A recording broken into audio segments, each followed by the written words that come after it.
of more traditional partners for NATO.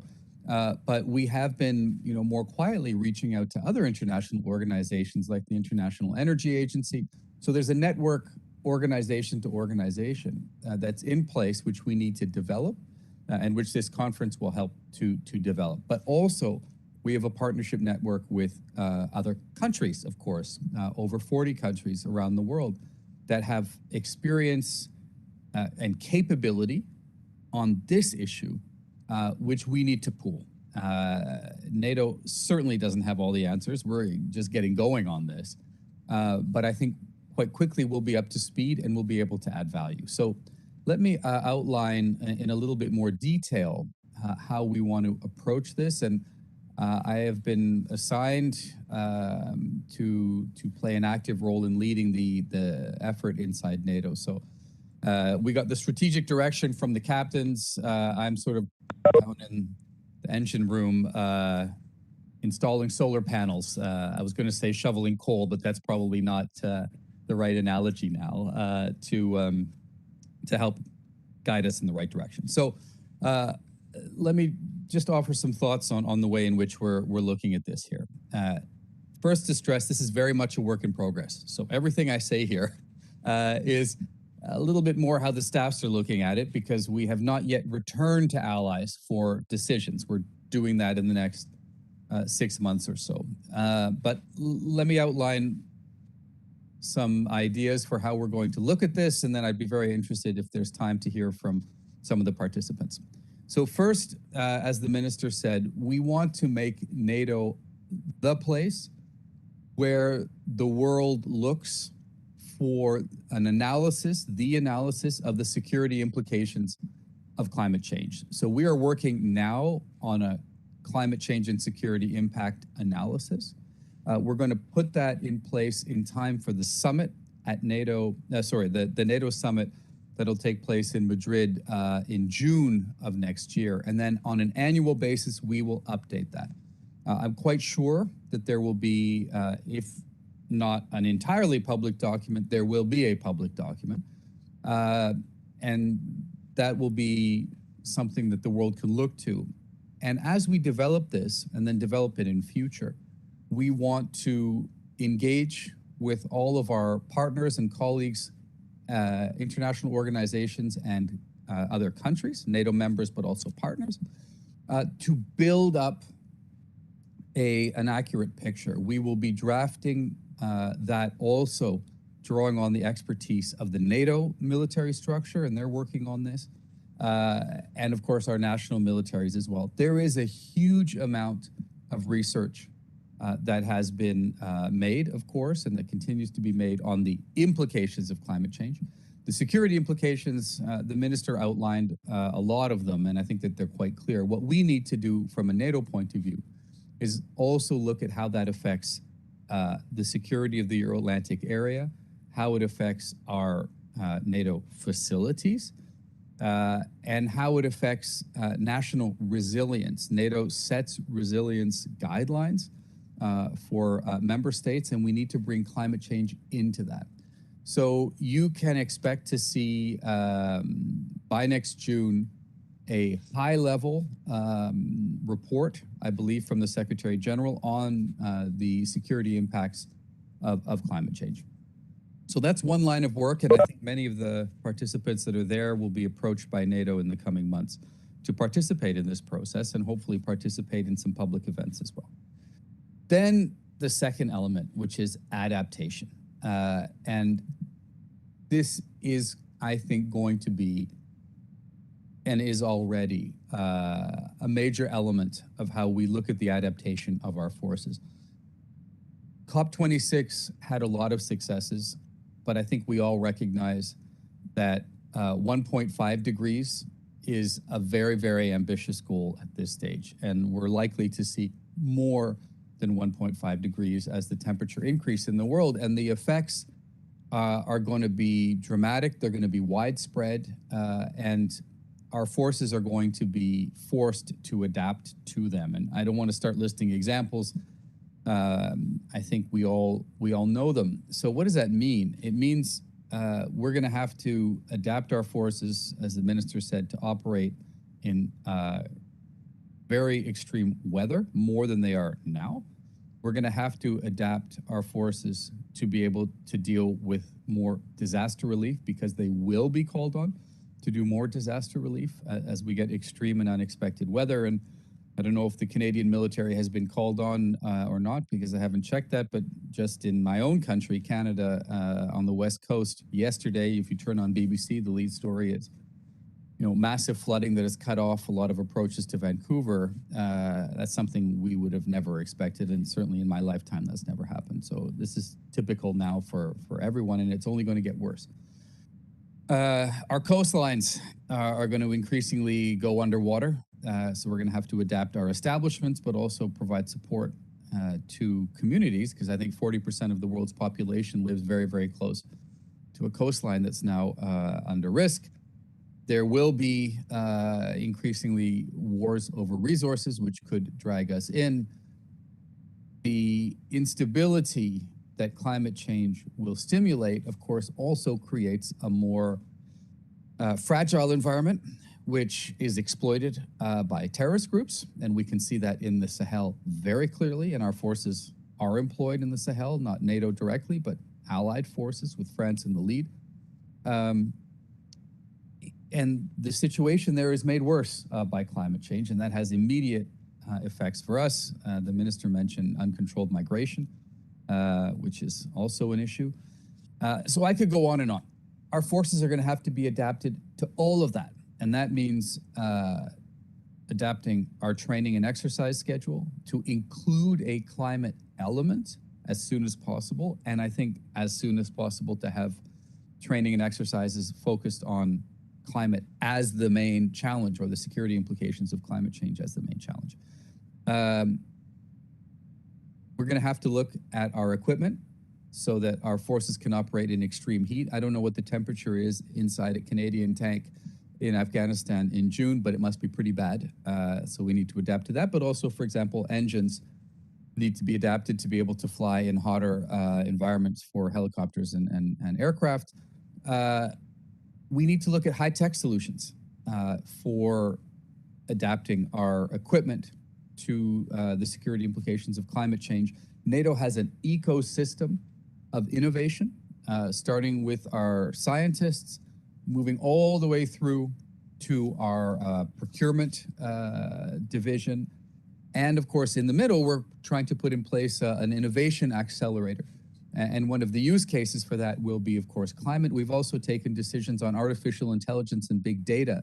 That's in my division, and we're applying that new capability increasingly also to assessing the security implications of climate change, both for the analysis part, but also how we adapt to the security implications of climate change. The minister also mentioned, and I think that's quite right, that we're going to have to look at what forces are required to operate where the ice beds in the Arctic, for example, are diminishing.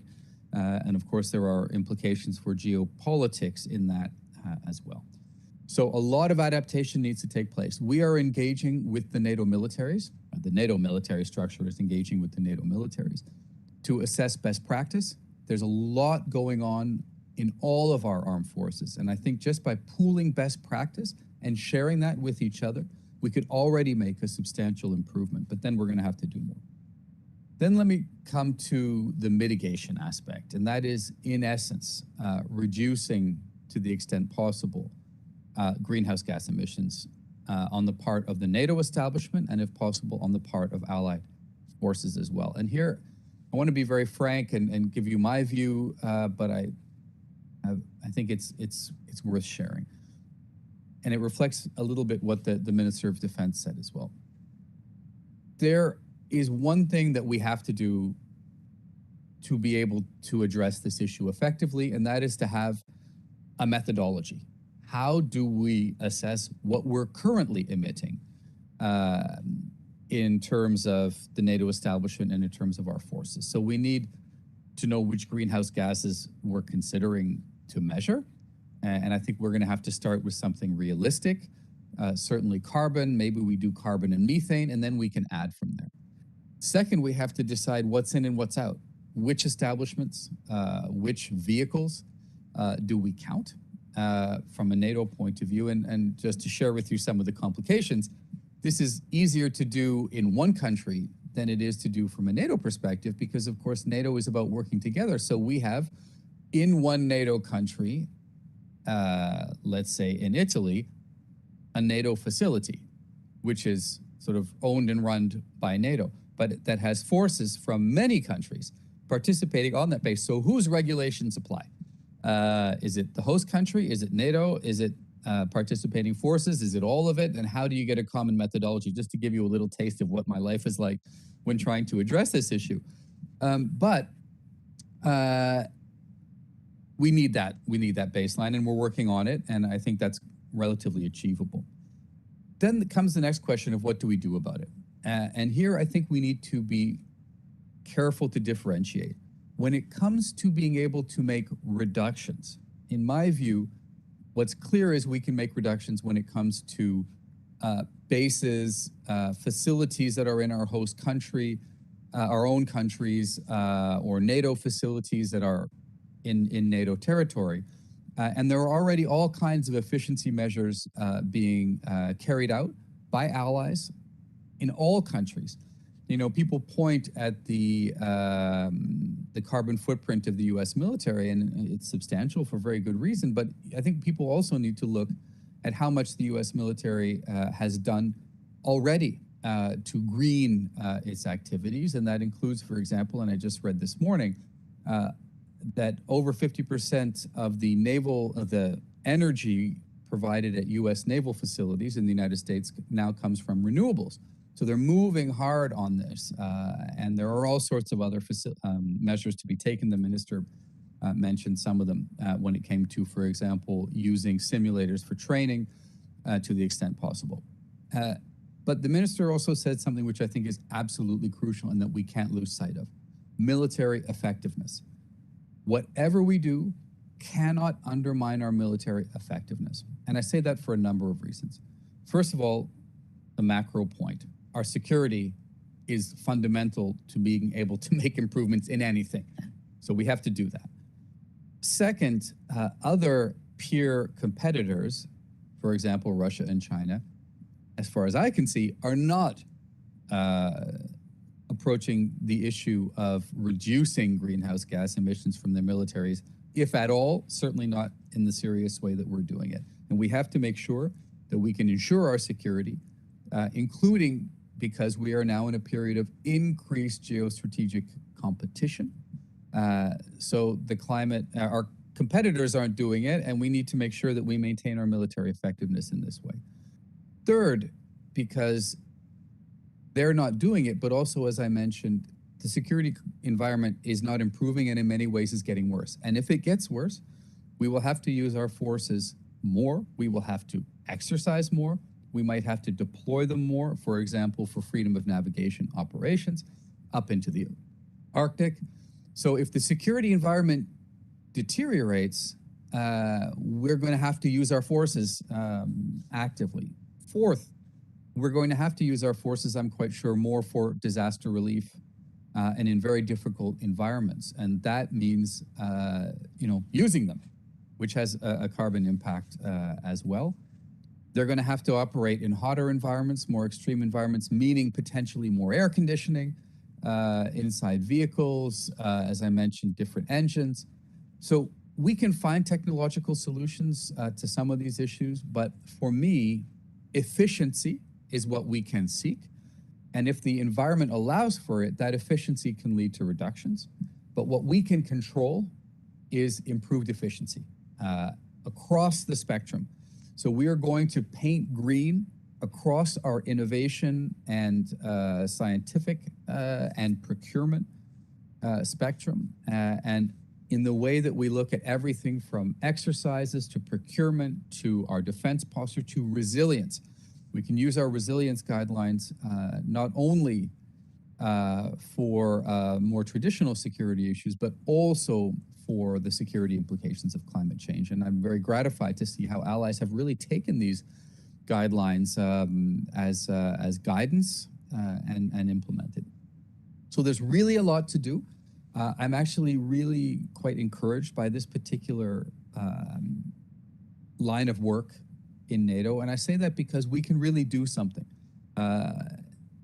We can assess, and that's so important so that we can predict and prepare. We can adapt.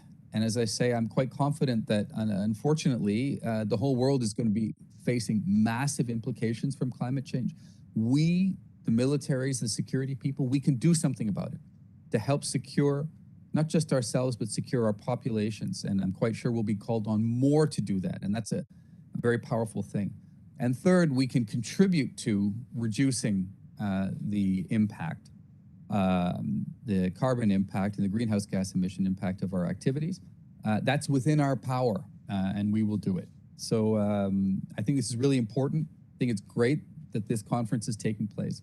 This is a community that will be working together from now on throughout the rest of my lifetime to help deal with this issue. So thank you for organizing it. Thank you for the invitation to participate.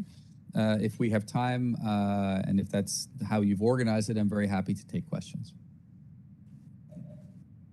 Okay. Thank you very much, Mr. Apaturai. Thank you for this very informative and useful brief. I'm thankful also for the main topics you have touched upon. And as you said, climate change is widely recognized as a threat multiplier, which NATO needs to adapt to. But as a military officer, I'm hesitating how the armed forces are going to do so, because we all know that the armed forces are not an environment-friendly organization. And frankly, they are not designed to be one. And they usually focus on the most effective means to dominate and defeat the enemy. So the question here is, how are you going to balance between the environmental part, adaptation to climate change, and the core business of the armed forces? Thanks. Well, you ask a crucial question, and I think it's crucial in a couple of ways. My experience is on this issue and on many other issues, if we're going to get somewhere, we need buy-in from all the communities that are affected by this. And for us to make progress on addressing this issue, we need the military to be part of it, to believe and understand that their military effectiveness will not be compromised by supporting this effort. And I think there's a couple of points. I mean, one is the macro point that we all live here, so I think everybody wants to contribute to this effort. We all have kids, or we are kids, so we want to leave the planet in as good a condition as possible, and the military is not exempt from that at all. But that's the first point. Second point is that when I used the word efficiency, it wasn't by accident. I think improved efficiency is something every military officer or every military personnel is looking for. For example, and this is the classic example, if we can reduce substantially the reliance on fuel for forward deployed operations, that reduces the logistical tail, that therefore frees up resources. So it reduces risk to personnel that have to support all the logistics. It frees up resources to apply to other areas that may be more, at the sharp end of operations, and improve combat effectiveness. So there's an efficiency side to this, which I think is a win-win from a climate point of view, but also from a military point of view. And then there's the third aspect of it, and that is that we have to look at the public and political environment. The Secretary General is very committed to this issue. He's committed to it personally, like we all are, but he's committed to it also from a political point of view. And one of the points that he makes, aside from the fact that we have to do it, is that we cannot expect the public to accept that the whole rest of society will be focused on making adaptations and reductions when it comes to greenhouse gas emissions, but that the military will be 100% exempt as the only part of society that's 100% exempt. it's just never going to work. So we need to adapt in a way that maintains military effectiveness, but makes it clear that the military understands that it is also part of society, and that we need to make changes. But I want to conclude with a very important point. You don't have to convince NATO that military effectiveness is the most important issue. Most of all, our job is to preserve the security of our territory and populations, and we will make sure that that's at the top of the requirements list. But within that, I'm quite sure that there are efficiency measures that we can take, adaptation measures that we can take, that are in no way reducing military effectiveness and that can improve efficiency. Thank you. And there is a question coming from Poland. Colonel Dobron is asking the analysis and report you mentioned in your brief. Will they be part of NATO warfighting capstone concept, or it will be a separate document? So thanks for that question. It will be a separate document. It's been tasked as a separate document from the heads of state and government, but what is clear is that we have looked at the capstone document and are continuing to look at all the relevant military documents. And most important, the advice that we will include will, at least in part, pass through and is being developed by the military chain. And it will go through the relevant military authorities. I believe there will be part of it that goes through the military committee. So, we want to make absolutely sure that all the expertise that the military structure has, which it has had for many years, and I think in many ways is ahead of us on the civilian side, is included. We want to make sure that whatever we decide is in line with our guiding documents on the military side. And as I said, we need to ensure military buy-in, that the military understands that this is not going to undermine military effectiveness. So you can be absolutely sure that we will be consulting extensively with the military, and they will play their full part in this process. Okay. So based on the aforementioned, could we conclude that we couldn't label NATO as a first responder to climate change, but just a participant in the collective effort to respond to this multiplier challenge? So that's a good question. I don't know about first responder or second responder. I would say this. I hope that when it comes to the analysis track, that NATO will be in the top tier. I really am hoping, and we're working towards that when the international community thinks about the security implications of climate change, the first place they think of is NATO. And we're going to be very, very active in making sure that we're at the cutting edge of analysis on this. I think when it comes to adaptation measures, from what I can see, our national militaries, national establishments are already taking active steps and have been for many years.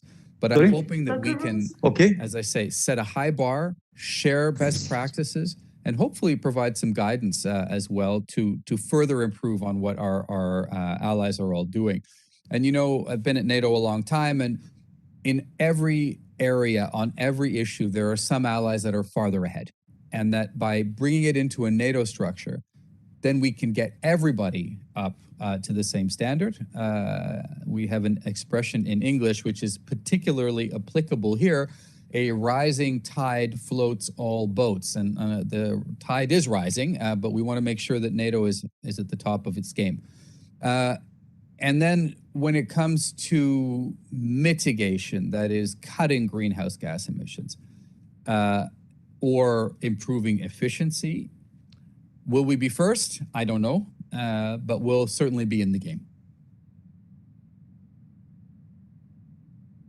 If I may say, during recent years, we've been witnessing deepened cooperation between NATO and EU on a very wide scale of topics.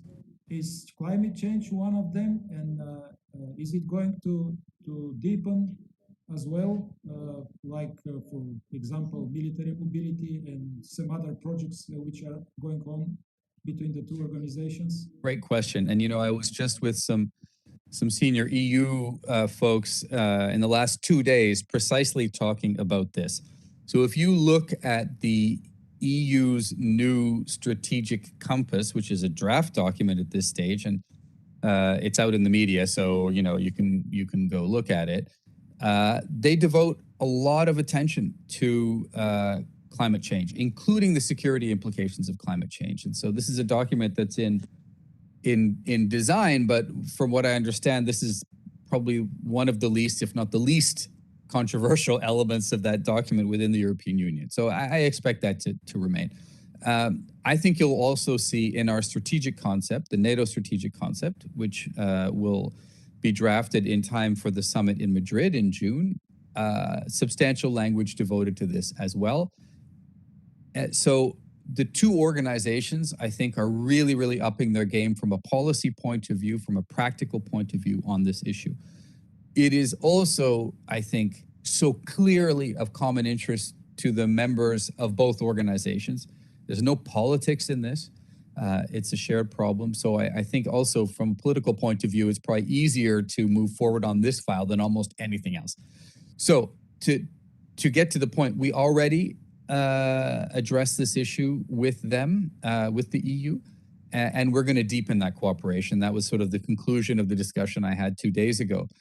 So the answer is yes. I think from a policy point of view, from a political point of view, and from a practical point of view, this is going to be a growing area of cooperation between the two organizations. And you mentioned adaptation.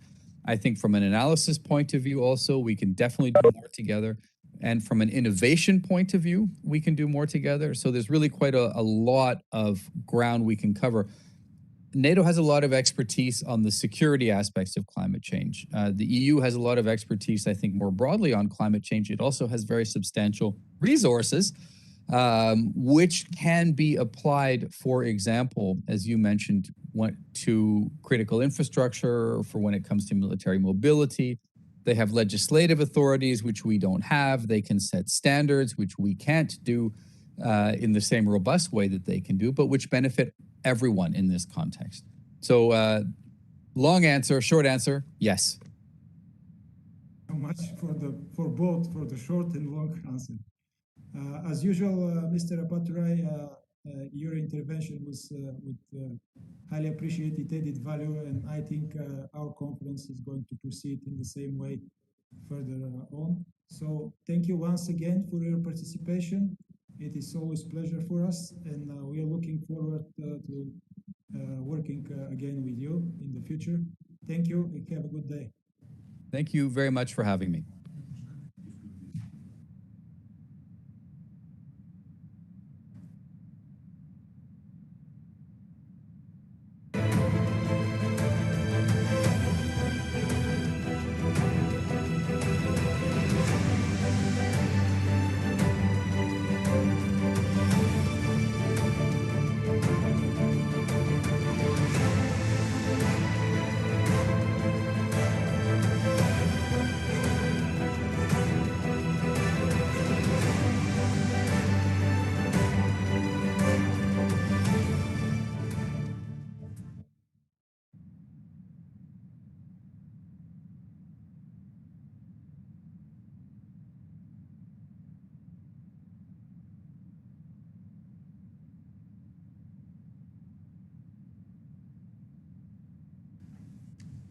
Okay, we're continuing on with our conference. Now we have to fly away from Brussels and to go far east to South Korea to see how the Republic of Korea is facing the climate challenge and how their Ministry of Defense is assessing the climate change as a security threat and what are the national policies and practical measures in response to it. We are supposed to have with us Captain Chan Kim, Environmental Policy Officer at the Environmental Coordination Division, who is going to provide an update on the topic. So, Captain Kim, I guess we have you, yeah? good morning or more or less good afternoon for you. So please, the floor is yours. Thank you and good morning for all NATO members. And also, here the Korea is about in 5 p.m., but I think it would be just for us. Okay, most of our thanks for the invitation for the conference about NATO's response to the global challenge on behalf of our RK MND members. And our topic is we'll go with two sections. The first one is about the military implications of the climate change on security. And the next one is the main result of Seoul Defense Dialogue's special session titled Security Threat Caused by Climate Change and Military's Response. I'm glad to introduce RKMD's military implications of the climate change on security. So, next.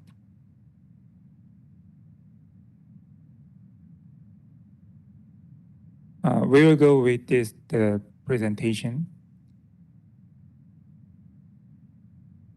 Today's presentation will go with these two contents. The first one is non-traditional threats on security, and the second one is about the ROC MND's response to climate change. First topic is ROKMD's opinion of non-traditional threats on security.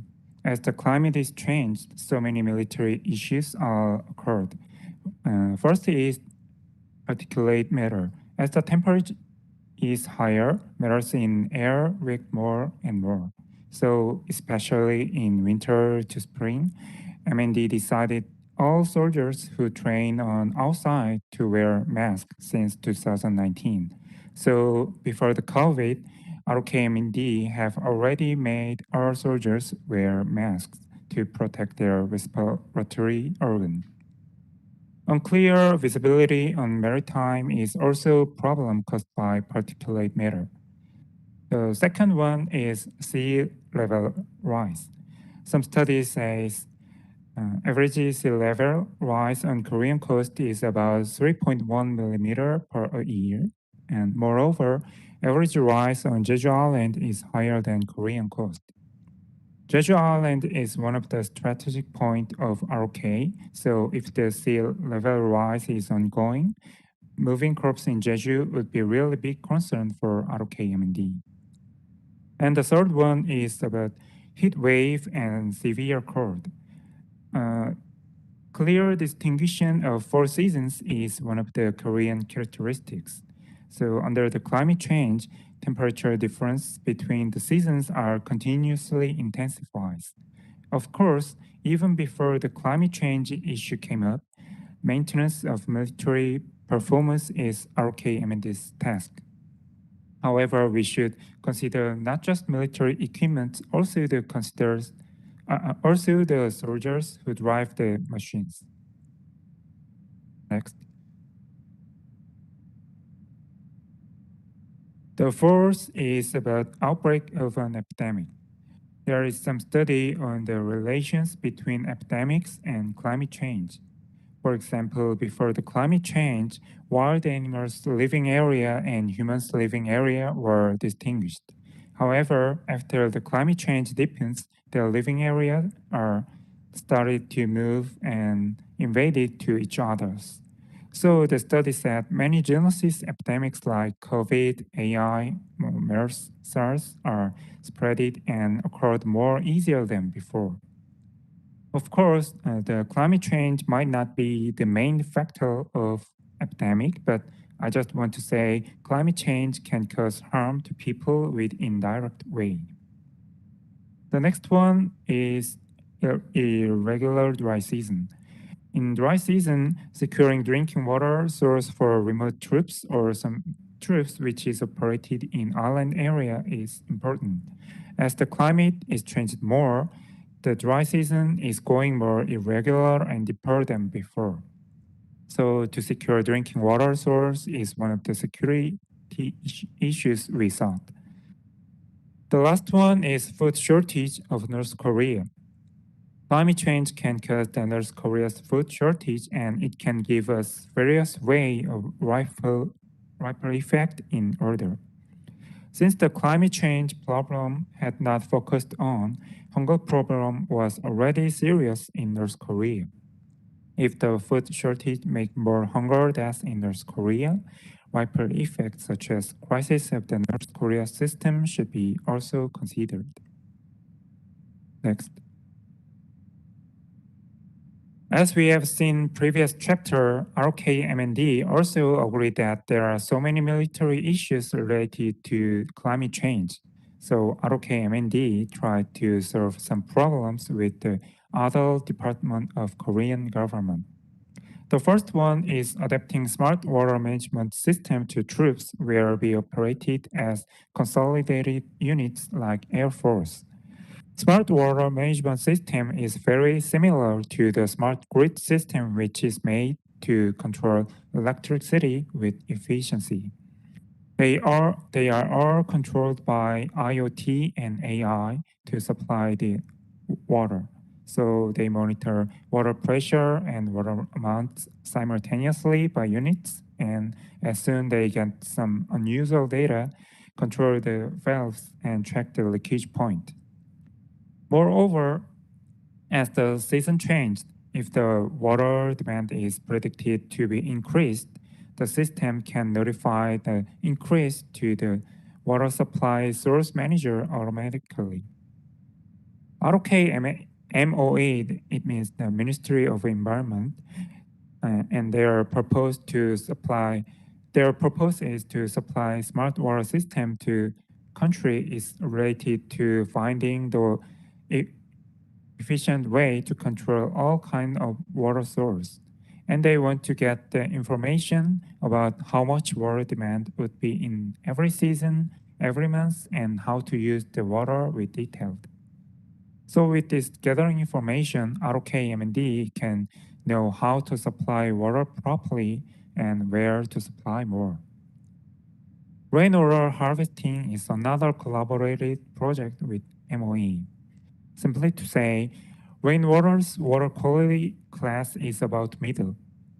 For example, supplying high quality of purified water for planting, toilet, car washing, and so on is a little bit excessive.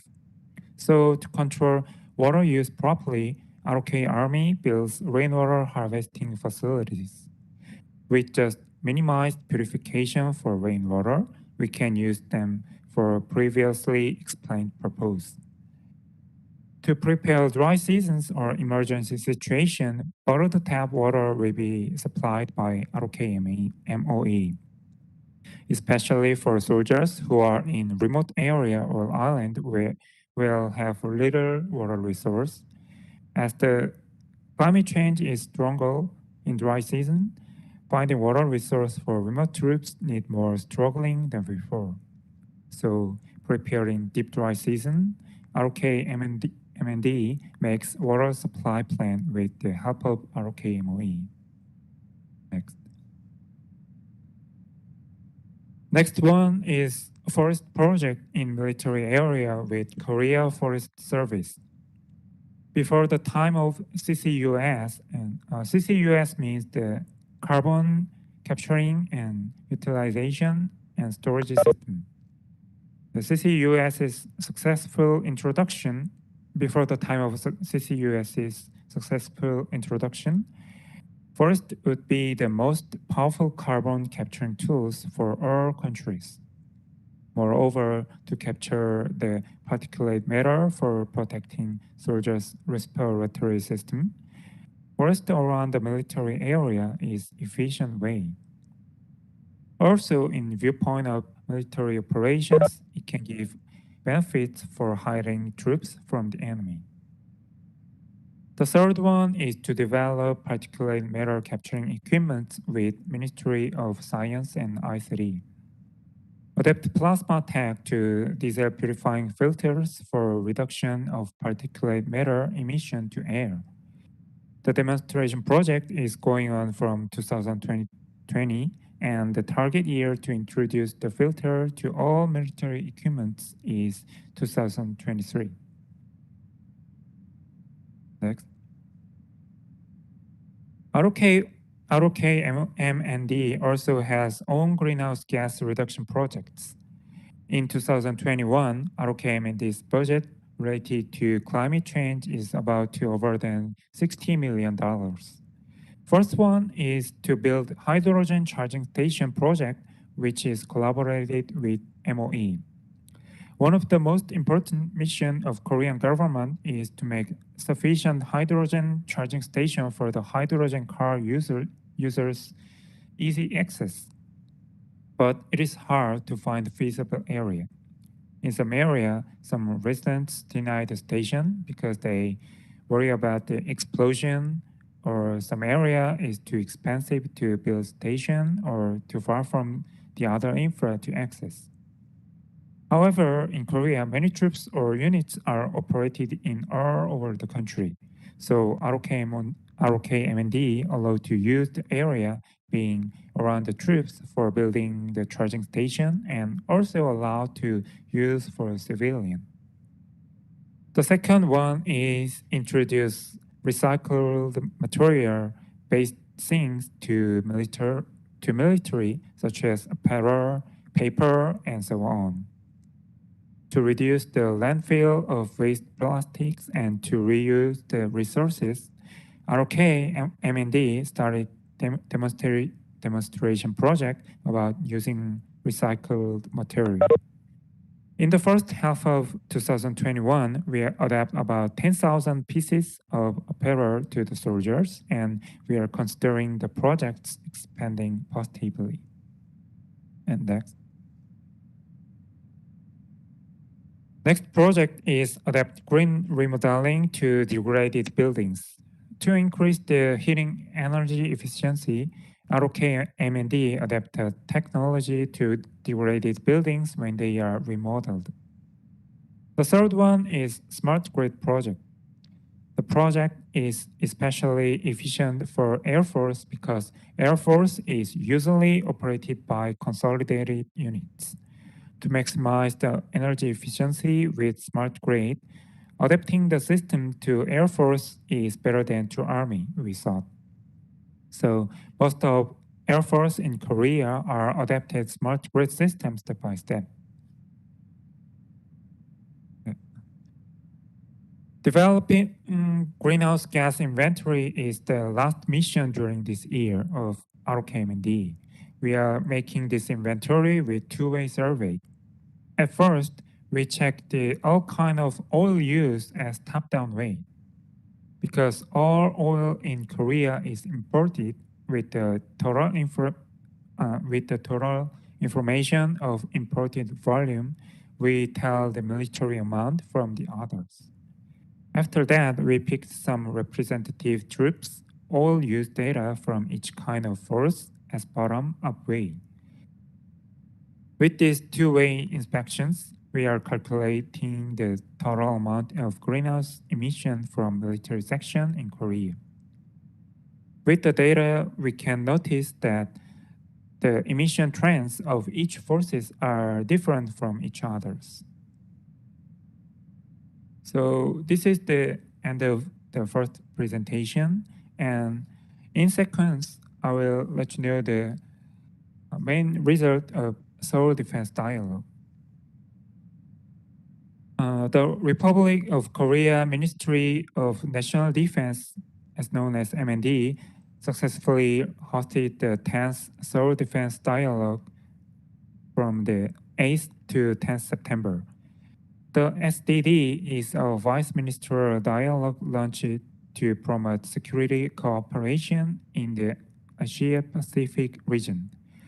First, for the past decade, the dialogue has functioned as a 1.5-track platform where world security experts from governments and academia would convene to discuss international cooperation. The ROK M&D included special sessions in the SDD to address comprehensive security threats beyond the scope of conventional security threats. In particular, recognizing that climate change has newly emerged as an unconventional security issue and is considered an apt topic to rally multilateral cooperation in the age of strategic competition among superpowers, the ROKMND introduced the topic in the dialogue and received glowing feedback from the audience. The key outcomes of the special session 1 titled Security Threat Caused by the Climate Change and Military Response can be enunciated into three. First, the participants reached an understanding that climate change is no longer a mere environmental or scientific issue, but also a security issue that has significant implications for the global peace. No one disagreed that accelerated climate change had led to changing national geography and erratic weather conditions caused by rising sea levels, which in turn could impact the armed forces' ability to execute operations and manage facilities. Further extrapolation was made that disasters predicted by climate change and disputes over limited resources would occur at an increasing rate, leaving most vulnerable and non-resilient states in security and safety perils, thus having negative ramifications for the international security. Some suggested that we needed to adopt a different term such as climate crisis or climate disruption in order to emphasize the gravity of climate change. Second, the participants agreed that the military institutions were one of the most responsible organizations that typically emit large amounts of greenhouse gas and should cooperate with their government's efforts to reduce greenhouse gas emission while maintaining certain levels of operational capability. Specifically mentioned were lightweight combat vehicles and eco-friendly non-combat vehicles, hybrid hydrogen electronics, introduction of civilian low-carbon technology, and transition from fossil fuel to renewable energy sources as some of many measures that armed forces could take to reduce greenhouse gas emission. A notable suggestion was made that we need more opportunities like the SDD to share best practices of the military's adaptation and response to climate change.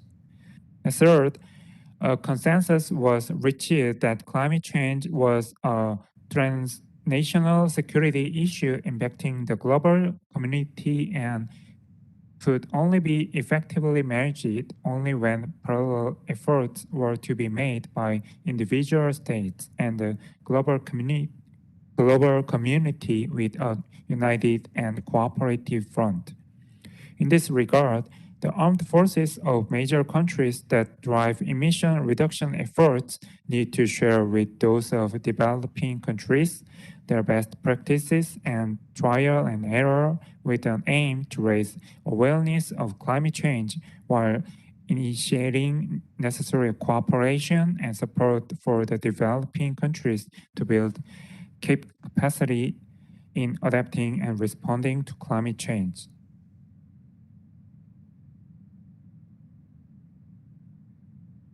If you have any question, I will answer for your questions.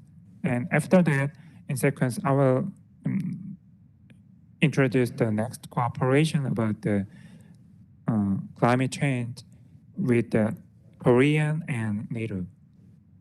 Okay, Captain Kim, thank you very much for this very informative briefing. Yes, it makes sense that you're adapting your military forces. And I'll switch immediately to our assistant, Martin, who has a question coming from the audience. So please, Martin.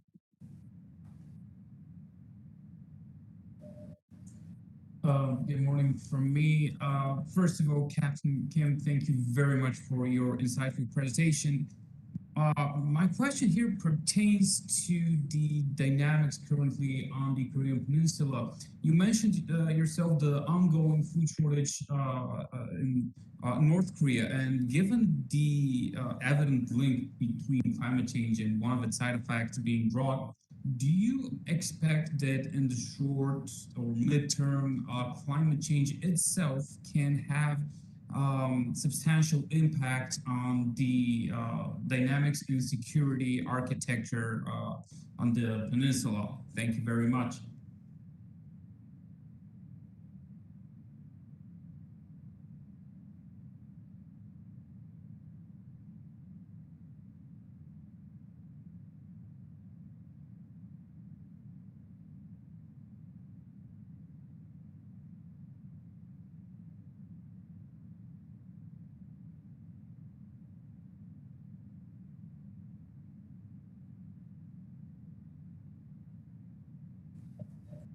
국방부 역시 중장기적인 방안들에서 다양한 방면에서 검토를 하고 있습니다. Republic of Korea ROC MND is also coming up with a lot of mid and long-term measures in regards to the impacts of climate change.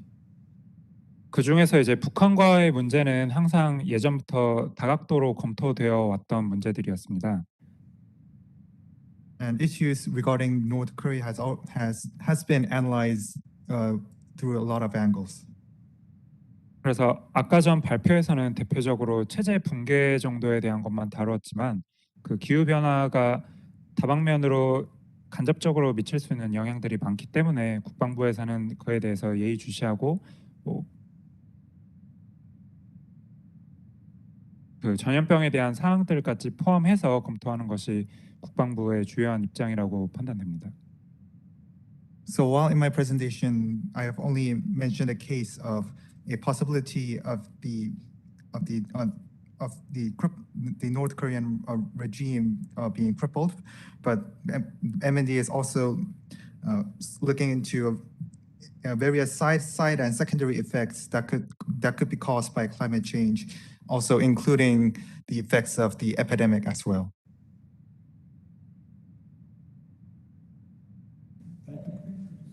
Okay, thank you, Captain Kim. Thank you for your answer.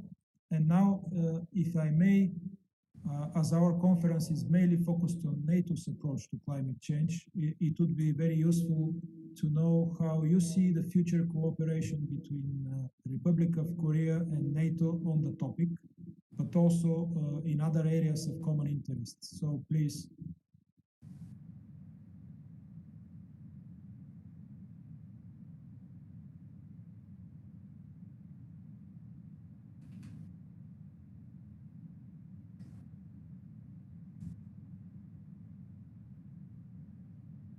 지금 곧바로 이어지는 발표 내용이 그 기후 변화와 관련된 한국과 네이로 간 미래 협력에 대한 사항이기 때문에 해당 발표문을 듣고 나서 추가적인 질의를 하시는 것이 좀 더 좋을 것 같습니다.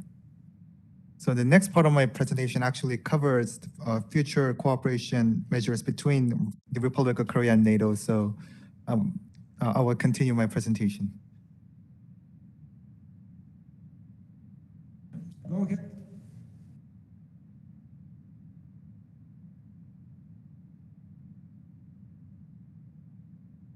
Yeah, you can proceed, Captain Kim. Okay. The second topic is about the future cooperation with the Korean and between NATO about the climate change. NATO is a critical global partner to the Republic of Korea. Since joining NATO's global partnership in 2006, the ROK has continuously developed the ties with NATO by commencing individual partnership and cooperation program, as known as IPCP, in 2012.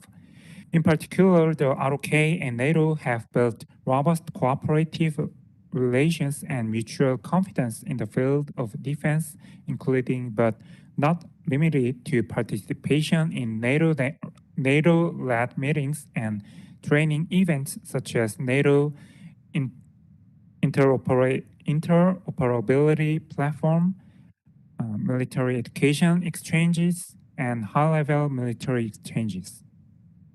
I think we can build on the mutual trust in the field of defense and expand our defense cooperation into combating climate change together.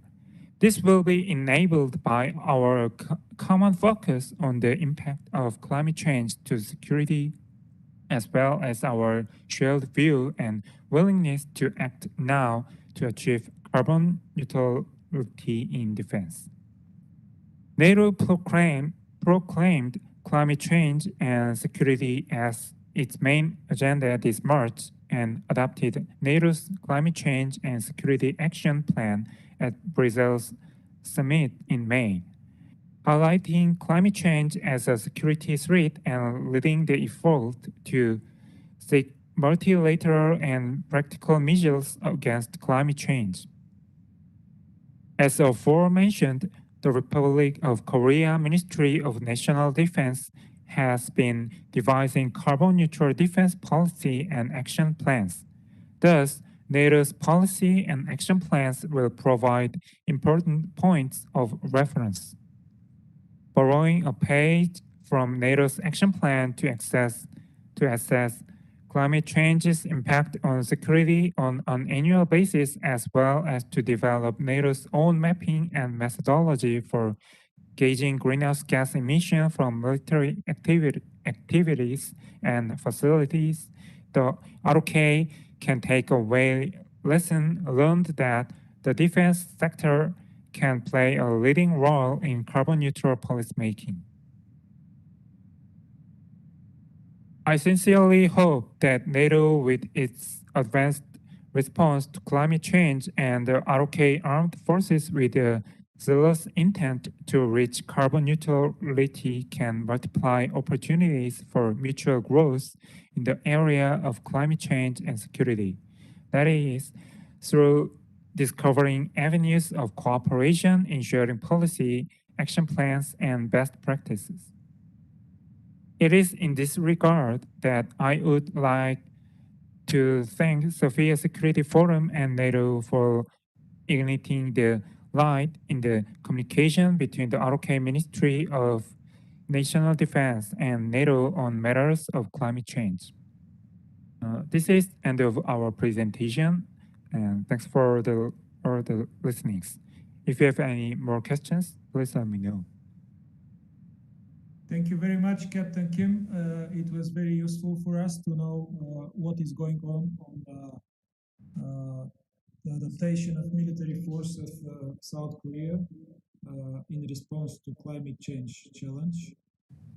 We are very much looking forward of working together with you in the future and of having a deepened cooperation between your country and NATO as a whole. Thank you once again and have a good rest of the day. Thank you. Thank you. So now we are going back to purely NATO agenda, and it's time to address again emerging security challenges, and namely the climate change. But before giving the floor to our next briefer, allow me to anticipate that climate change will be increasingly present on NATO's agenda for three reasons. First, because it will inevitably affect NATO's core business in its deterrence and defense posture. Thus, in the course of its broader adaptation, the alliance will have to embrace issues related to climate change in all strategic directions. Second, because motivated by political and economic factors, individual allies will try to strengthen NATO's response to climate challenges by implementing the Green Defense Framework that was adopted back in 2014. And third, because COVID-19 pandemic is one of those triggering factors which demand a more coordinated response to global challenges, one of which is the climate change. Having said that, I'm very pleased to introduce our next briefer, Mr. Jamie Shee, former Deputy Assistant Secretary General for Emerging Security Challenges. Mr. Shee, it's my pleasure to have you on board, and thank you in advance for your elaborations on this demanding topic. So please, the floor is yours. Well, thanks very much, and hopefully you can see me. I can see myself, although that's not really the purpose of the exercise, is it? And hopefully you can hear me too. Every Zoom conference, unfortunately, starts with those sentences, but it's essential to make sure that we have good connectivity. Firstly. Secondly, thanks for inviting me. I just listened in a few moments ago to my successor over a period of time as the Deputy Assistant Secretary General for Emerging Security Challenges, James Apachurai. And I'm amazed that having listened to the person who's doing the job at the moment, you should still want to reach out to an old dinosaur like me from the old days, a previous Deputy Assistant Secretary General, to intervene. So I'm pleased you've done so, and it's good to be back. Joe Biden always likes to say America is back. It's good to be back, and it's always the sentiment that I have whenever I'm back in a NATO environment. Now, dear everybody, I looked at the program and I saw that you asked me to speak on emerging security challenges in general. So I'll do that, but I'm also, of course, aware that you're zooming in today, no pun intended, on NATO and climate change. So, of course, I'll refer a lot to that particular aspect as we go ahead. Now, first of all, it's clear that more and more of NATO's time is being taken up with emerging security challenges. You know, unlike major military attacks, thank God, the big military attacks are still comparatively rare, catastrophic, but unlikely. But the systemic shocks that we are seeing are happening every single day of the week. You know, we've just had the two hottest summers on record. We've just had the first time that we've had 6 sort of Category 4, Category 5 hurricanes in a single year. We've seen massive forest fires in Siberia, in California, in Australia. We've seen extensive droughts. I think in retrospect, we see that if we'd understood when we first went to Afghanistan back in 2003, the impact that drought was going to have on the economics of that country, inter-ethnic relations, the sustainability of agriculture, the production of narcotics, which don't need a lot of water, we might have sort of come up then with a somewhat different strategy. We woke up to that reality only too late, as of course also in Syria, the interconnection between extensive drought and people migrating to the cities, unemployment, political radicalization, opposition to the Assad regime, and so on. So these are the things, if you like, which NATO cannot escape from. We don't have the choice to tackle them or not to tackle them. Climate change used to be seen, first of all, as something which was happening to other countries far away from our shores, and secondly, something that was in the future and would sort of affect the next generation rather than ours. And I think really the big wake-up call of the last couple of years is that these extreme weather events are happening on our own territories at home and increasingly preoccupying our governments. Our militaries today are being used, let's be honest, far more to deal with emerging security challenges, whether it's stopping migrants coming in through Poland Poland from Belarus, or dealing with migrants crossing the Mediterranean. In my country, the UK Royal Navy, its biggest mission at the moment is preventing overfishing by French boats in the English Channel, and also controlling the 2,000 migrants who are arriving every day on the shores of Kent and Sussex. You're more likely to see a NATO soldier today running a COVID vaccination centre in Birmingham or Wolverhampton, or disposing tragically of the dead of COVID, or even driving civilian fuel trucks from fuel depots to petrol stations to guarantee the supply chain security. You're more likely to see NATO soldiers doing this kind of thing than you are seeing them with their traditional collective defense role on NATO borders. So emerging security challenges are taking up more and more of NATO's time. And as I'll say in a minute, they're posing difficult questions about risk assessment, about priorities, about what exactly NATO's added value is, given that these threats, obviously, unlike traditional collective defense, are threats where NATO has some of the resources, some of the capabilities, but not all of the capabilities. And NATO's effectiveness is very much being able to match those capabilities to those of others. I heard James Apatcherai earlier on talking about the vital role of the European Union, the right place at the right time, those niche capabilities which can help make a difference. Now, the first thing about emerging security challenges is of course, that systemic shocks, first of all, can produce cascading effects. For example, climate change, of course, is making the prevalence of tropical diseases much higher. There is also, in terms of the diminution of diversity of species, a greater chance of mutation from the animal world into the human world. That's the entire history, of course, of the SARS COVID-19 virus. Pathogen, of course, and we know very well that therefore that these kind of pandemics are likely to be more severe and more frequent in the future. You know, the gap of hundreds of years between the bubonic plague, the Black Death, in the 14th century, to outbreaks of smallpox in the 17th century, to the great Spanish flu epidemic in 1918-1919. These pandemics were sort of century events. Experts now figure that they're going to happen every 10 years. And if we have a pathogen in the future which combines the effectiveness of the British variant with the rapid spread of the Delta variant, then we could be in quite severe trouble. So as we've seen with climate change, it can therefore lead to COVID. COVID in turn leads to governments having to spend vast sums of money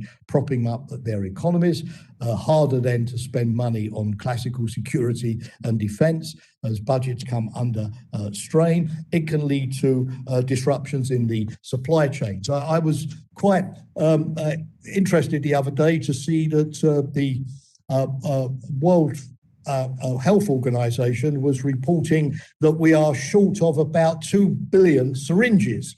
And we're short of the syringes precisely because, of course, we're using so many vaccines at the moment. So it's another one of those cascading effects throughout the system. And of course, one thing that, and I heard James Apatcherai rightly talk about planning, one thing that NATO has to do is to look at how these effects cascade. You know, one like billiards or snooker, you know, balls hit other balls that hit other balls that go off in all kinds of unpredictable directions.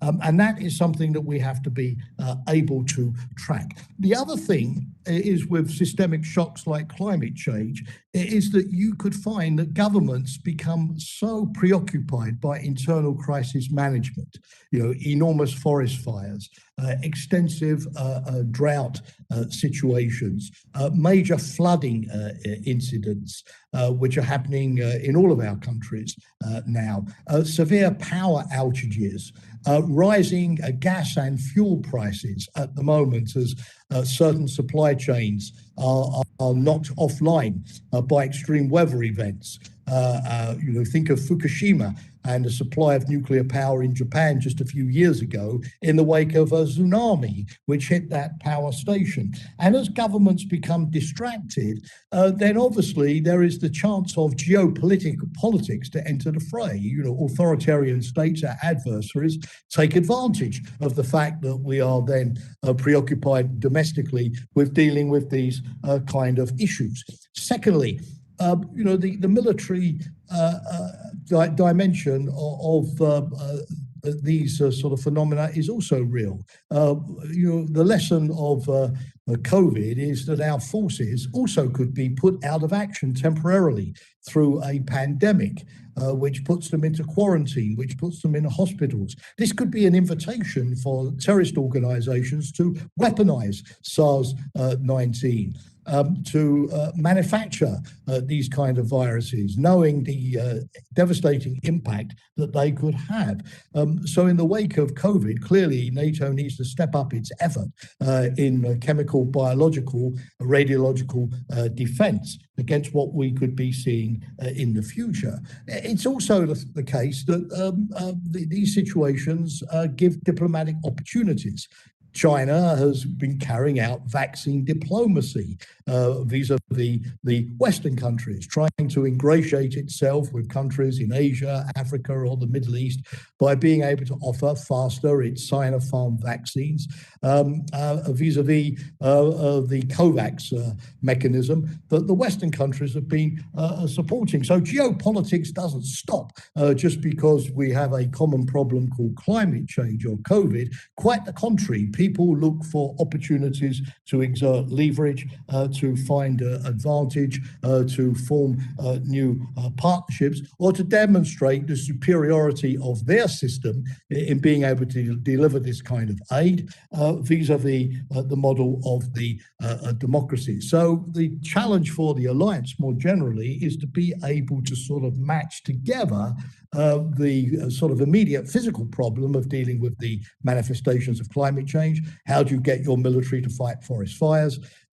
We all remember that the US Army was deployed to rescue people in New Orleans after Hurricane Katrina, to stop looting, to rebuild levees, the dams, to try to keep the water out. The US Marine Corps and the US Corps of Engineers was pumping water out of the streets of New Orleans for several weeks. The Australian Navy has been deployed to literally rescue people on the beaches of New South Wales or Queensland in the wake of the forest fires. So certainly, yes, there is that aspect, but how do we then also deal with the geopolitical ramifications as countries try to take advantage as well? How do we use our diplomatic instruments to head off the militarization of climate conflicts? One thinks, for example, at the moment of the enormous tensions between Egypt and Sudan vis-a-vis Ethiopia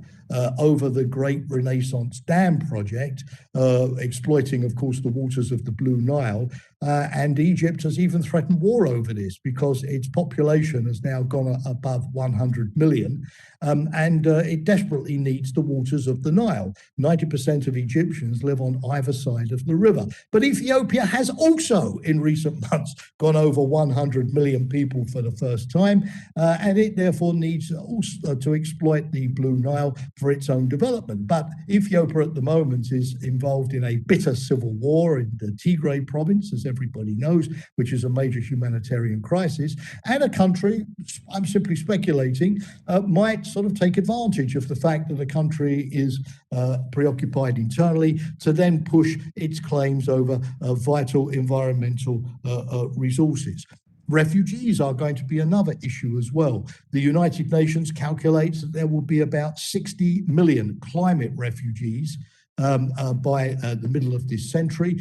And therefore, for every political refugee or economic refugee in the world, there will be 2 climate refugees who are being pushed away by the fact that temperatures are now too high for them to live physically in certain regions of the world. The Sahel is one of those particular regions, or to sustain food and water supplies as the basic of life, or jobs as well. So even if we are successful at keeping the global temperature to 1.5, and the result of the recent COP25 meeting suggests that we're not completely there, the UN still estimates that we're running at 2.4, and much greater efforts are going to be needed. But even if it's at 1.5, we're going to be seeing more of these phenomena. So we cannot believe that simply stopping fossil fuel burning now, keeping to 1.5 is going to solve our problem. Even at 1.1, which is the current level, we are seeing these extreme weather events and these rising political tensions. So in other words, we have to prepare now for the consequences and not believe that we can sort of get ourselves off the hook simply through mitigation efforts. Now, what does this mean for NATO? First of all, intelligence. NATO has to obviously try to look at where climate change is likely to impact and how it's likely to impact. It's very difficult to have a predictive model that says that conflict is going to break out in country X on the 10th of August next year. Obviously, that's impossible. But what NATO is good at doing is looking at the early warning indicators and mapping changes. For example, the EU has Copernicus satellites, which are able to monitor the salinity of the oceans and temperature changes in the oceans. Just one example, NATO has similar assets. So the first thing is to have NATO as a sort of global climate change mapping organization, which is providing the best sort of assessments of what is going on. But as I've said, measuring also the possible geopolitical ramifications, because you have a lot of organizations that do the science. And they're better at NATO, the World Meteorological Organization, the International Panel on Climate Change of the UN. I'm not arguing that NATO should try to imitate those. But what nobody is doing at the moment, or what NATO is good at doing, is connecting the science to the geopolitics, how this is going to play out. For example, if Saudi Arabia can no longer use fossil fuels after 2030, we're not there yet, but if so, and let's say that 80% of all current Saudi oil reserves need to stay in the ground and cannot be used, what's going to be the consequences for political stability in Saudi Arabia, the consequences for radicalization among young people who represent over 70% of the overall population at the moment? How successful would Saudi Arabia be at converting to solar power, wind power? Could it replace fossil fuels with hydrogen, given the big availability of water and solar power in that country? This is a classical geopolitical issue, which is important for stability in the Middle East, or more broadly. Can Russia survive without fossil fuels? Would that produce more democracy or less democracy? So the intelligence mapping is the key thing. Secondly, as NATO deals with emerging security challenges, one of the big sort of tasks that it's facing is that it has to be better able at managing risk and assessing risk. We can't eliminate all of the risks any longer. Classical deterrence was all about, coming up with a strategy that more or less eliminated risk. Nobody would attack us because we had nuclear deterrence. But you can't do that with these sort of challenges. Risk is endemic in the system. Things are going to happen to you. So you have to all the time be aware that security policy is based on this constant ability to match resources to risks. What is my greatest risk? What should I worry about? Fires, floods, migrants, crop failures, extreme weather events. What is going to be the most dangerous contingency? And therefore, how can I gradually transform my resources to that? Next, political decision making. These emerging security challenges mean that NATO has to take decisions all the time. today, what to do to help Poland on the border, to send troops or to send air monitoring assets, sensors, to send engineering forces to help Poland. When I was at NATO during the Cold War, we never took any decisions because there was only one decision, which was Article 5. Fortunately, because the Soviet Union did not attack us, we didn't, during the Cold War, need to activate Article 5. We literally waited to be attacked. We were very reactive. But in this new world of emerging security challenges, NATO is under extreme pressure and stress because instead of taking one big decision, never, it has to take lots of little decisions every single day, which means to construct solidarity every single day, to have the right intelligence picture and the right intelligence assessment every single day, to identify which assets it's going to use every single day. This is this is a much more stressful, and it's a great change in the political culture. But it's exemplified in a way in which Article 5, which used to be reserved for a massive conventional or nuclear attack, has now been extended to cyber defense. It's been extended to space, for instance, and potentially in the future other areas of as well. And it also means that the threshold for NATO to act goes down. In the past, NATO had to have a very, very high threshold before it acted. It's an attack. It looks like an attack. It moves like an attack. It's an attack. So it's a no-brainer. We all know what we have to do. But it's much harder to act when the intelligence is a little bit vague, unreliable. You don't have all of the pieces of the jigsaw puzzle that you would like to have. The temptation is to wait until the intelligence picture is complete. But by then, it's often too late. Go too early and you could escalate the situation. Go too late and you leave yourself in a difficult position to regain control of events. So matching the intelligence to a much faster decision-making cycle is going to be one of the keys.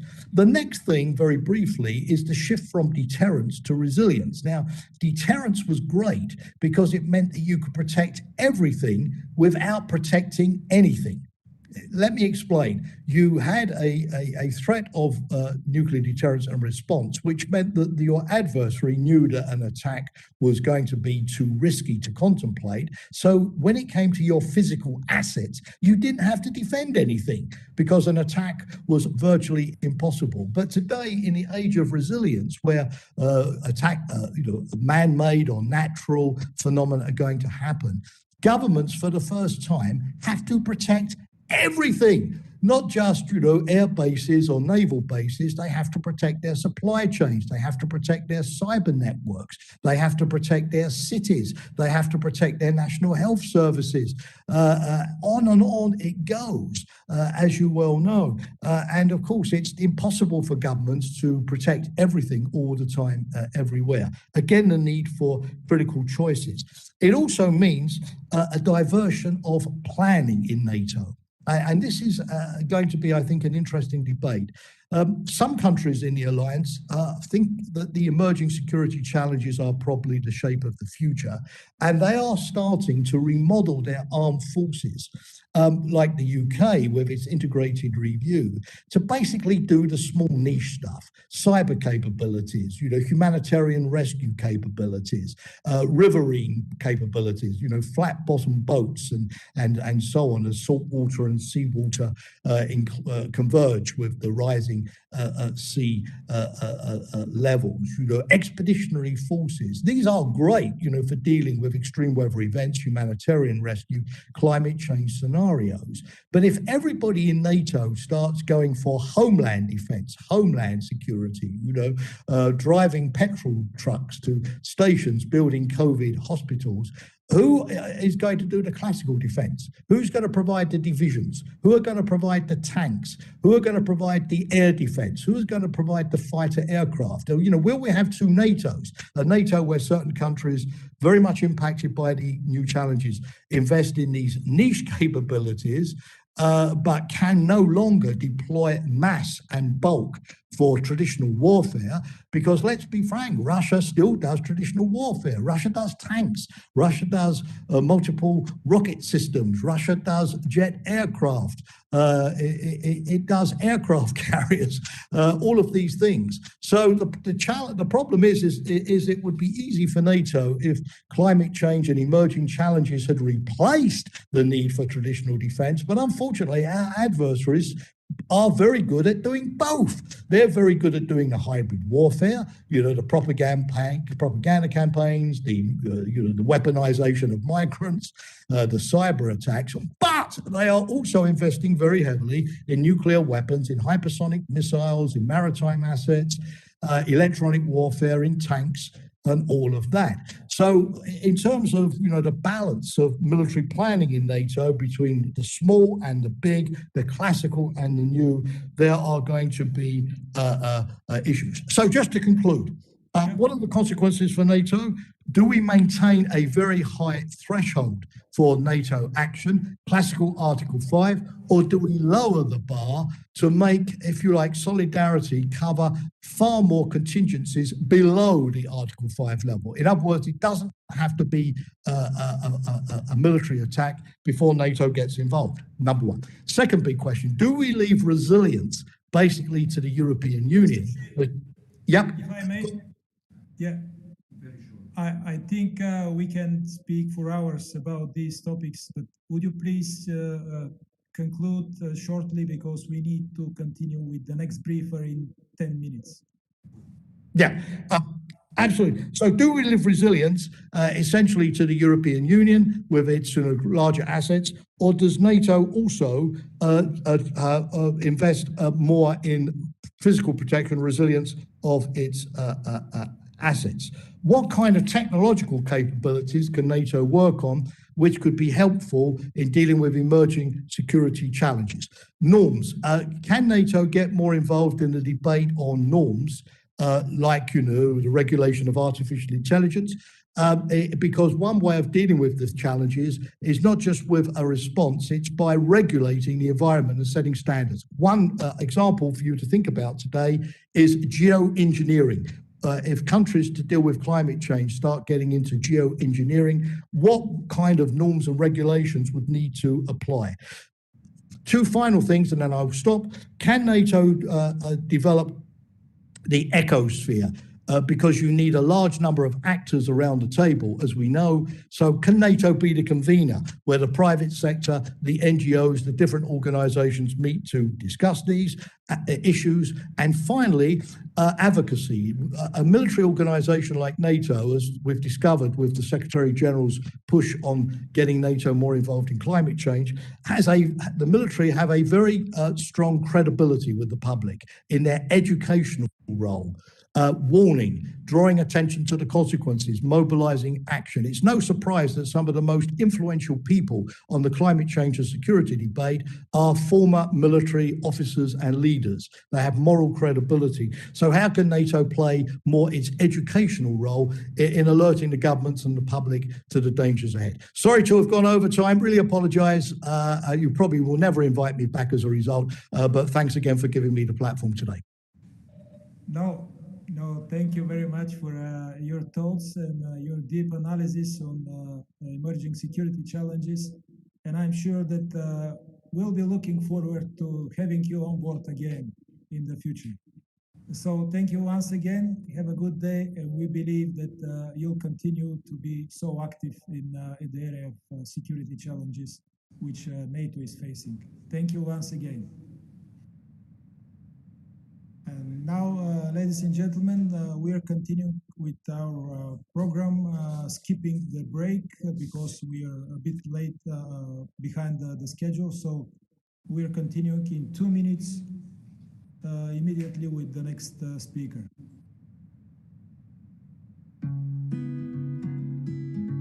I care, for climate change causes drought, soil erosion, and environmental degradation, leading to famine, floods, loss of land, and livelihood.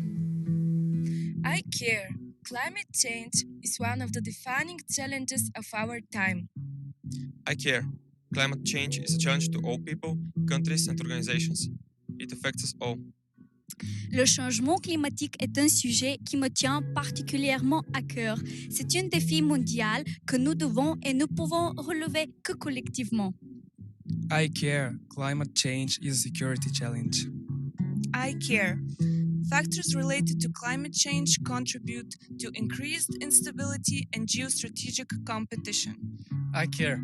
Climate change and mass drought will cause famine due to increased regional conflicts and violence. I care. Climate change is a threat multiplier and can deepen and accelerate ongoing conflicts. I care. Climate change has significant negative impact on the security environment. I care. Climate change will lead to increased displacement and migration. I care. It is time for adequate policies. It is time to act now. I care. We care.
All right, so good day, everyone. It's a great pleasure and a privilege to be part of this extremely experienced group of distinguished presenters, speakers, and panelists. So my name is Gergana Vaklinova, and I'm happy to be the section head here at the CMDR COE for concept development and experimentation, and to also lead our center's work on climate change and security and climate change implications to security. And in that capacity, I'm also extremely delighted to be the host, if you will, the moderator for a very topical discussion that we will have in a couple of moments from now. But again, just to thank all the organizers and co-organizers for inviting me to perform in this role and to be part of this very topical event that is aiming to emphasize the importance of climate change and the urgency to collective actions.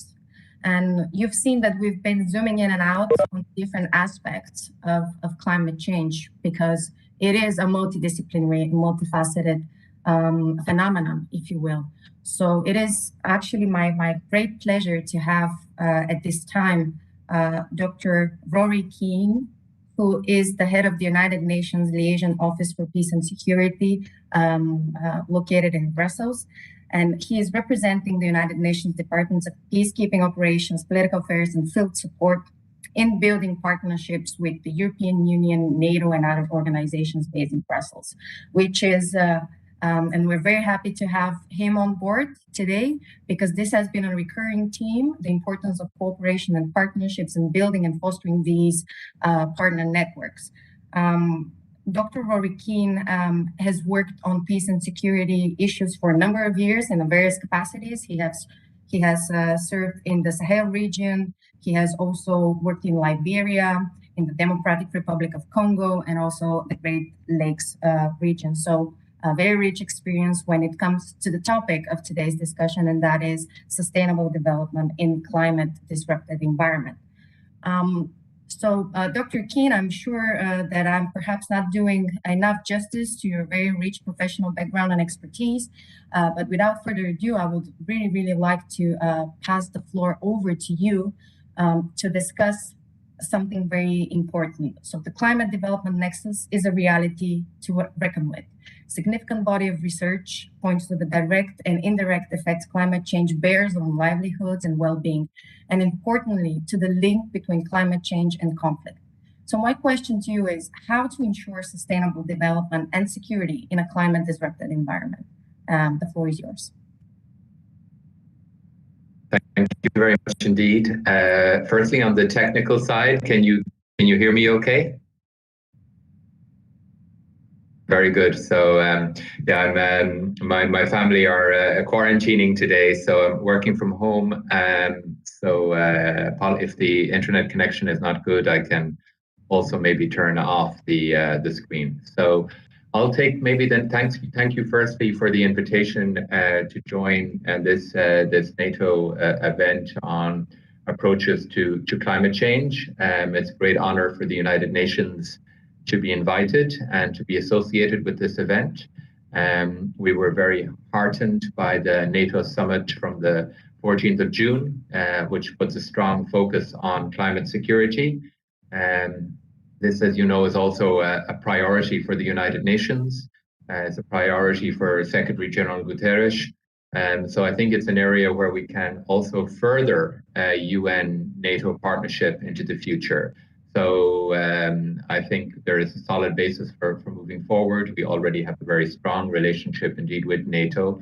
And I think this area of climate security, climate defense, really is a ripe area for furthering our partnership. Now, we in the United Nations, when we look at this issue, we really divide it into two different components. And I will address both of them here. One component is really the political component in terms of what is the impact of climate change on conflict. So I'll come back to that in a moment and how we respond to that dynamic as the international community. So that's one aspect, and that's a complicated aspect, and I'm looking forward to getting the advice also and the steer from the experts here today on that complex question. The other aspect on paper, at least, is easier, but it's equally challenging, and that is the issue of footprint and how to deal with our environmental footprint as actors working on the ground, be it NATO, be it the United Nations, and so on. So I will address both of those issues. To begin with, as you know, we're just coming out of COP26, and as you know, the Secretary General Guterres has really put the issue of climate at the front and center of of his leadership of the United Nations. He has referred, you may have heard this already, but just for those of you that may not, Secretary General Guterres has referred to the situation right now as a climate emergency. And obviously, when we use a word like emergency, that requires the type of rapid response, quick decision making that any emergency would require.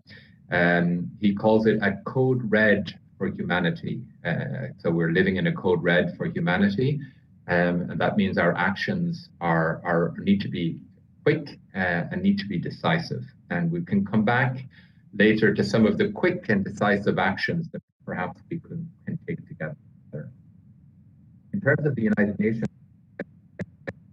up to 15 countries most susceptible to climate risk, 8 already have United Nations peacekeeping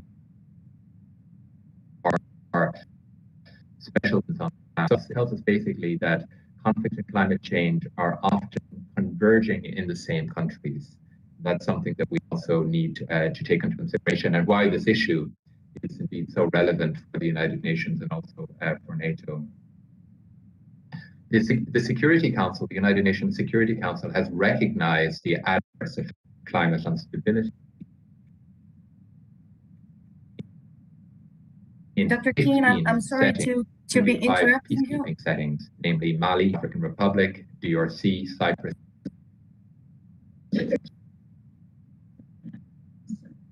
So we're losing you from time to time. The connection is breaking. So yeah, if you could switch off your camera, maybe this would improve the connectivity. Can you hear me? Okay. Yes. Can you hear me better? Yeah, I can hear you now. Please go ahead. Yes. Okay.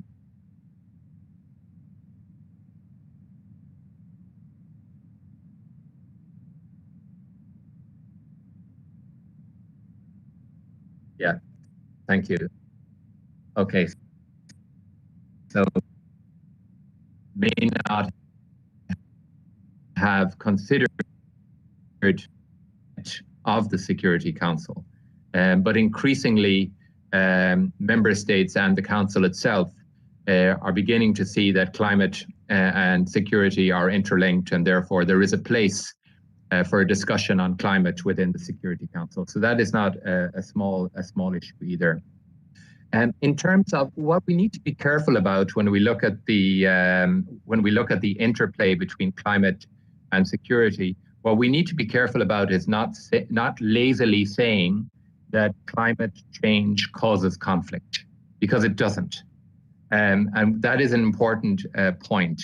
It is really what we need to really look at is the fact that climate change can be a risk multiplier in already a risky environment. So in a way, climate change may exacerbate conflict drivers such as displacement, food insecurity, competition over scarce resources, deteriorating livelihoods, or state fragility. So it's not that climate creates state fragility, but climate change can be another complicating factor in a fragile state, which could further exacerbate conflict. And we then need to unpack that and better understand that in terms of our response. We also, from our evidence in the United Nations, see that women and girls are often disproportionately affected by this dynamic in terms of climate being a risk multiplier in a fragile setting. And this is something that we also need to take into consideration in our response. I read in the news this week that NATO has a new advisor on women, peace and security. And I think these are the type of issues that we also need to look at. Now, within the United Nations, we have established a body called the Climate Security Mechanism, which was established in 2018 to really unpack the issues that I have just mentioned in terms of how we better understand the dynamic between climate change and conflict, and how we better respond in terms of prevention, in terms of what we can do on the ground, and how we can better unpack these issues. And in that regard, I would mention maybe a couple of practical examples, because I was asked to give some practical examples of how we go about unpacking this complex challenge and the link between climate and conflict. So let's look at Mali and the Sahel region, for example. So if we look at the Mali and Sahel region, we can see that temperatures are rising 1.5 times faster than the global average. So this temperature rise will clearly have a huge effect on local populations. Mali's Mopti region in the center of Mali has witnessed conflicts between pastoralists and the Malian state over issues such as natural resource management. And this contributes to the instability that directly or indirectly benefits extremist groups that can manipulate this grievance over resources. And this is really the type of challenge we have. We also know that demographic pressures in these type of settings also further create tensions between farmers and herders, and also create challenges regarding transhumance. There is, however, some practical stories in terms of how we have responded to this complex dynamic.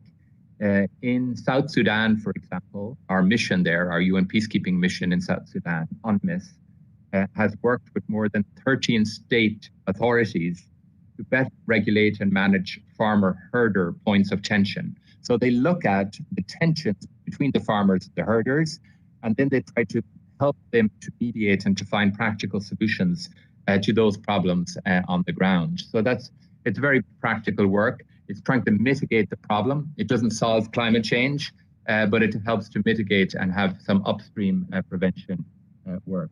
In Mali and in Central African Republic, our peacekeeping operations are working with the FAO, the Food and Agricultural Organization, to demarcate pastoralist corridors and to prepare a national transhumance operational plan to support the establishment of local transhumance conflict management committees. So basically, we're working with our colleagues in the FAO and also working with local actors to put conflict management committees in place to deal with local transhumance issues. So that's another example.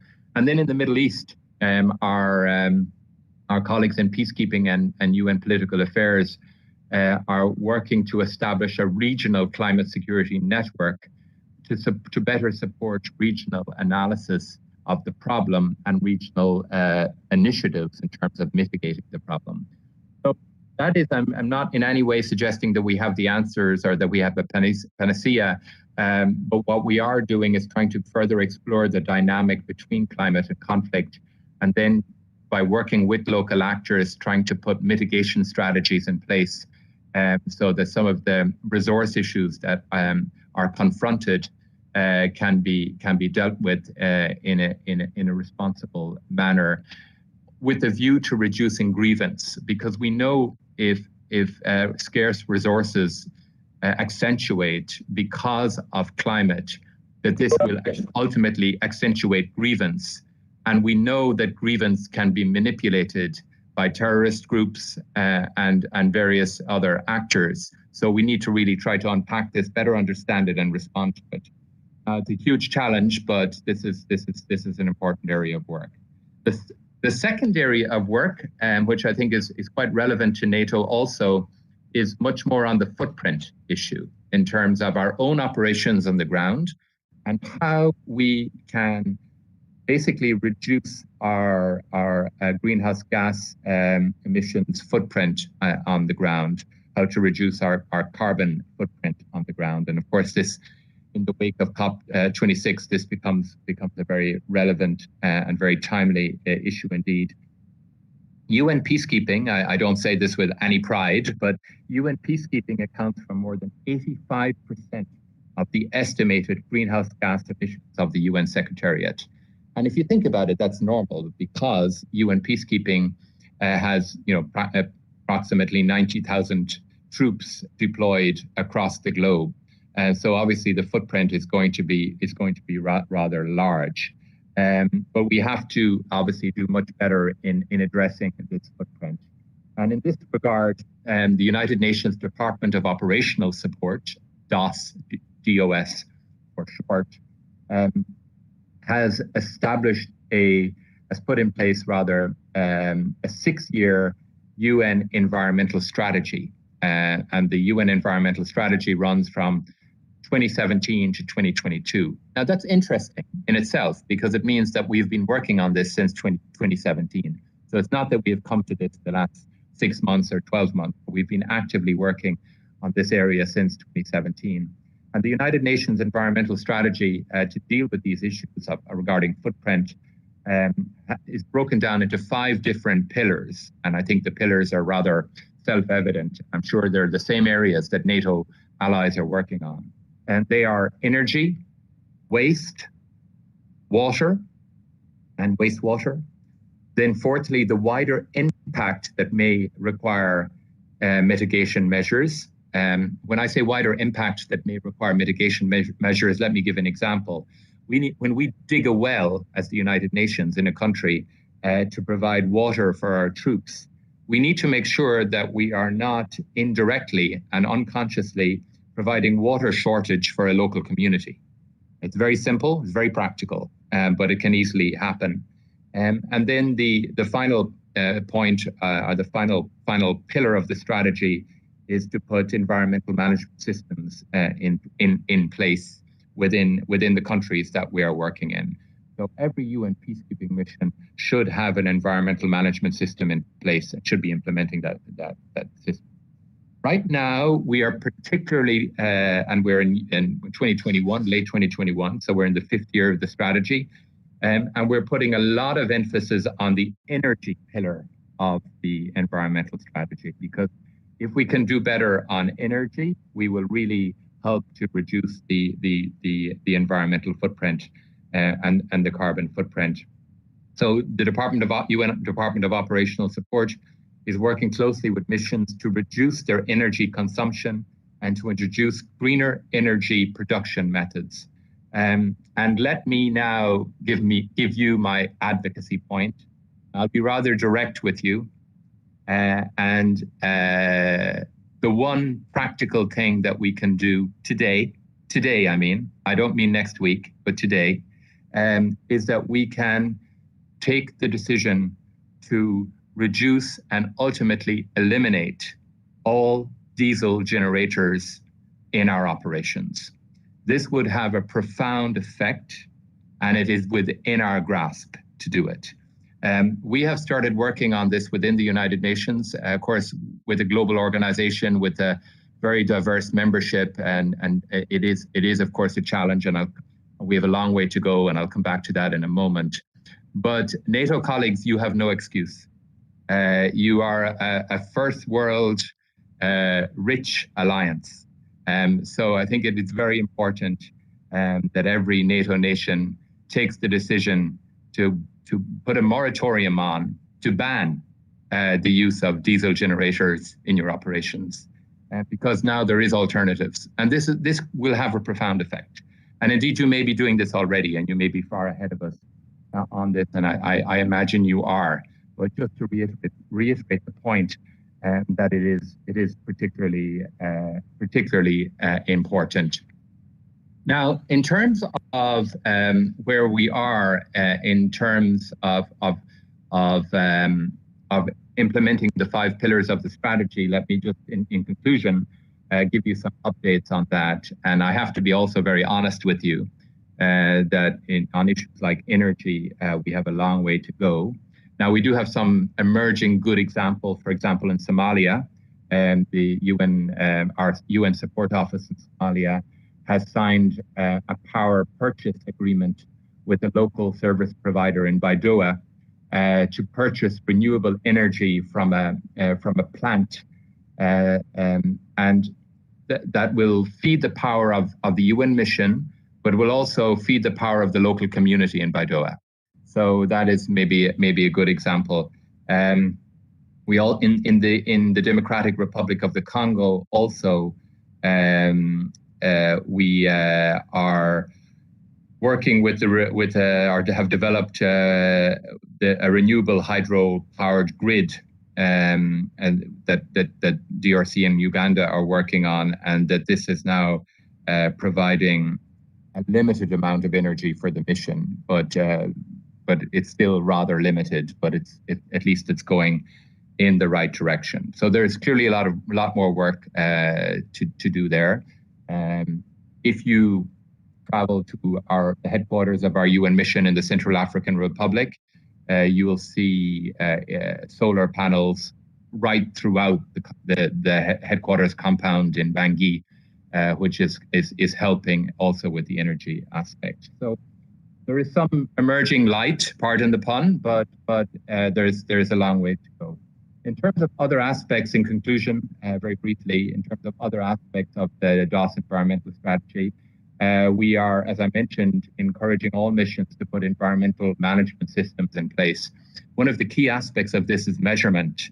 We cannot really set our goals if we cannot measure where we are.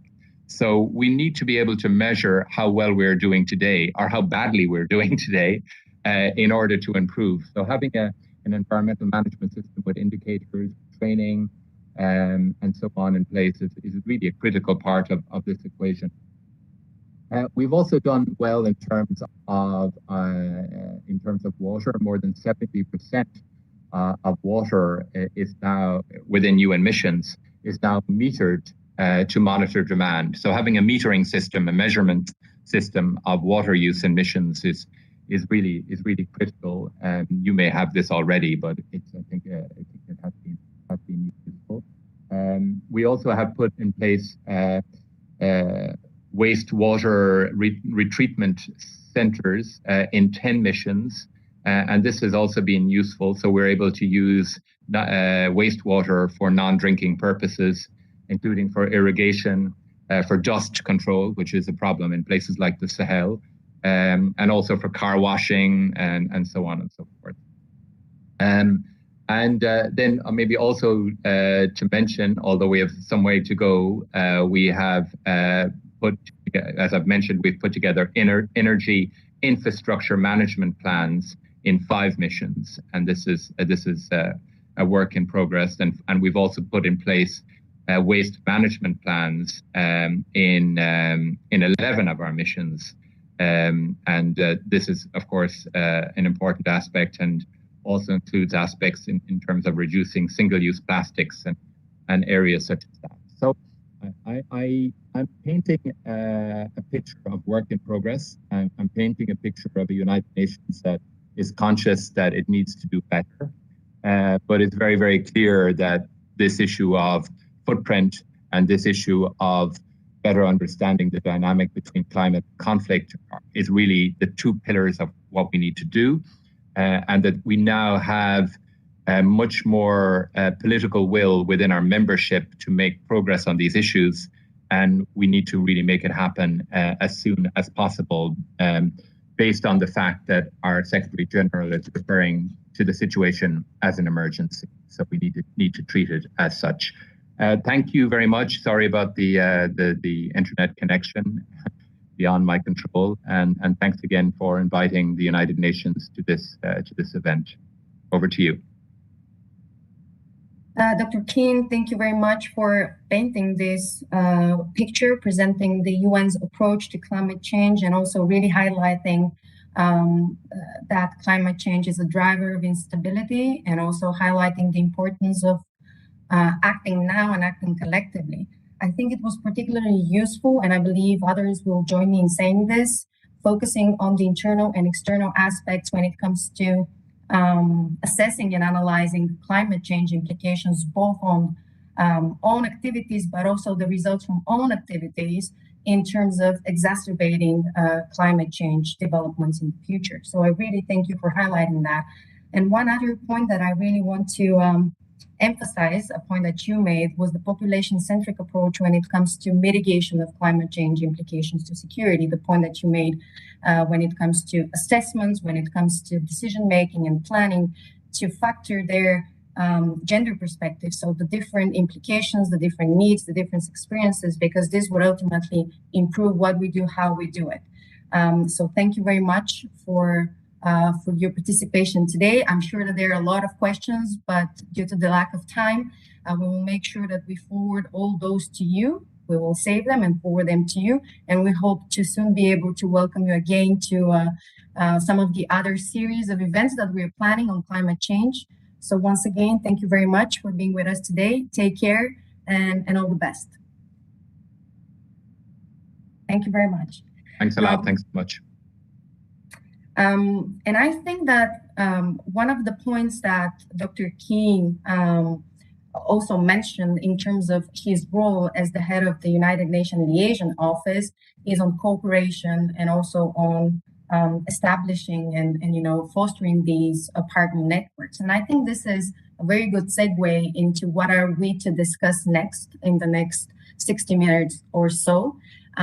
Just a quick technical remark for everyone, the participants especially. Please, we want to make this as collaborative as possible. So please be invited and encouraged to ask questions, use the chat box for that. It's been monitored, so we will be picking out questions from the chat box and making sure that your voices are heard and are made known to our distinguished speakers. Mentioning distinguished speakers, I'm really extremely delighted and honored to be the moderator of our next panel, and the panel will be focusing on a comprehensive response in terms of climate change and security, and it is very much linked to what we have already heard previously this morning, and revolves around this idea of a multi-stakeholder approach and multidisciplinary approach and cooperation and coordination. But really, just to set the stage, I want to make it clear that we will have 20 minutes of interventions from our distinguished speakers, whom I will present in a short moment from now. And then we're really much looking forward to your engagement with this topic. And I'm sure that you have a lot of interesting comments and questions to raise. So please be invited to do so.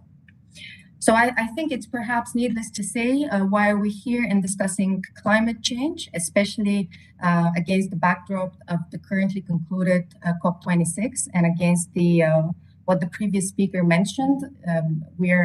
It's time to act now. It's called RED for humanity. So I think that this is a reason enough for us to be providing this platform for constructive exchange among different and key, if I may say so, stakeholders. So the aim for the next 60 minutes, of course, it would have been great to aim at solving climate change, but this will not be the case. Our intention is to provide thoughts and ideas, recommendations, conclusions, which to further pave the way forward towards increasing ambition on tackling climate change. So we will be unpacking the meaning of comprehensive response and comprehensive approach to climate change and security. And likewise, we will also be zooming in and out in terms of climate security development nexus. So our distinguished panelists for today, I'm very, very pleased to present Ambassador Tatiana Iosifer, who is the Special Envoy for Energy and Climate Diplomacy of the Romanian Ministry of Foreign Affairs. That happened in this year. So congratulations, Ambassador, on your new appointment, and good luck with this very, very important task. So prior to her appointment, Ambassador Iosifer served as the Romanian ambassador to Japan, and before that as Director of Mass Media Department and spokesperson of the Ministry of Foreign Affairs. She has had multiple other postings across different areas and regions, and has a very solid diplomatic experience. And she has degrees in engineering and mass communications as per her academic and expertise. So welcome, Ambassador Iosifer. It's a pleasure to have you here on this panel. And next, we'll have Ambassador Mladenov, who is with the Ministry of Foreign Affairs of the Republic of Bulgaria. and he's currently the ambassador at large for sustainable development and climate diplomacy. And he has more than 30 years, again, of diplomatic experience in the Bulgarian diplomatic service, and has been posted in different countries and has served in different capacities, notably as chair, as the alternate permanent delegate of Bulgaria to UNESCO, and as the chairman of the 13th Conference of the Parties to the Convention of the Protection of Cultural Heritage. Ambassador Mladenov was also director of the Directorate for West European countries and head of East Asia sector at the Bulgarian MFA. So Ambassador, welcome, and I'm very honored to have you here on this panel. Our third speaker is Ms. Laura Berkman, who is the Senior Strategic Analyst at the HCSS and is the head of Climate and Security Program there. She is also a member of the International Military Council on Climate and Security. And before joining the Head Security Center, Laura worked as principal and senior consultant at the CORES, where she focused on topics such as civil protection, disaster risk reduction, and crisis management. She has also served in the Ministry of Foreign Affairs, the Dutch Ministry of Foreign Affairs, and I'm very happy to also say that she holds an MPA from Harvard University, an Executive Masters of International Relations and Management from University of Amsterdam, and a joint master's degree in International Relations and Philosophy. So, Ms. Berkman, I'm really honored to welcome you to this panel. I would now turn to business and really turn to Ambassador Mladenov. Your rich professional background includes experience in climate diplomacy. So is this a new type of diplomacy, and how is it addressing the climate development nexus? Just to continue the discussion we had with our previous speaker. Ambassador, the floor is yours. Thank you, Ms. Vuklinova. Do you hear me? Technically, everything's okay. Well, thank you, first of all, for the invitation to participate in this conference. Let me, in the beginning, greet all the participants, of course, but also commend the efforts of the organizers of this conference and this event, the Sofia Security Forum, and also the NATO Center of Excellence for Crisis Management and Disaster Response, for organizing this very timely and I hope very useful conference initiative only days after the conclusion of COP26 in Glasgow. Well, now reverting to your question about climate diplomacy, yes, this is a kind of a new type of diplomacy. I rather say this is a new chapter of opening a new chapter of diplomatic activities. Climate diplomacy is dealing with international multilateral diplomacy and also combining bilateral diplomacy. It covers a very great variety of fields of competence, like climate change, the implications of climate change on economy, on social life, on transport infrastructure, of politics even, and so on. So this new type of diplomacy is indeed attracting a lot of interest lately, especially during the last years, from many participants and major international players. As I mentioned, it combines multilateral diplomacy and bilateral diplomacy, and a very good example of this was of how this climate diplomacy is functioning was the last conference of parties of the convention in Glasgow. We saw the efforts during the 2 weeks diplomatic marathon to achieve a conclusive document, to agree on a final text, which was an important step forward in tackling climate change.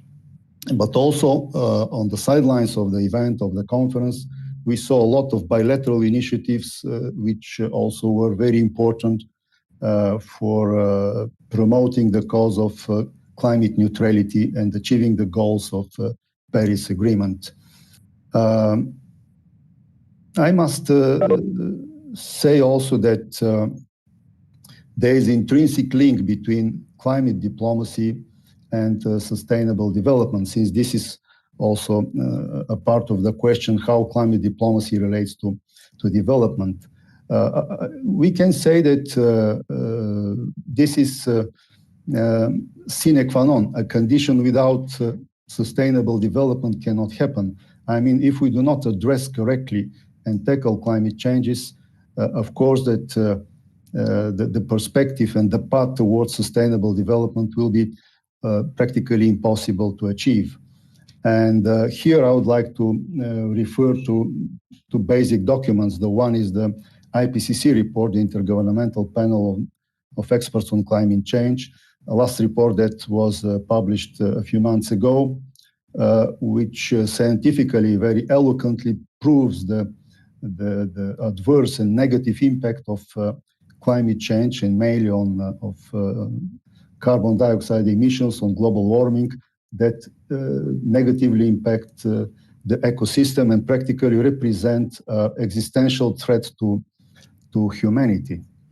And also I would like to mention here another very important document that was adopted 6 years ago in 2015. This was a document of the United Nations, the Agenda 2030 for Sustainable Development.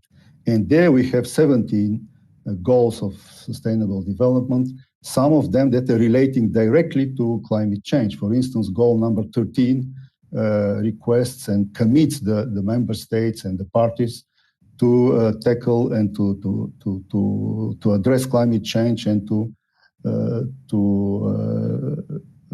achieve a climate stable and neutral ecosystem for on the planet. But also we are addressing there various other issues like combating poverty and combating and reducing inequalities, which are respectively Sustainable Development Goal number 1 and Goal number 10. And I can enumerate also many other examples that are in this document. The program 2030 explicitly says that the member states should protect the planet from degradation and take urgent action on climate change. Maybe also to mention the results of COP26 in this, how to say, in the light of the nexus between climate change and development. As I mentioned in the beginning, the work of the Glasgow COP26 was a perfect example of how climate diplomacy is functioning. After a long debates and discussions and bilateral meetings, we have a final document that is a result of a difficult consensus. Of course, some of the parties might be not so satisfied with the outcome of this final text. But as I said, we have a large number of participants, almost 200 countries. We had 120 leaders that were participating in the beginning of the conference, which once again underlines the importance of climate diplomacy, which is becoming one of the main tools today of dealing with various international issues from economic development, environment, but also security, since we are discussing also the security impact here of climate diplomacy and conflict resolution. Just to mark some main points of this agreement. First of all, what in my view is the most important is that we have a consensus and we have a text, because there are conferences when unfortunately they conclude their works without reaching a consensus. In this case, we have a text, we have a final document which leaves the door open to limit the global warming to 1.5 degrees Celsius, which is one of the main goals of the Paris Agreement also, and which is also stressed in the report of IPCC, as I mentioned a few minutes ago. So next year, by the end of 22, the parties to the conference should once again revert to their commitments and try to present higher pledges, higher ambitions in order to keep in track the goal of 1.5 degrees of warming by 2050, by middle of the century. Another very important element also of the text is that the fact that for the first time coal, unabated coal, is mentioned in a final document of COP conference, COP meeting. Of course, the text there might have been more ambitious, and as some partners requested this, especially the European Union, the United States, but due to the proposal in the very last moment of some countries like China, India, it was watered down a little bit, and instead of phasing out coal, we have phasing down coal. But nevertheless, for the first time, we have the coal issue explicitly mentioned there and connected to the carbon emissions. So it leaves the door open for further discussions between the partners. And third, also element, important one, was that during the COP26, we succeeded to finish the so-called Paris Agreement rule book related to the carbon markets and also to the transparency and accountability of the policies, of the measures and the emissions that emission reductions that are presented by the parties to the convention. Also to mention the very important climate financing issue, it was also reached a consensus on this. The developed countries have pledged to double their support for developing countries, especially for the adaptation segment of this $100 billion US per year till 2025, and also an agreement to discuss further the financial assistance from the developed countries to developing countries after the period of 2025. So in conclusion, we might say that despite some criticism and despite maybe some higher ambitions and expectations from certain partners, from civil society, from climate activists, COP26 did what was necessary from diplomatic point of view as a climate diplomacy, since we are discussing the successes and the failures eventually of climate diplomacies. So maybe I stop here. I don't know whether I am within the limit of 5 minutes, but I stand ready for the discussions. Thank you. Over to you. Thank you very much, Ambassador, and thank you for presenting this big picture of global multilateralism, global, I would say, climate diplomacy multilateralism. So thank you for presenting that and for also highlighting the outcomes of COP26. Undoubtedly, this is something we will be coming back to during our discussion today. But something also very important that you mentioned leads me to climate and security. So you mentioned that climate change is a threat in itself, a fundamental existential threat to humanity, but it's also a threat multiplier, exacerbating pre-existing social, economic, and environmental risks. And this has been something echoed by a number of other speakers who presented earlier today. And also importantly, the NATO Deputy Assistant Secretary General on emerging security challenges emphasized the Alliance's ambition to become, and I quote, the place for analysis on climate change implications to security. So my question now to Ambassador Yosibur would be, how would you discuss the climate security nexus and particularly the role of NATO in tackling climate-related risks? Ambassador, over to you. You can all hear me very well. Thank you. It's a pleasure to be here in Sofia in a somehow very well socially distanced stage. Allow me, first of all, to thank Sofia Security Forum and NATO Center for Excellence on Disaster Response and Crisis Management for inviting Romania to this conference. As a neighbor of Bulgaria and a co-sponsor of this center, Romania values Bulgaria's efforts to contribute to the international debate on climate change and its impact on security and sustainable development. I also welcome the opportunity to meet distinguished speakers on this panel and in this conference. We have heard so far extremely interesting presentations and discussions. Climate change has been an issue of concern for many years. From the decrease of the snow cover in the northern hemisphere, the melting Greenland ice sheet, the increase of the global sea level to the alteration of the climate and increased intensity of extreme weather conditions are all known manifestations of the climate change. We have seen extreme weather events in Romania as well, including twisters and tornadoes unheard of years ago, and long and more brutal heat waves, as we had one over the past summer. Climate change has become a multifaceted global challenge with wide range implications on the environment and biodiversity, on people's lives, on economies and security as well. According to the NATO Climate Change and Security Action Plan, endorsed by the heads of state and government in June this year, climate change is a threat multiplier that impacts allied security both in Euro-Atlantic area and in the alliance's broader neighborhood. Harsh weather conditions can affect operations.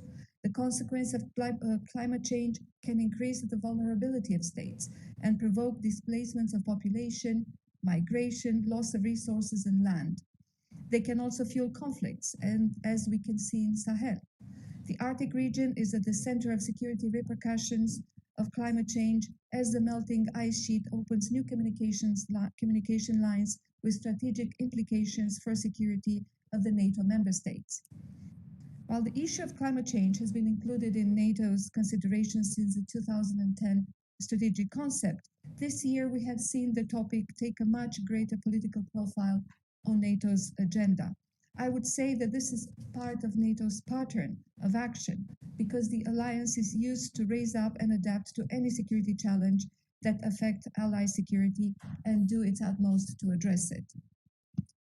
As NATO Secretary General Stoltenberg and his deputy Mircea Joana are saying, the alliance is aiming at setting a standard of excellence in this domain as well. As such, NATO has adopted its own climate change and security action plan, which sets guidelines for measuring the impact of climate change for NATO, including climate change considerations in NATO's policies and identifying the necessary adaptations.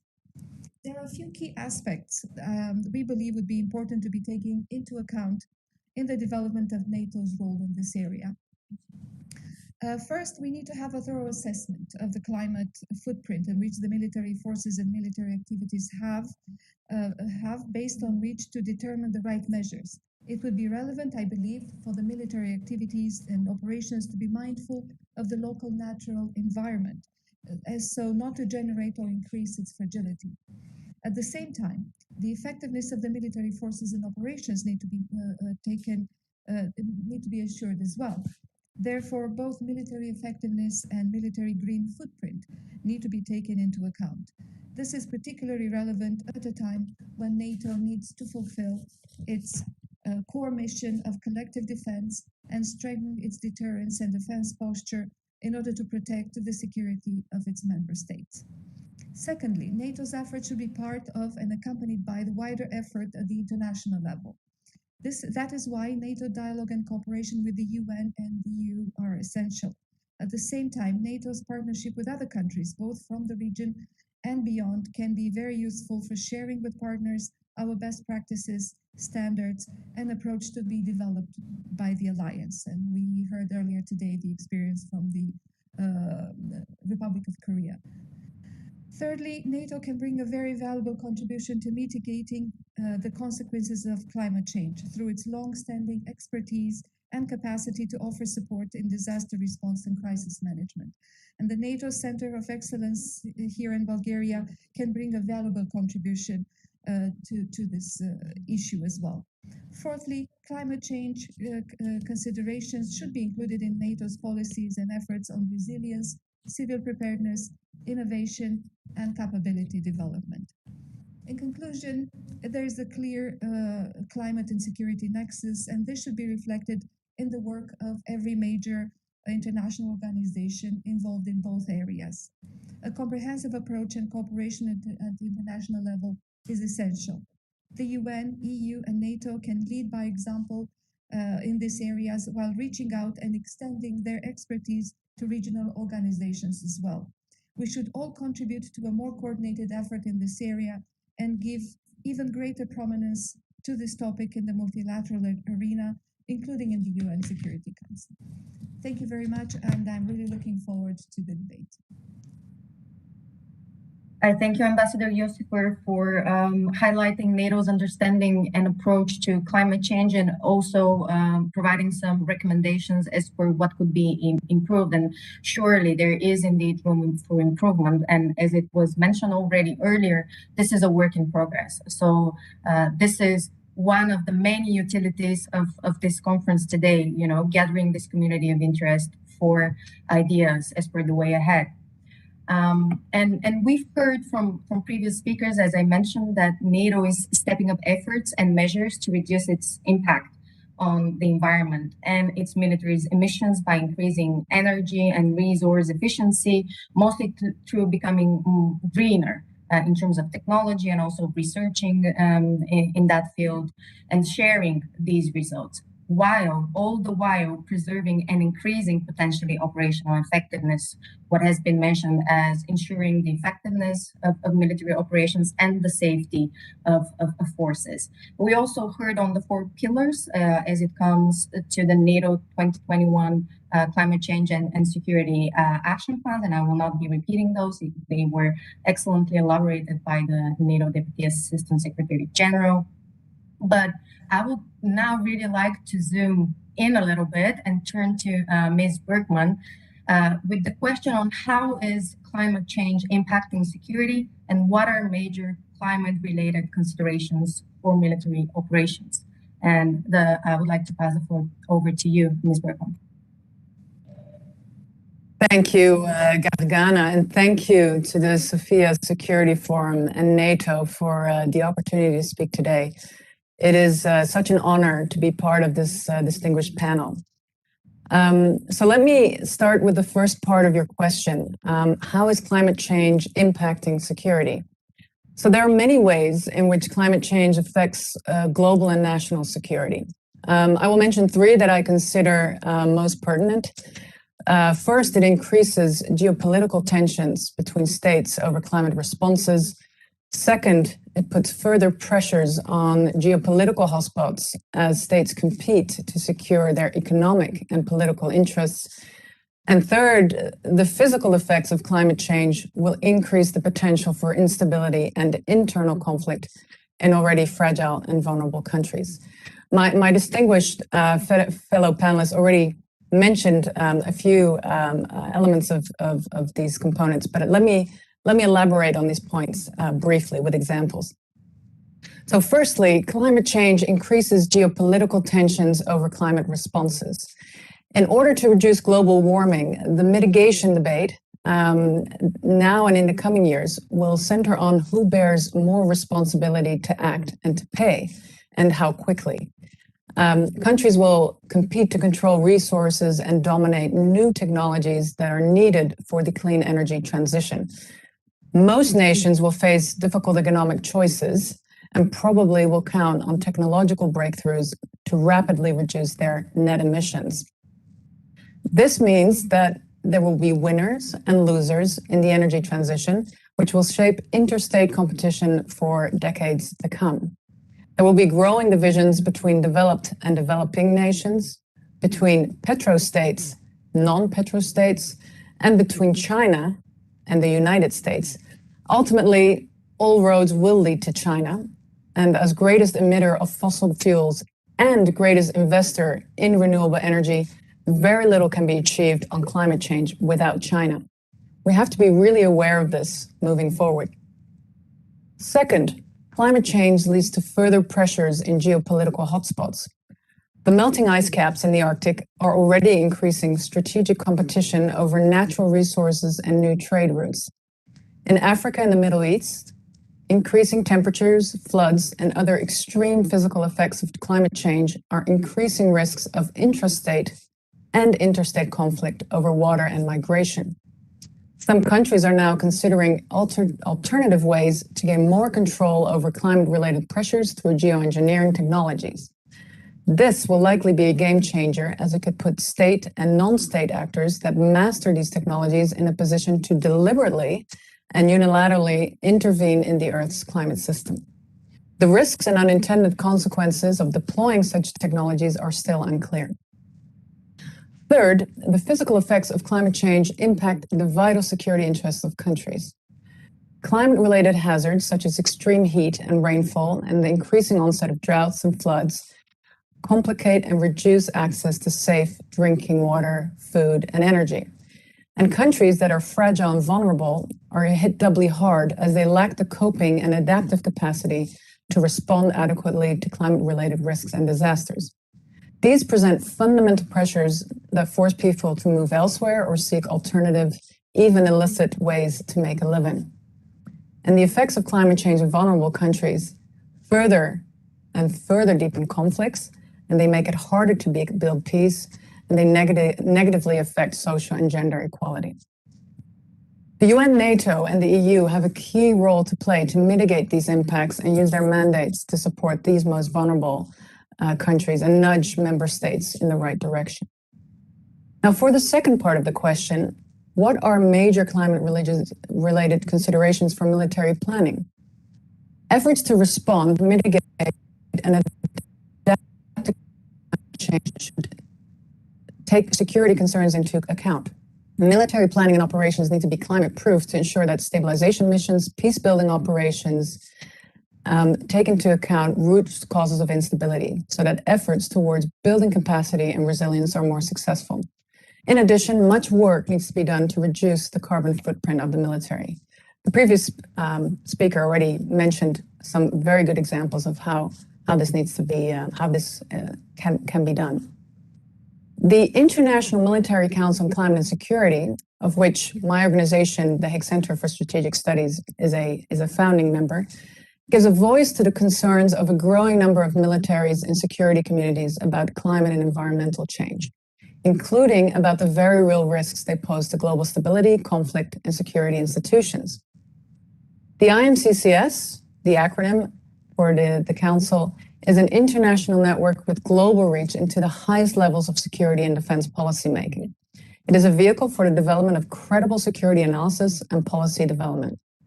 The core functions of the IMCCS are threefold: analysis and policy development, communications and policymaker engagement, and finally, coordination. In 2020, the IMCCS launched its inaugural World Climate and Security Report, which focused on providing a comprehensive and detailed analysis of climate security around the world, including the risks and opportunities on a region-by-region basis. Building on this foundation, the 2021 report, released in June this year, focuses on action to further climate-proof international security, and it provides tools for policymakers to address climate-related risks and opportunities. The international community should embrace predictive modeling and climate risk assessment methodologies to better prepare for and prevent climate security risks. These types of assessment can then also be integrated into military's regional security plans and force readiness assessments. The main task moving forward is to turn urgency into action now that climate change is increasingly being recognized as a strategic challenge for the military. The question is how to do this. And some good progress is already being made. The EU and NATO released defense roadmaps and action plans, and the US Department of Defense brought out a climate adaptation plan in June. All look at improving prevention, preparedness, and response capabilities of the security and defense sector. Notably, the US Department of Defense frames its efforts around 5 lines of engagement. Firstly, climate-informed decision-making. Secondly, the training and equipment of climate-ready force. Third, resilient built and natural infrastructure. Fourth, supply chain resilience and innovation. And fifth, to enhance adaptation and resilience through collaboration. I believe that this framework also should be used as a good source of inspiration to further develop and adapt other roadmaps so that a comprehensive approach can be achieved. In its first 2 years of existence, the IMCCS, with expert members from more than 40 countries around the world, has focused on putting the climate and security nexus on political agendas. And it's really encouraging to see institutions like NATO, the EU, and the US, including the security implications in a more comprehensive effort. A remaining challenge remains that the climate security agenda needs to be more centrally adopted in the UN Security Council, as the previous speaker also highlighted. Tackling climate change should not just be restricted to actions under the UNFCCC, but integrated into the core mandate of the UN Security Council, so that UN security action on climate change is not limited to activities such as conflict prevention, but also weaved into core peace building and stabilization missions. And conflict-ridden climate hotspots can be better supported. Thank you, and I'll leave my remarks over here. Thank you. Thank you very much, Ms. Berkman, also for building upon what other speakers have highlighted when it comes to the role of the military, when it comes to tackling climate change, and what are the specific challenges and considerations that the military has to factor into specific climate-related risk assessment. So thank you very much for providing this specific angle to our discussion, and I'm sure that we will be building upon it and further elaborating it further on. But thank you very much. So this concludes this, let's say, first part of our discussion today. And in order not to really repeat what you have put quite eloquently, I will just say that you've highlighted the importance of the fact, actually, that work on climate change is in progress, is going on at multiple and different levels, and is involving multiple stakeholders. So from the communities and the people, all through the governments and the state institutions, through regions, and then the global level. And the tricky part here is to keep that discussion ongoing and alive, and potentially advancing it to more ambitious place, so to speak. And with that, I would really like to now move on to some questions that we have, and I'm keeping an eye out and on the chat box, and I'm not seeing much of activity there. So really, again, and I just saw something in the chat. So please use the chat, and we will feed your questions into the discussion when the time is right for those. But let me now just turn again to Ambassador Mladenov. So you discussed in a good detail the results from COP26, and one of the key announcements, if you will, one of the key lines there was for leaders to lead. So really my questions to you is how to lead in a climate responsive way, something that Ms. Berkman also touched upon, leadership and political decision-making in a climate responsive way. So how to lead in a climate responsive way, and what should be the key principles and objectives there? So Ambassador, over to you.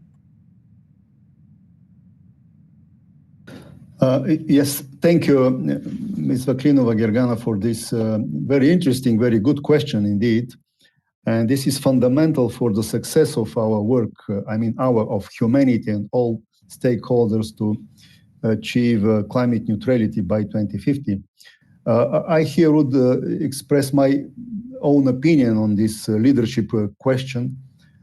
For me, we have to lead through example and with courage.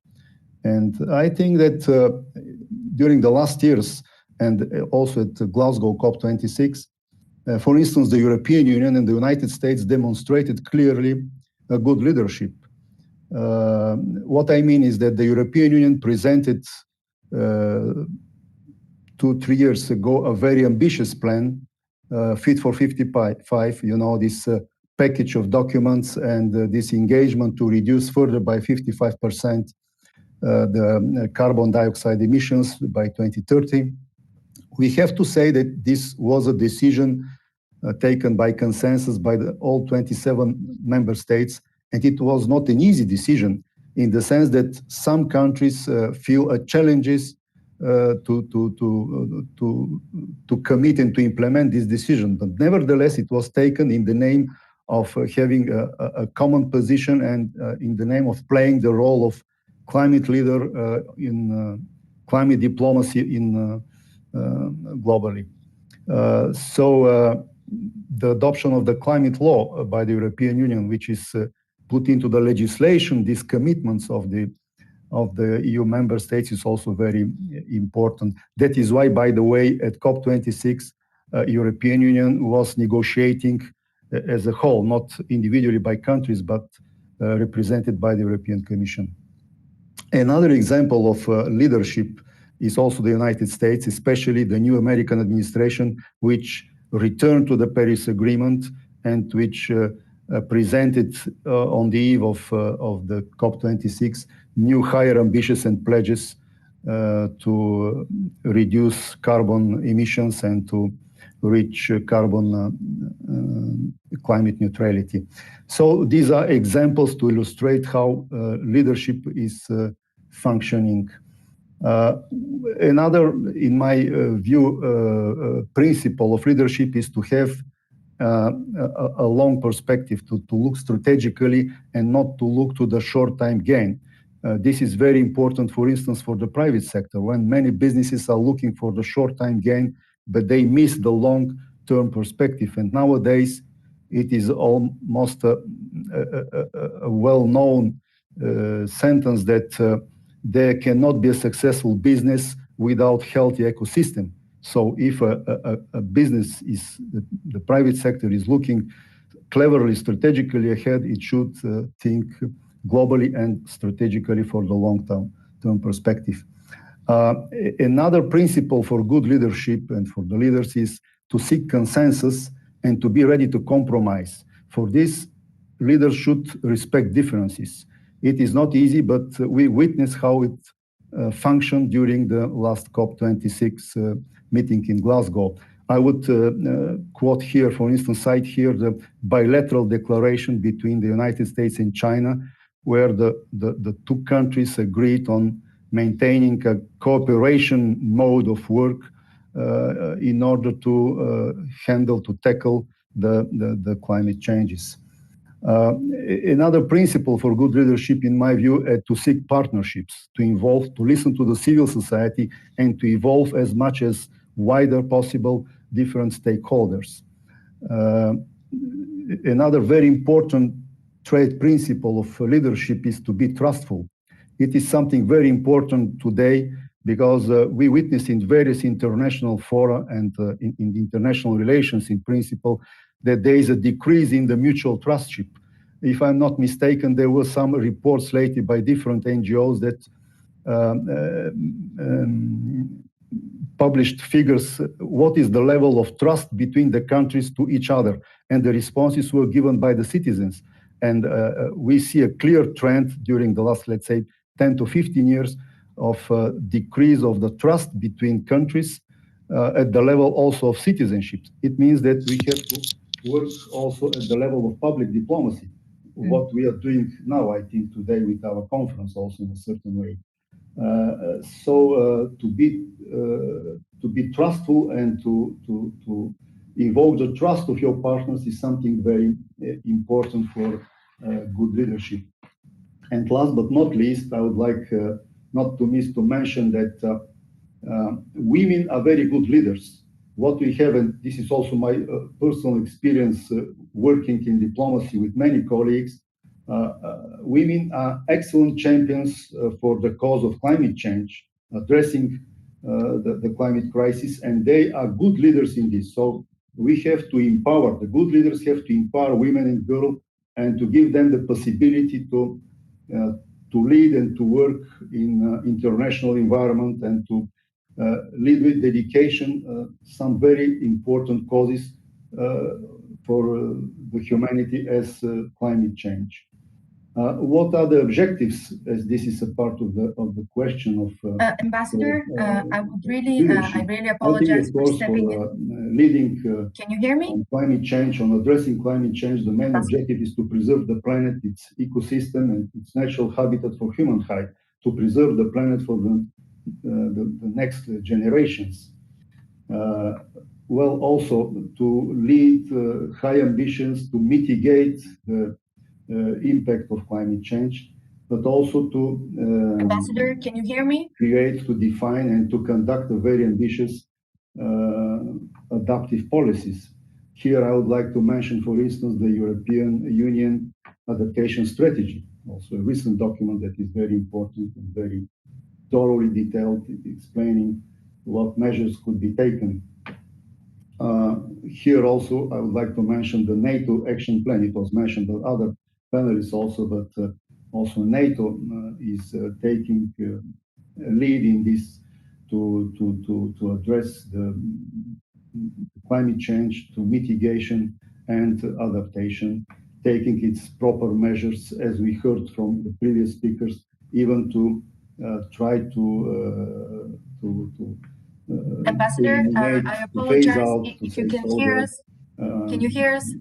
The diesel engines and the internal combustion engines of the vehicles, which is also an important step, since we know that transport worldwide is contributing to 20% globally per annum of the carbon emissions. So you can imagine that if we can reduce the carbon emissions of transport, it will have a serious positive impact on the ecosystem. Well, another objective of this strong leadership should be to strengthen international institutions and mechanisms. We know that lately, for several years now, we are debating at the United Nations a reform and a streamlining of the different UN agencies and committees and commissions in order to make them more effective. This is also valid not also for the security sector segment of the United Nations, but also for the development segment. So one of the objectives of this leadership will be to strengthen and to streamline, to make more efficient the work of the United Nations system as a whole. And maybe last but not least, this is to build up synergy, should be, in my view, the objective between competition and cooperation on global arena. Here we also can cite some good examples. We have a good examples from the COP26, as I mentioned, the United States-China joint declaration, but also the meeting between the President of the United States and his Chinese counterpart just 2 days ago. And there, the meeting, according to the information, the climate change was mentioned, and it was mentioned in light with the defined as a field of possible cooperation between the two major countries. So briefly, this is how I see the principles and the objectives of leadership on climate change. Thank you very much, Ambassador. I'm not sure whether you can actually hear us because I saw that your headset fell down, but I thank you very much for this very comprehensive overview of leadership and climate responsive leadership. I would really like to pick up on what one of the points you mentioned, and precisely in terms of trust, transparency, and communication and messaging. And I would actually like to also take one of the questions from the audience and leverage Ambassador Josifer's experience in mass media, and just turn to you with this, Ambassador, with this question on, so when it comes to climate change, as with many other topics, the approach should be bottom up, but also top down, but also bottom up. So leaders should lead, but also, the different levels, this should trickle down to the different levels and in a transparent and trustworthy manner. And the question from the chat concerns what we've observed when it comes to messaging and communication with COVID-19, and the concern perhaps of the person asking this question is, are we risking to turn climate change in something similar because of perhaps lack of sufficient and transparent information, and if we keep it at the back burner and only discuss it in specific circles. So, Ambassador, to you. Thank you very much. A very important question, and I really appreciate it. It was framed in the and what's happening today with the misinformation regarding COVID and the vaccination campaigns. A lot of our countries are being really affected by that. So that really highlights how important communication is and how the issue shouldn't be just discussed between leaders. Of course, leaders gather, we see on the TV screens, sometimes very abstract concepts and very complicated decisions that they make, but it's so important to have the public going along. Some might see the efforts that are being done to mitigate climate change as being something that it's not incumbent upon them. It's something that will happen in the future. We don't know that when, and maybe we just can go along doing business as usual. But there are also the civil society and the NGOs and the activists that are bringing the issues down to the people. And as you mentioned, the bottom-up approach. We really need to match these two, and we need to narrow the gap and communicate all the time. Let the people know what's coming ahead and what do these commitments mean. We all hear 1.5%. But what does it mean? Degrees, sorry. So what does it mean? Do we have to change our lifestyle? Does this impact, as we see today, the debates with the energy prices? Some people say that the efforts to mitigate climate change are impacting, are raising the prices of definitely the fossil fuel part of energy. So this debates need to go on, and they need to involve more and more people. And here education is key, addressing the younger generations so they are ready, so they are aware that the climate change is a responsibility. Mitigating the effects of climate change are a responsibility for all of us, all actors in a society. It's a global challenge, and we all have to do our share. Thank you very much, Ambassador Josiper. And if you allow me also to pick up on something that you mentioned, and I believe would allow us to further discuss on two important points that have been raised today. And I turn to Ms. Bergman, and I have 2 points for you, one of which you yourself raised. So when it comes to discussing a technological approach to climate change and security, you mentioned technologies and how technologies could be leveraged, for example, to create new capabilities and also improve assessments, something that was also mentioned by NATO's Deputy Secretary, Assistant Secretary General. So this idea of technology being used in mitigating and adapting and ever further transforming for climate change. What is your take on that? And to also add something that is linked to what Ambassador Josiper has been saying. So communication is all about trust. It's all about transparency. It's all about building resilience, if you will. You also raised this point on resilience. So resilient societies, resilient communities. So what is it that should be resilient in a climate security situation that we have at hand? So over to you, Ms. Bergman. Thank you, Gariana. These are big questions. I'll try and be succinct as much as possible. So in terms of the technology question, so I mean, there are many technological innovations being developed that could support the prevention, preparedness, and response efforts to climate change. And these technologies will only gain further force now that the race is on to eliminate carbon emissions and transition to a greener economy. Regarding prevention, early warning and risk assessment tools, I already mentioned this, will become of increasing importance to policymakers, military personnel, humanitarian workers, but also civil society. It will help them better anticipate and plan for potential disasters or for potential stresses. My organization is working on machine learning-based predictive and causal models that allow for increasing accuracy in this regard. Big data, but also satellite data can be used for this purpose.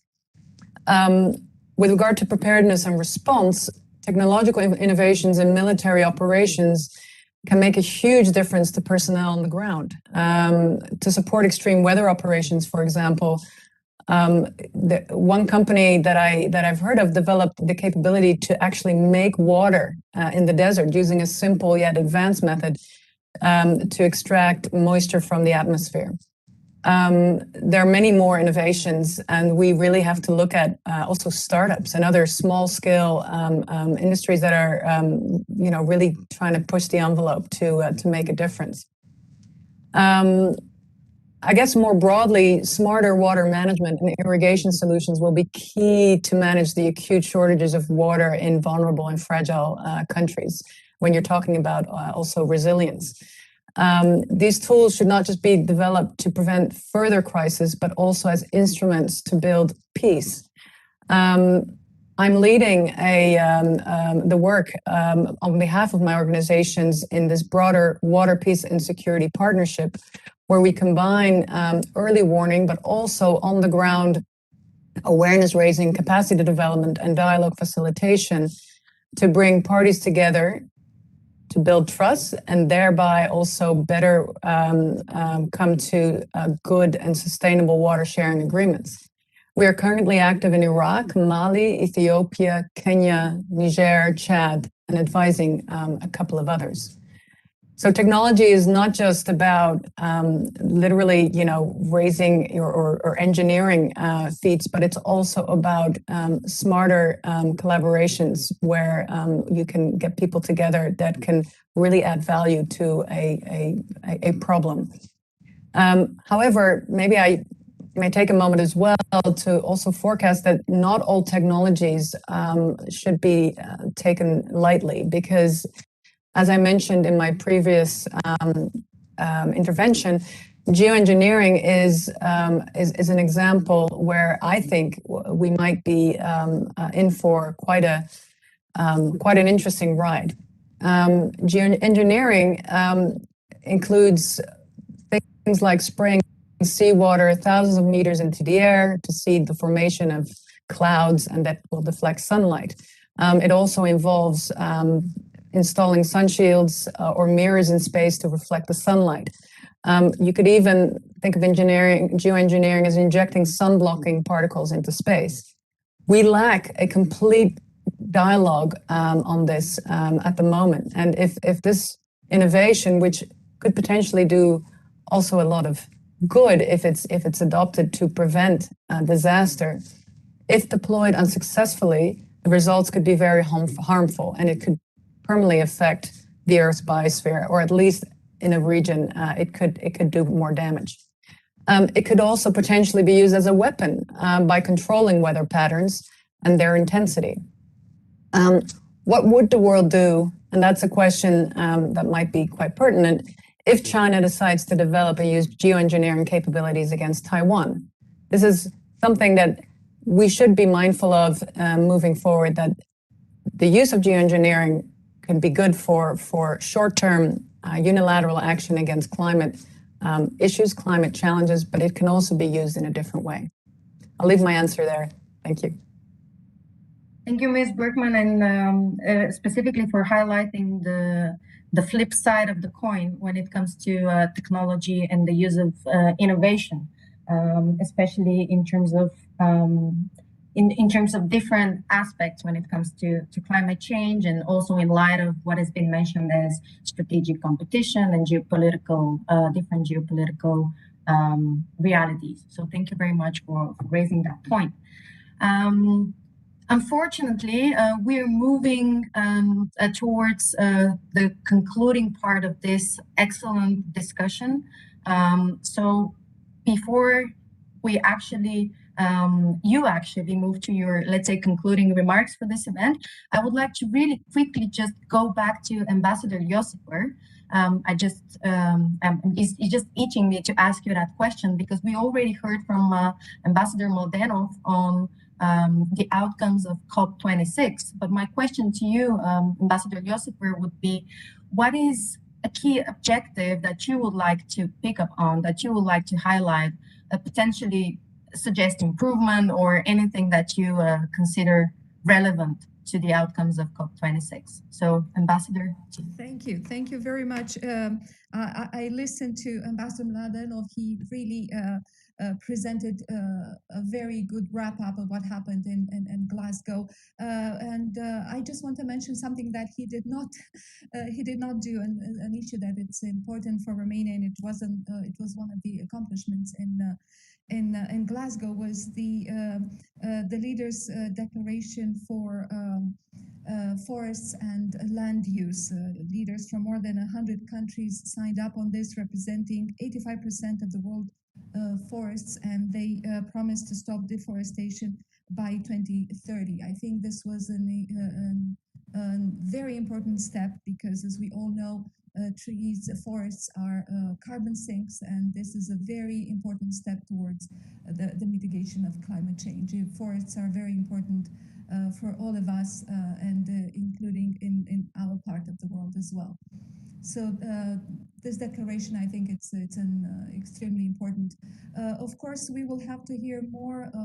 The level of ambition, maybe to some assessments, wasn't as where it was supposed to be.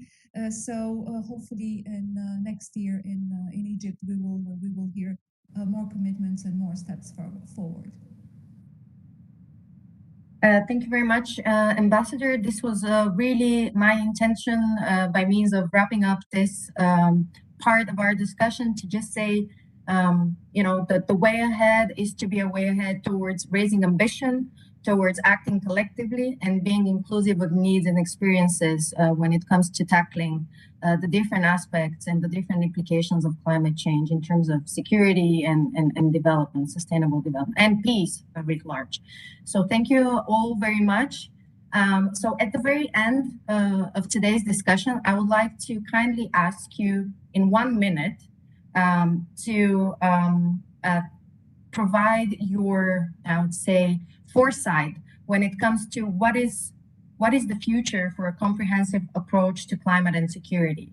And if you could take this 1 minute to really try to imagine our future in that regard and in terms of comprehensive approach. So, Ms. Bergman, I would like to pass over the floor to you.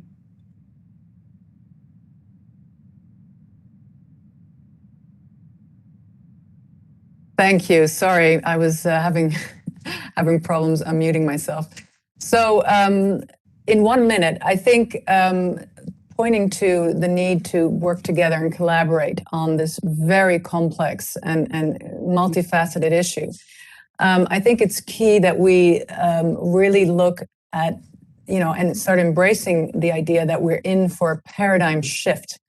We cannot do this by, just moving in the same direction, but sort of shifting the actors around or shifting our portfolios, a little bit. We need to fully and fundamentally look at how the functional levels within our organizations are now looking at the climate change challenge. So the climate lens needs to be integrated fundamentally in all different sectors of governance, but also in industry and also in other sectors. And this will be an extremely tall order to achieve, but I'm optimistic because people are adaptive and we have faced challenges in the past, perhaps not of the complexity of the challenge that we're facing with climate change, but I think if we start somewhere, then I think we're on our way. I think if I can mention one example where this could really have an impact, I want to reiterate the fact that we need to look at our international legal environment to make sure that our decisions that we make, also multilaterally, but also bilaterally, really stand force.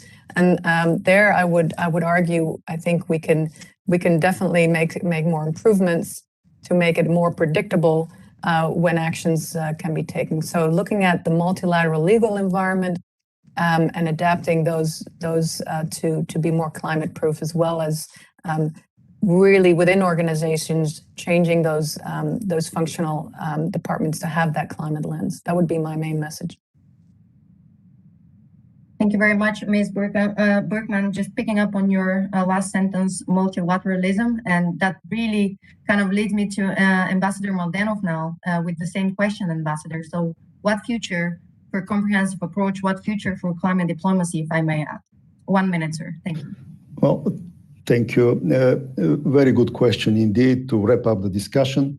I agree with Ms. Berkman. I'm also optimist on the success of our mission, although this mission may sometimes seems impossible, but in the end of the day, I'm sure that we will be able to act in concert and to reach climate neutrality and save the world.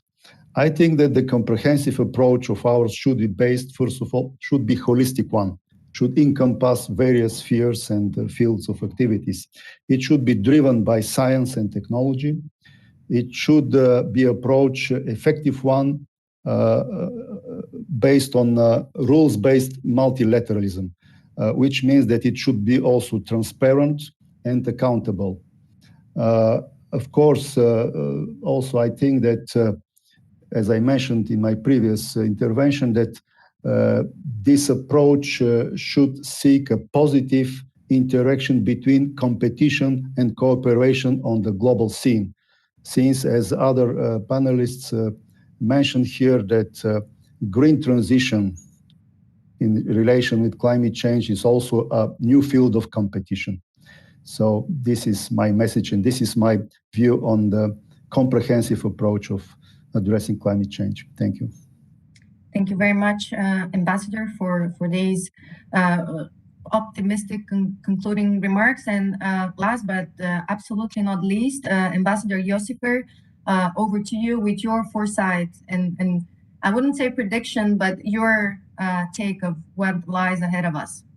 Thank you. We've had two very interesting proposals, a change of paradigm, and then Ambassador Mladenov with his optimistic message. And I would add another keyword here, urgency. Urgency of action. We have seen how this climate change issue has been rising up in the NATO agenda. It is on the top tier of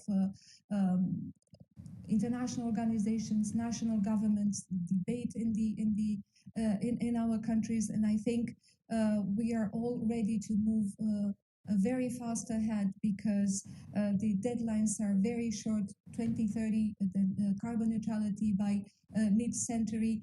These are very short timelines when it comes to action.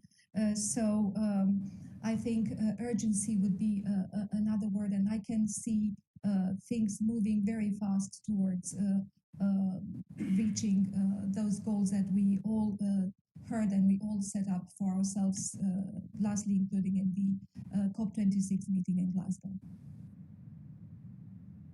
Thank you very much, Ambassador Josiper. With this optimism and call for urgency and collective actions in a framework of a comprehensive and inclusive approach, it is my pleasure to thank you for being part of this panel, for taking your time and sharing with us your thoughts and recommendations. I believe I will be joined in thanking you for your participation also by all the participants. And I do apologize that perhaps some questions remain unanswered, but again, this is an ongoing discussion. This is work in progress. So all questions that we receive and that are pertinent to your work and to your area of expertise, we will absolutely make sure that we forward to you to keep that vibe, to keep that discussion ongoing. So with that, again, this is the end of our discussion for today. Thank you once more to the distinguished panelists and to everybody being part of it. And yeah, I was informed that although we took 9 minutes away from the break, say the lunch break, I believe it was all worth your while. So now enjoy your lunch break and be back for the second part of this event starting 1400 Eastern European time. Thank you very much, everybody. Take care. Stay safe. Thank you. Goodbye. And Have a good continuation. Thank you.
Dear participants, we'll have now approximately 1 hour break. So we'll resume the work of our conference at 2 p.m.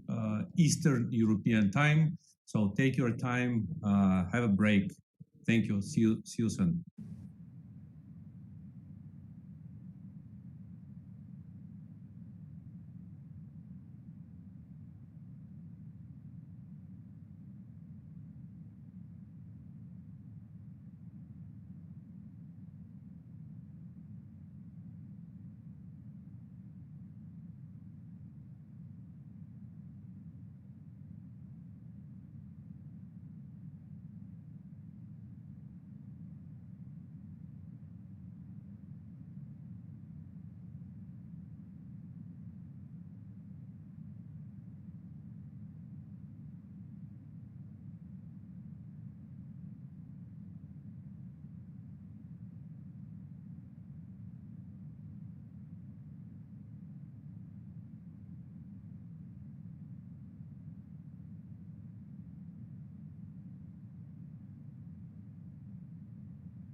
Hello, is there anybody there just to try?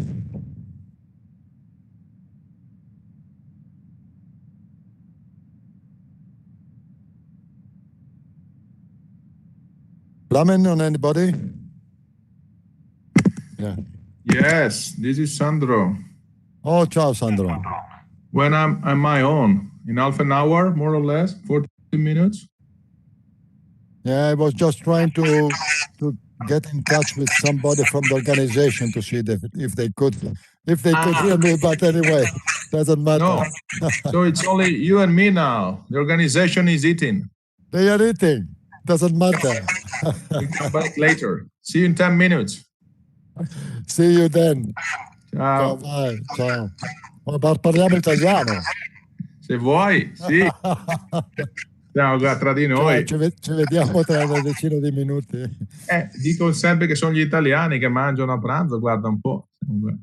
Ma io mi sono nordicizzato, mangio a mezzogiorno perché sennò non ce la fai. Va bene, ci vediamo tra un po'. A dopo, ciao. Ciao.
Okay, good afternoon, ladies and gentlemen. We are continuing with the program of our climate change conference, and we are switching now between NATO and EU in order to see the EU approach towards climate change. Over the last 30 years, the EU has been at the front line of the global fight against climate change, an engagement which is its duty. As one of the most economically developed areas in the world, it is among those who emit and have emitted in the past the most greenhouse gases responsible for climate change. And against the backdrop of accelerating climate crisis and to push others to take their full responsibilities, the EU has adopted a new climate law last year. It makes climate neutrality by mid-century a legally binding commitment and raises EU's greenhouse gas emission reduction target from previously 40% to at least 55% in 2030. It will be a tough task, but anyway, last year we have seen the return of the US to the Paris Agreement and a number of major economies committing to a net zero emission pathways. So around 60% of the world's emissions are now subject to an upgraded climate target for 2030. And not just EU and the US are raising the bar, but also China, Russia, and others recognize that more must be done. And the challenge is now to make sure that all major economies take ambitious enough, measurable, and verifiable 2030 targets and climate neutrality commitments. And within this framework, it will be very interesting to know what the military approach towards climate change would be from a EU side.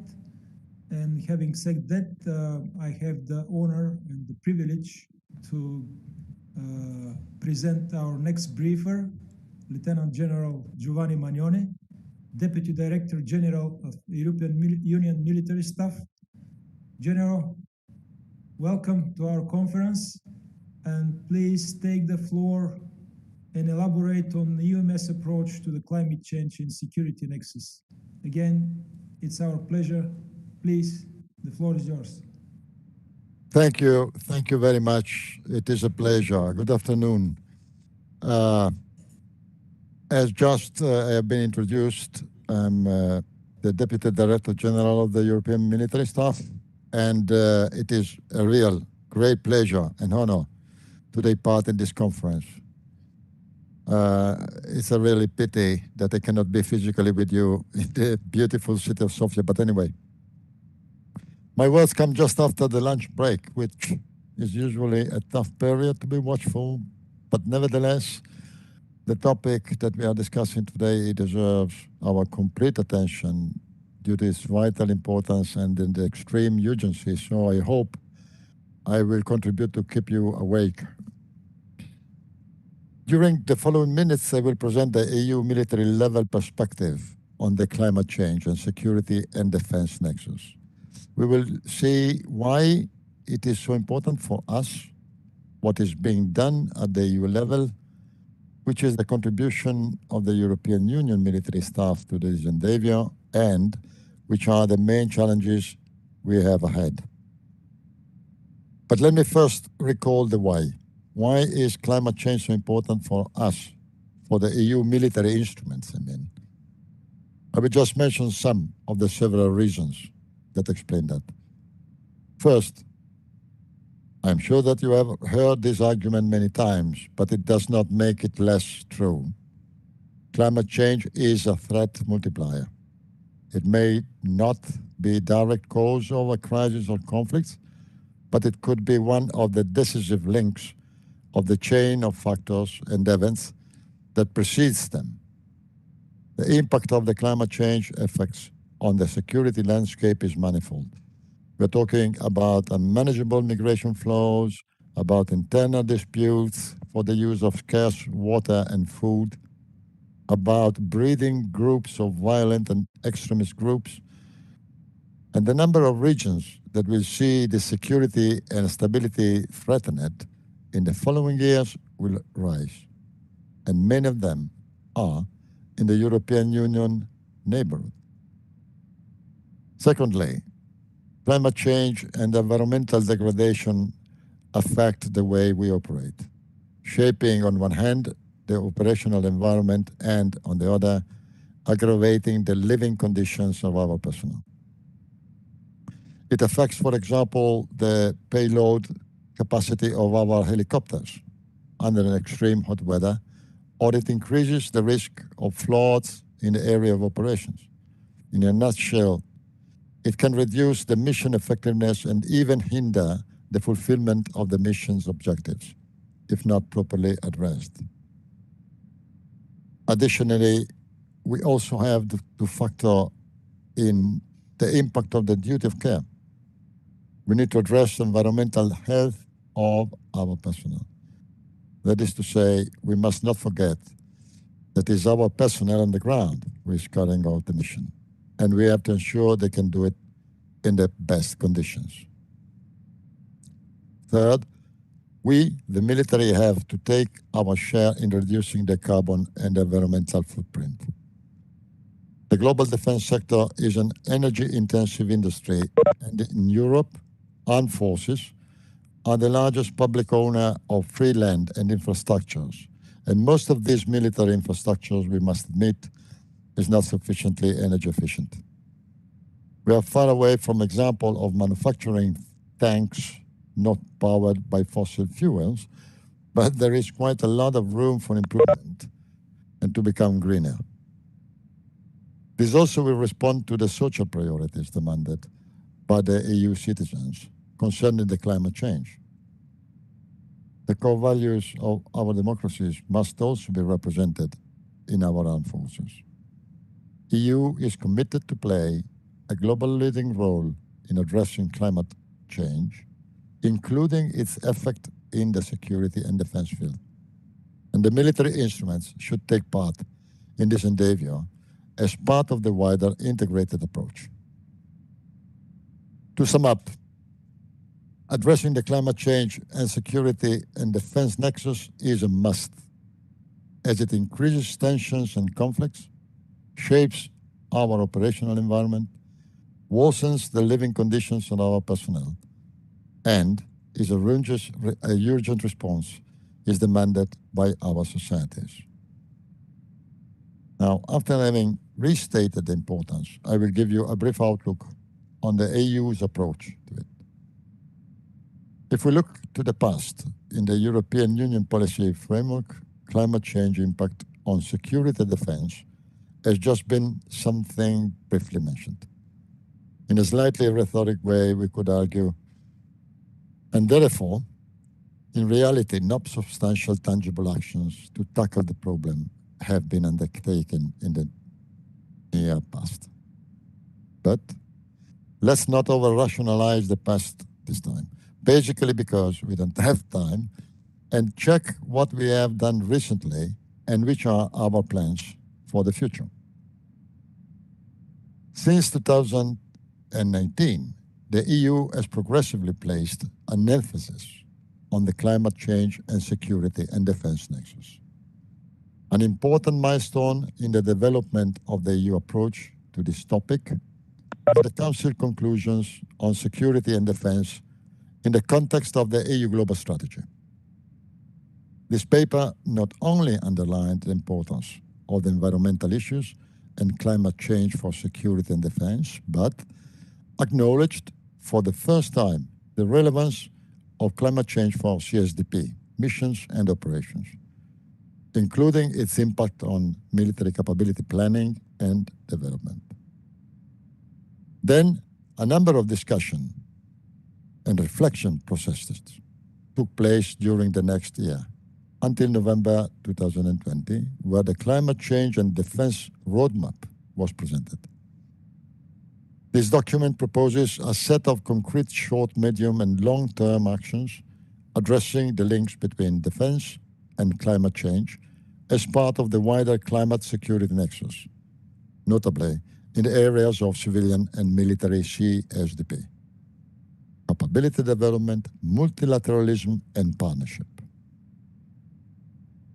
Now, taking stock of the momentum, in 21, the EAS delivered the broader concept for an integrated approach on climate change and security, which aims to increase the impact of the EU's external action on peace and security by ensuring that the climate and security nexus, including consideration for environmental degradation, is addressed in all relevant EU activities in this field.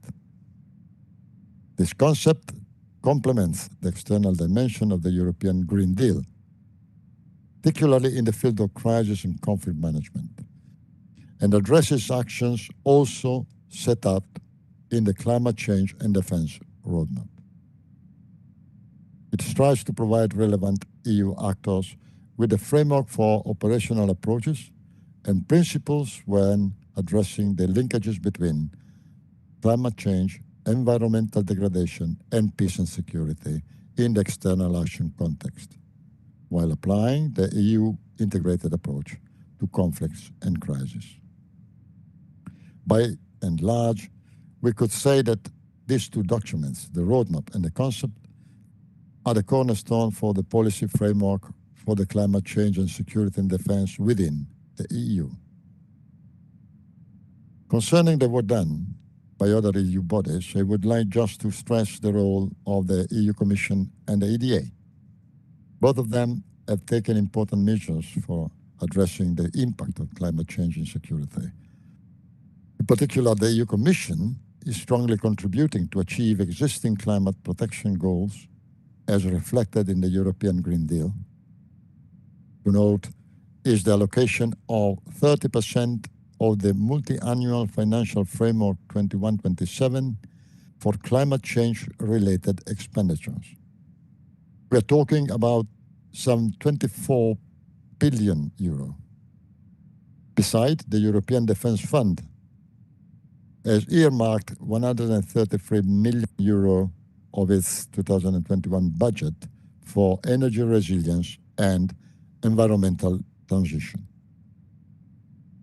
Coming to the EDA, they host a number of activities in the area of climate change and defense, mainly the EDA's Energy and Environment Working Group, or the management of the Commission-funded Consultation Forum for Sustainable Energy in the Defense and Security sector.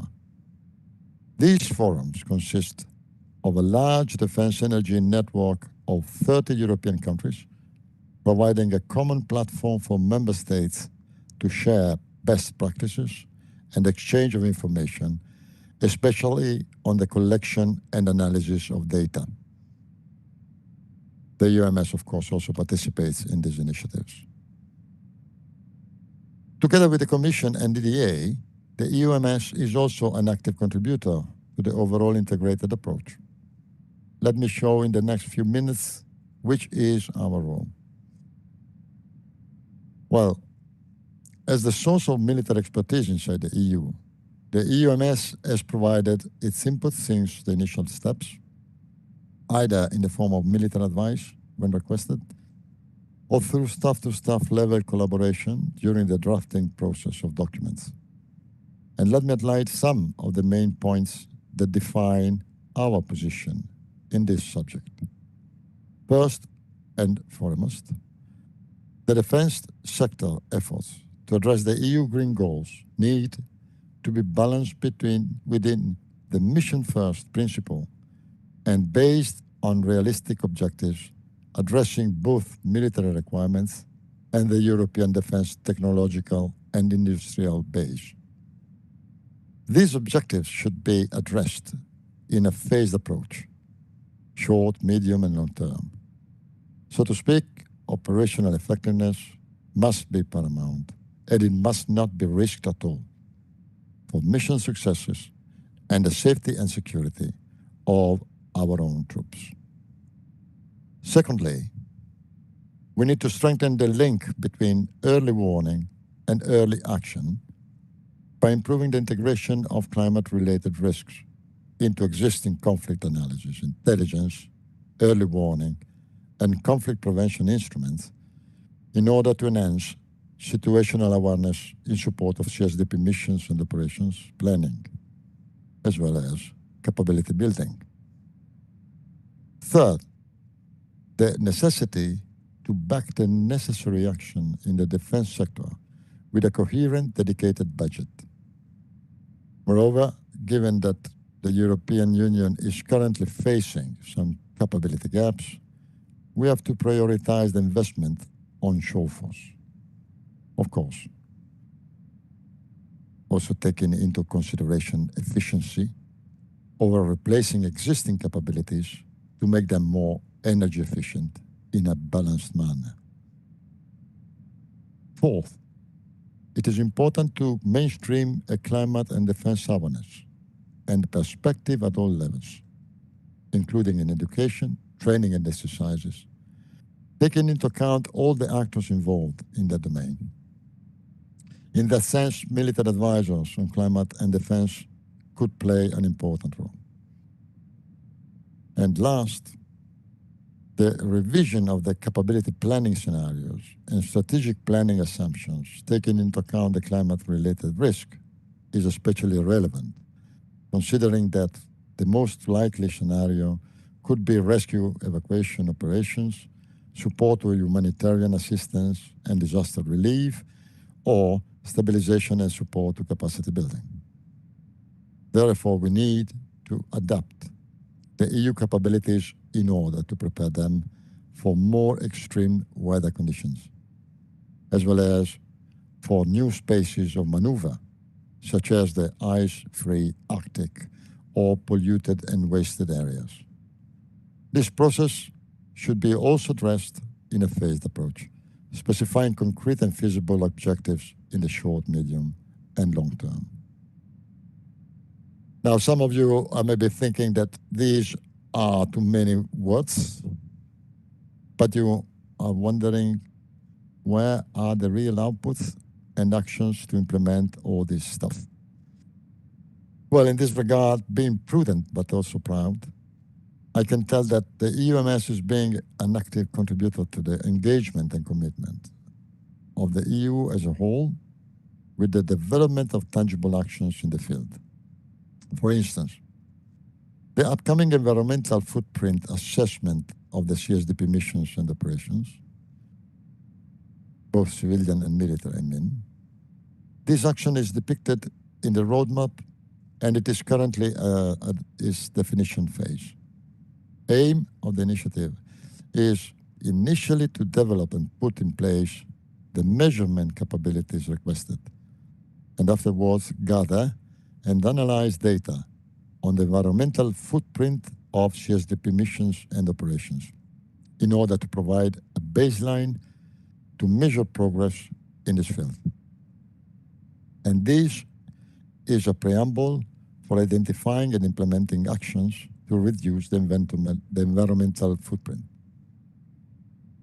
If you cannot measure it, you cannot manage it. This is our principle. Therefore, these actions is an important step from which many lessons learned and best practices can be drawn and, of course, shared.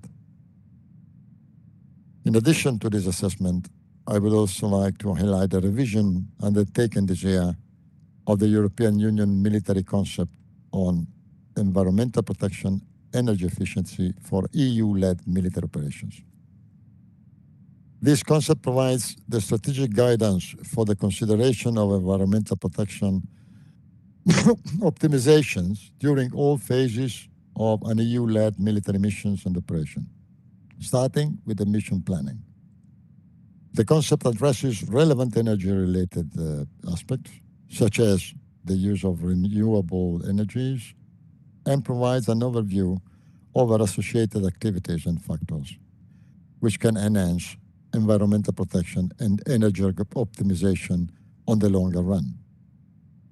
The implementation of this concept will allow us to enhance interoperability among European Union member states, between the EU and other international organizations, and with the EU strategic partners. Moreover, we are including climate change-related scenarios in the next exercises or providing specific courses and training opportunities.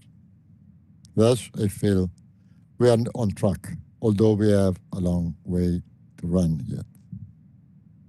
Before concluding my presentation, I would like to go through some of the main challenges we have had that could serve also as food for thought for everybody. One of the main challenges that we see is the change of mindset in the military domain at all levels, but especially at the leadership level. This cannot be seen as an unnecessary workload that will affect the fulfillment of the missions or their efficiency.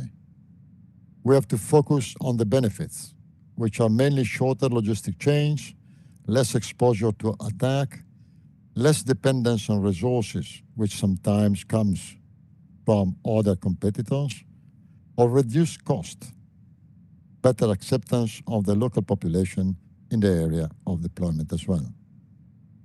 Another is the lack of expertise in climate change and defense. We need to encourage member states to provide staff, personnel, and climate advisors, both to missions and operations, as well as in the EU institutions. In this respect, we will work for increasing training opportunities on the field. It is also important for the military not to be left behind in the process. We must adapt at the same pace the industrial civilian counterparts will do. We cannot see ourselves depending on the future on energy sources no longer available in the market or at an unaffordable cost. Regarding then the cooperation with other partners and international organizations, we seek valuable collaboration in this field. Climate change does not understand geopolitics, borders, or interests. It affects everybody. And in this vein, we do think that EU-NATO cooperation should be reinforced. Last but not least, mitigation and adaptation cost money. Without a due increase in investment, it would not be feasible. Dear colleagues, with this last analysis, I come to the end of my presentation, and I am now open to any question or comment you might have. Thank you very much for the attention. Thank you very much, General. Thank you for this very valuable brief. You've mentioned so many strands of work which are undertaken by the strategical military level. But my question would be on your thoughts about the interdependency between climate change, defense, civil preparedness, and resilience. And second question, will this interdependency be considered in the framework of the ongoing strategic compass? If you could elaborate on this issue. Thank you very much. Normally, I should say thank you for this question, but I don't, because it is not an easy one, of course.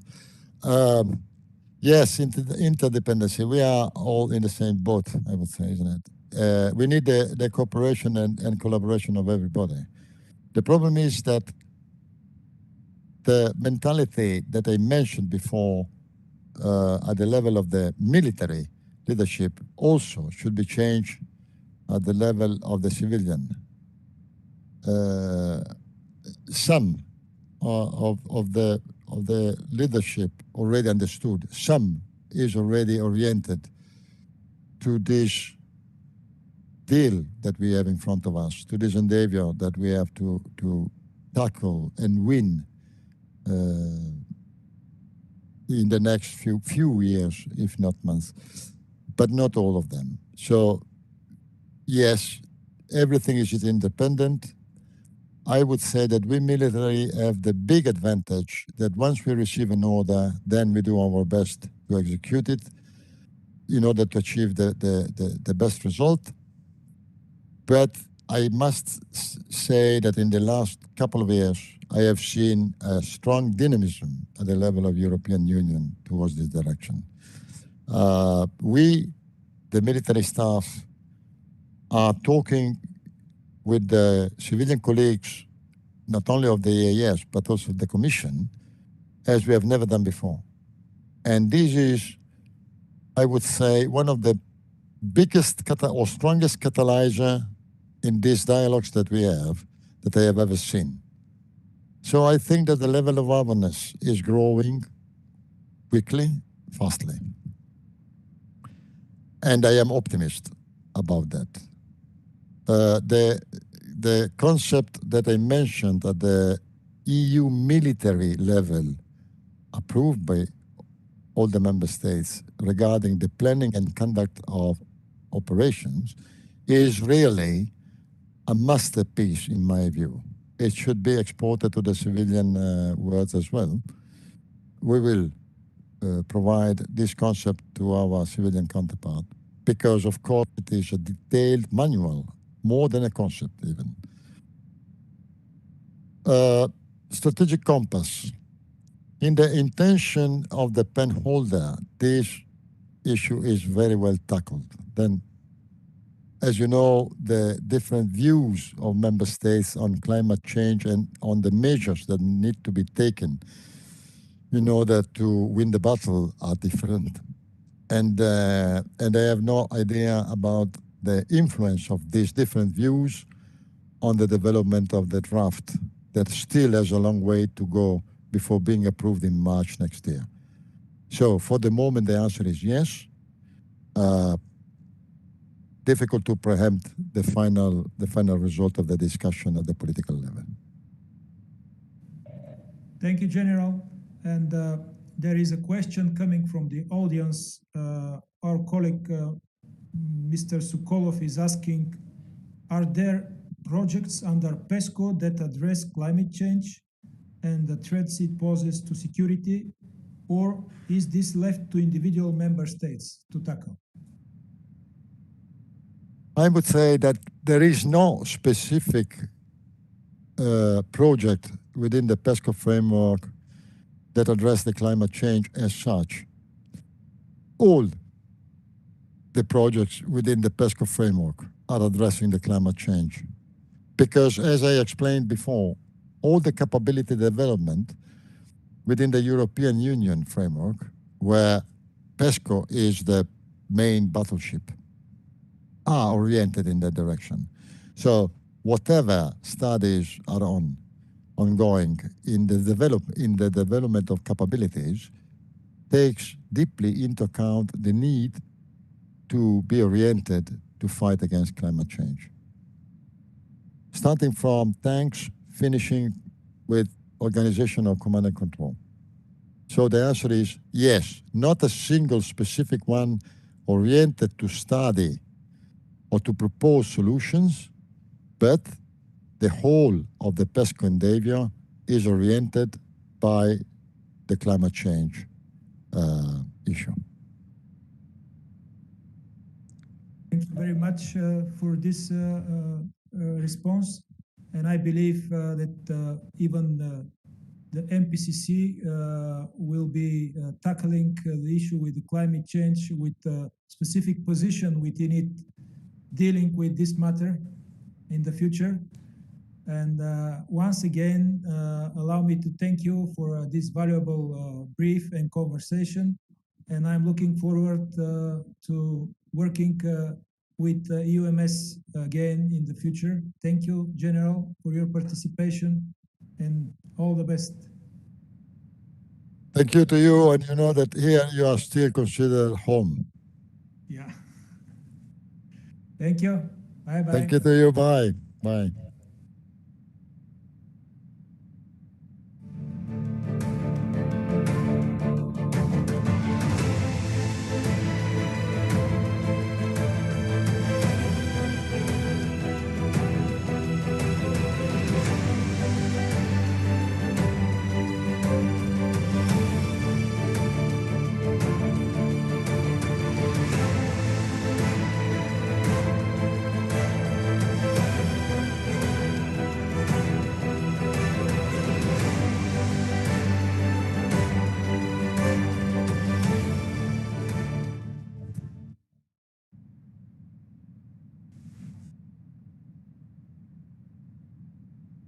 Okay, ladies and gentlemen, no time for break. We are continuing with our agenda. Our next panel will be dedicated to military response to climate change. And it is my pleasure to introduce our distinguished panelists, starting with Brigadier General retired Ben Barry, who is Senior Fellow for Land Warfare, International Institute for Strategic Studies, London, UK.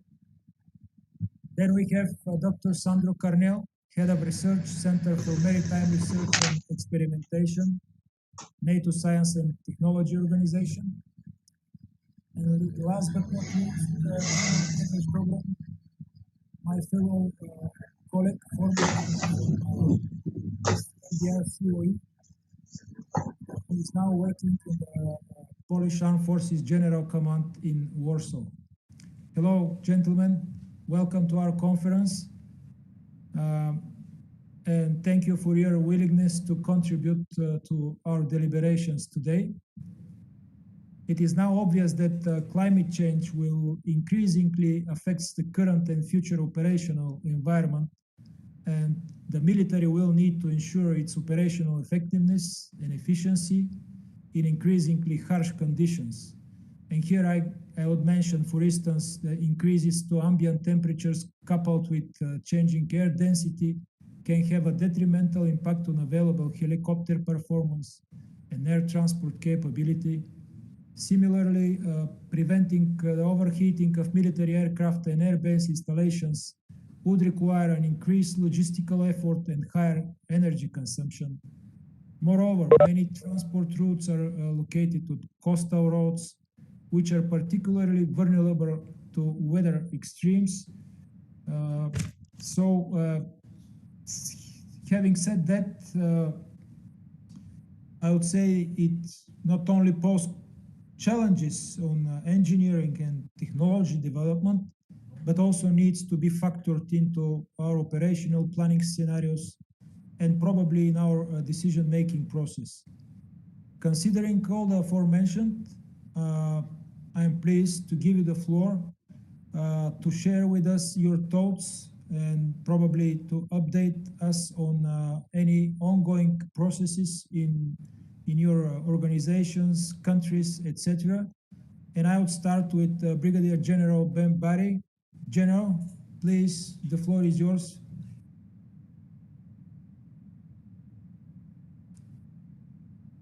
We cannot hear you. Can you hear me okay? Yeah, now it's okay. It's okay. Okay, thank you. The International Institute for Strategic Studies is an international think tank that just happens to be based in London, and we're completely independent of the British government. We recently published a report on emerging challenges for European security, half of which is about climate change. I'll send the link. I'm not going to repeat what much of previous speakers have said, where I agree with it. And I'll loosely use the term NATO to cover the alliance, its member states and their armed forces. Climate change is a core national security issue that needs to be factored into the whole cycle of promoting police and security. I disagree with Mr. Keane that climate change cannot cause conflict. I could see it, for example, igniting a war between India and Pakistan over the water of the Indus River. And climate activists could resort to violence, locally, regionally, or even globally. A transnational group using terrorism to attack those it deemed to be climate criminals is a foreseeable threat, a climate equivalent of Al-Qaeda. Clearly, NATO states can help fragile states develop their climate resilience. And as an increasing proportion of operations are going to be in environments that climate change has degraded, NATO forces must not make matters worse. And to better conduct operational and logistic planning, there's a need for climate risk horizon scanning. Now, many NATO states have adopted the Paris goals of net zero by 2050. And of course, 21 of those NATO states are now bound by the EU's climate change law. So the question for those countries is not when or if, but how do we get on with this? And if governments apply emissions exemptions to their military, it will make decarbonising other areas of government more difficult. And the longer NATO militaries delay acting, the greater the threats and the impacts will become. If defence doesn't deal with the issue today, it'll find it more difficult to deal with it tomorrow.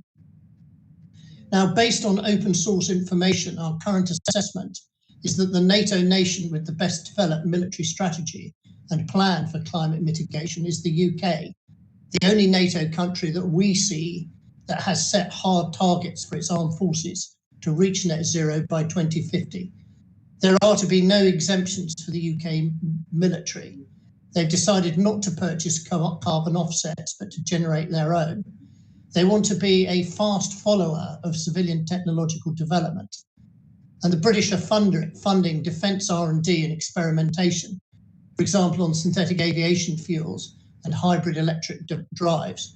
Indeed, the Royal Air Force has set itself a more ambitious stretch target for carbon neutrality by 2040. Following close behind the UK is the US, who, although they haven't set a hard target for their armed forces, has an ambitious plan to adapt to and mitigate climate change. If in future the US military are directed by the Pentagon to reduce their emissions, it will have an electrifying effect on US defence industry, the biggest defence industrial sector in the world. If there are NATO nations that have equally or more advanced or better plans than the US and UK, I'm afraid we haven't noticed it, but please tell us. Now, it's not to me to be an advocate for the US or UK plans, but both of them offer good illustrations of the necessary work required. And it will be important that NATO is involved in this, not least in its unglamorous but important area of standardization of logistic interoperability, which has contributed greatly to NATO forces' ability to plug and play over the last 20 years. And of course, the EDA has a useful role to play in this as well. Now, when it comes to transitioning capability, there are some hard issues and hard choices, but there are also great opportunities. The full spectrum of military roles, capabilities, and activities will need to adapt and reduce emissions. Most of NATO's fighting equipment is currently optimized for military advantage and emits large amounts of carbon gases. The most difficult issue will be whether operational capability should be reduced to meet emissions targets, or whether priority should be given instead to protecting capabilities at the expense of emission reductions and achieving carbon offsets elsewhere. Now, unmanned systems have considerable opportunities to reduce emissions by reducing fuel consumption, as would increasing synthetic training and making better use of data and analytics to minimize emissions. Now, identifying the best options requires an active program of R&D, of concept development, of experimentation on war games and field trials. And the technological changes required to meet net zero may require tactics and operational concepts to evolve. And we've in ISS done some thinking on a greener way of conducting armoured warfare, for example. The military estate, ports, barracks, airfields, buildings, and training areas offers considerable opportunities to reduce emissions, to generate renewable energy and capture carbon. And it also offers opportunity for collaboration between the military and local authorities. Civilian technologies will be very relevant. For example, Airbus 2 years ago stated an ambition to greatly reduce airliner emissions. The British manufacturer of engineering and agricultural equipment, JCB, has just announced that it's pivoting towards hydrogen propulsion. Rolls-Royce is doing a lot of R&D, and the Maersk shipping line is specifying much greener ships for its next generation of freighters. But some green technologies that could have military applications are immature. And where there's no civilian research effort, defence R&D spending will be required, as will be accurate data to provide hard evidence to better inform analysis and decisions. And I think NATO can have a role here in standardising the approach to data, rather like it has a set of rules of engagement and a standard approach to analysing nations' defence budgets. There's also considerable opportunities for the military to partner with industry. Defence needs to retain flexibility, avoiding irreversible procurement decisions that lock in polluting equipment, and it mustn't close off future opportunities to improve future sustainability. And some technologies can improve sustainability and capability, such as improving fuel efficiency. Midlife updates will offer opportunities for applying green technologies to existing equipment.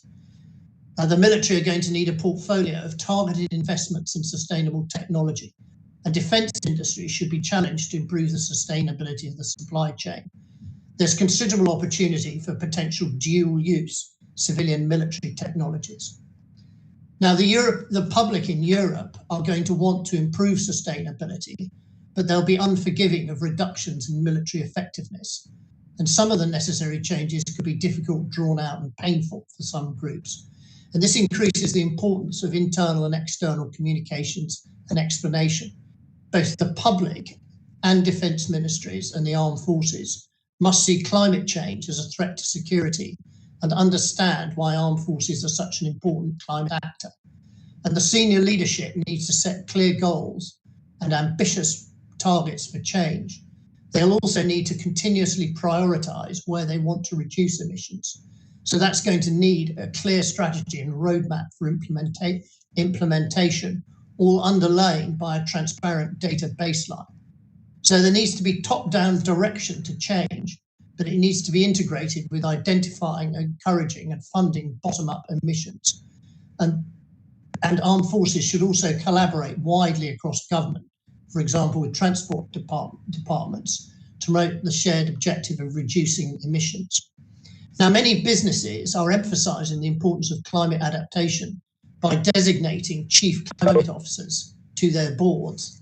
Defence ministries and armed forces should do the same.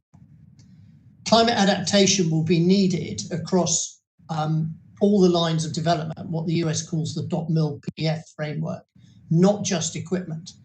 The logistic approach should be that lean is green, and climate resilience innovation could enable leaner logistics.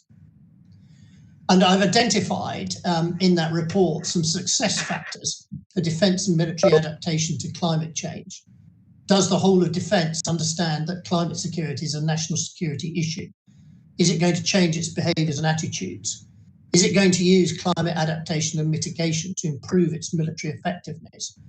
Is it anticipating how to best exploit more sustainable technologies through concept development, experimentation and field trials? Is it a fast follower of relevant civilian and commercial innovation? Is it spending money on R&D where civilian technology is not currently relevant to military capability? Is it communicating with its public? Climate adaptation should increase the domestic legitimacy of armed forces. And is it going to manage expectations? Armed forces cannot solve climate change, but they have key roles in adapting to and mitigating the national and international consequences. Back to you in the studio. General, it was very interesting to hear your thoughts, and I'm immediately switching to Mr. Carnell to see how he sees this potential response to climate change from purely technological point of view. Mr. Carnell, the floor is yours. Thank you very much. And really happy to be here with you. Please let me just go through this quick check if you can see my screen. Yeah, it's okay. Okay. So thanks again for the invitation. I'm the head of research of the research division at the Science and Technology Organization, CMRE, the Center for Maritime Research and Experimentation in La Spezia. It's a customer-funded center fitting within STO. And I'm an oceanographer by education with expertise on ocean and climate. I'm very, very glad to be with all you here today. I will just try to drive you very quickly about why and how scientists of the NATO circuit also are extremely sensitive to this topic and can also speak, I guess, the language that I've been hearing the whole morning. So let's start with some evidence. I mean, I will not drag you into much longer discussion here. We know that global warming is the main tendency in climate change. And let's look at the evidence. I mean, we're facing the hottest year records in the last 10 years. You can see on the bar chart that almost all of recent hottest year are the most recent one. We know on the upper right panel that the global and land and ocean temperature has been rising about 1.25, let's say about 2.25 1.25 degree Fahrenheit and 1.25 already Celsius over the industrial period, which is used as a baseline. And if we observe these longer temperature trends, we see that there is actually more than a trend, and there is actually no doubt anymore. It's not virtually certain. It is certain that this activity of heating up is mainly driven by an enormous greenhouse gases emission, mostly CO2. With the evidence of the past and with some numerical models, we can take a look at the forecast, which you can see in the bottom panel.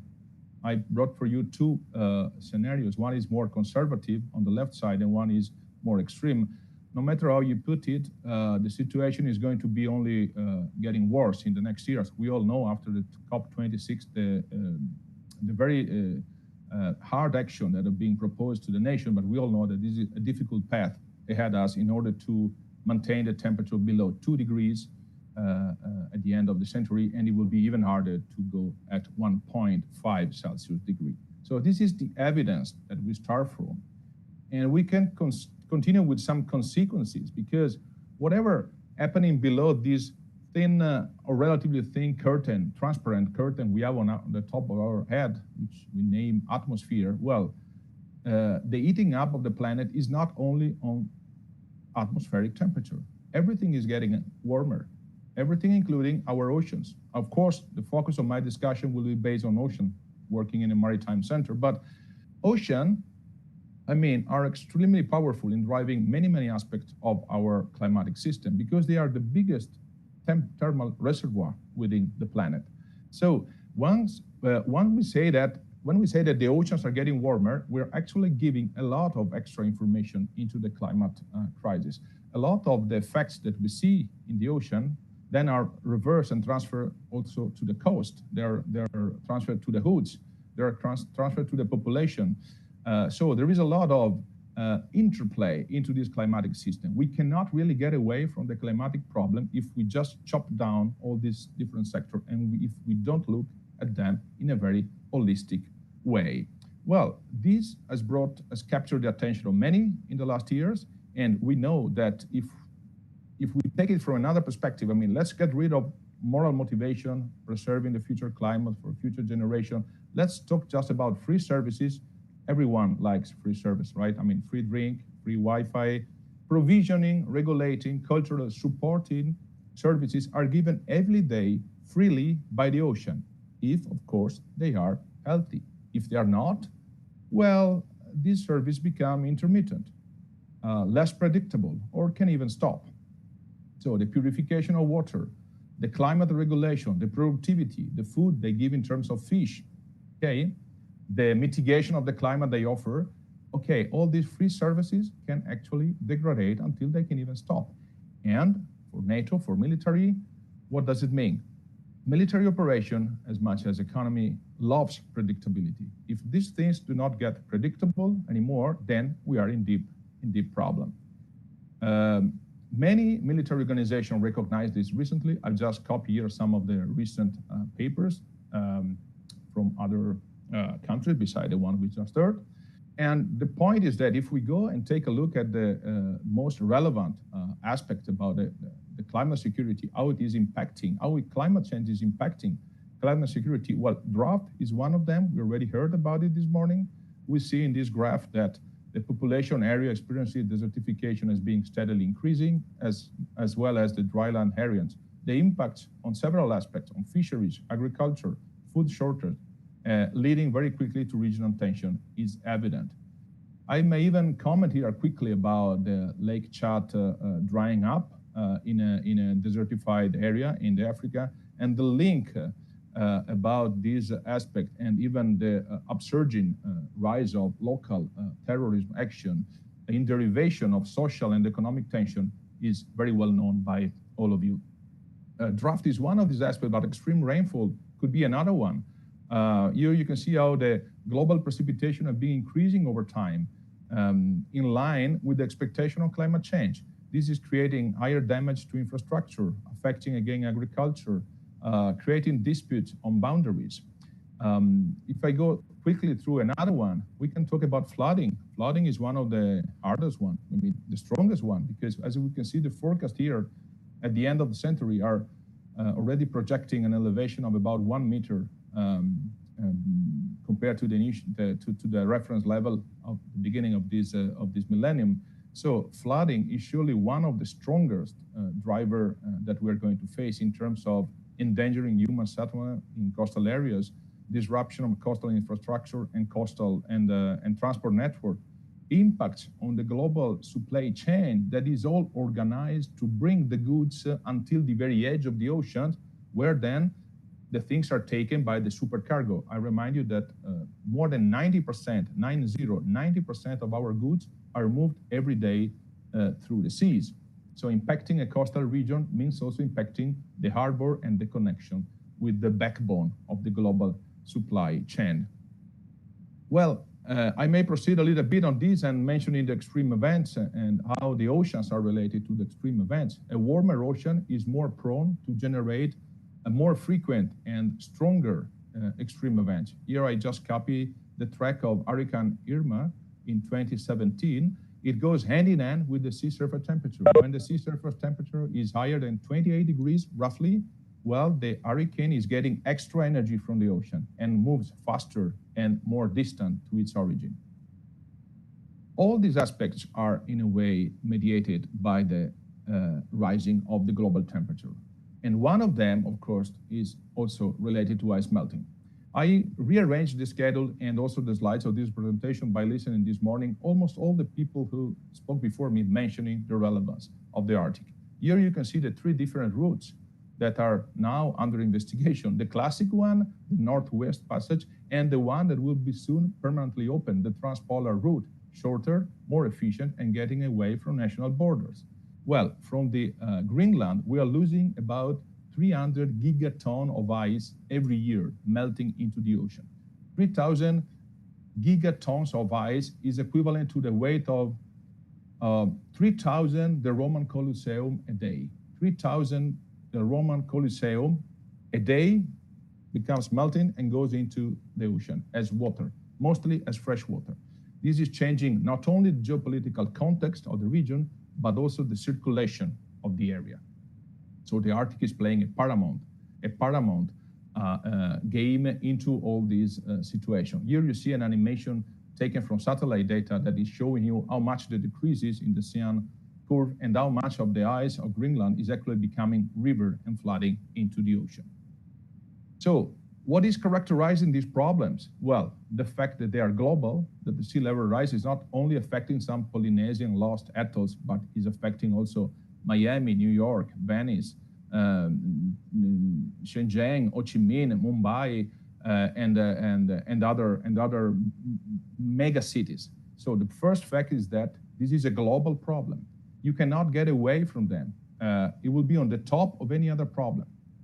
What is again characterizing the problem? If the fact that they are coming up faster than we thought, the fact that they need a systemic integrated approach, the fact that they also offer opportunities and not only challenges or disadvantages.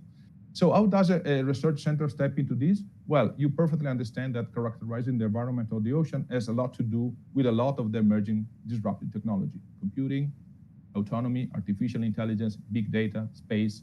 And just to show you a very quick example of what we've been doing the last years, I will offer you a couple of examples. First, the elephant in the room, the Arctic. Almost all distinguished panelists anticipated this.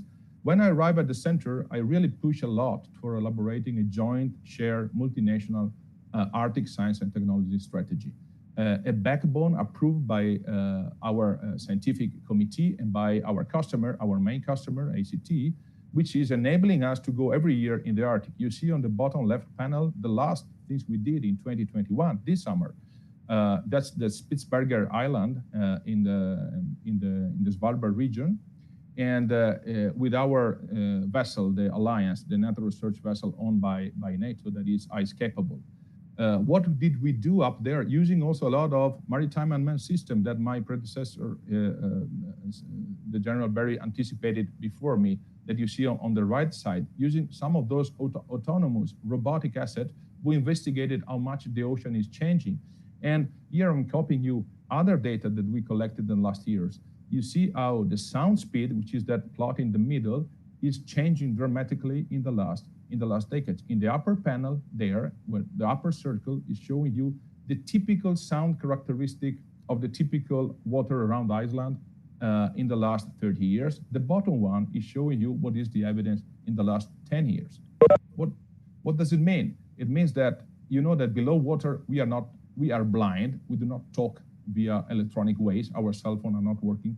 We look and listen through sound. And the sound properties is changing. This is opening completely new sound duct below water.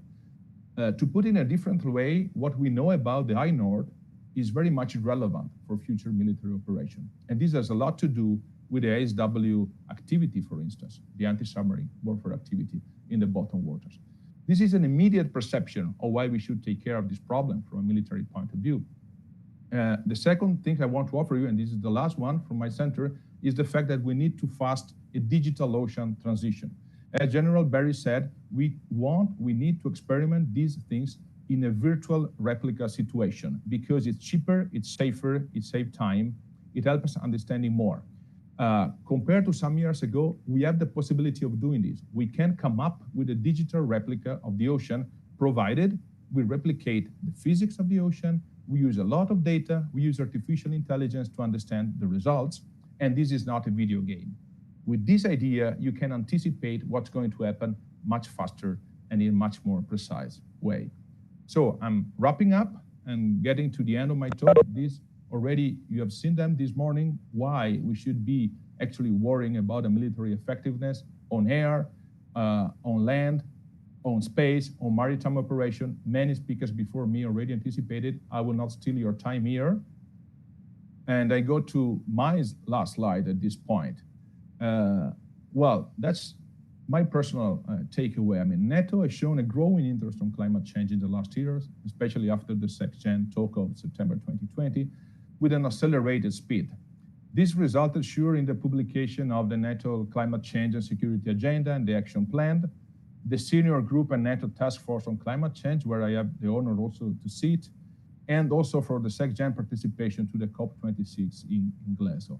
Well, it's really relevant for NATO, given the severe implication of climate change for military operation to be sitting in this arena. What we should do, I think we should try to turn these problems into opportunities. NATO could surely help the allies to get more, higher quality, standardized environmental data needed to improve the understanding, the predictability, and also to improve the climate modeling. NATO could drive the technological innovation on emerging disruptive technology adoption, leading on the most promising one, de-risking the application of some of them for the nation. NATO could also incorporate the climate risk modeling for defense into military operation. This can be done if we go through a sort of engine room altogether, which is popping up in these months, in these days, but has to be accelerated. And also last, from my point of view, of course, NATO could also readily benefit from the existence of a science technology organization within itself, and specifically to the maritime know-how that I'm trying only to convey to you with a couple of flavor ideas today. This is, of course, all in the hands of the nation. Over to you.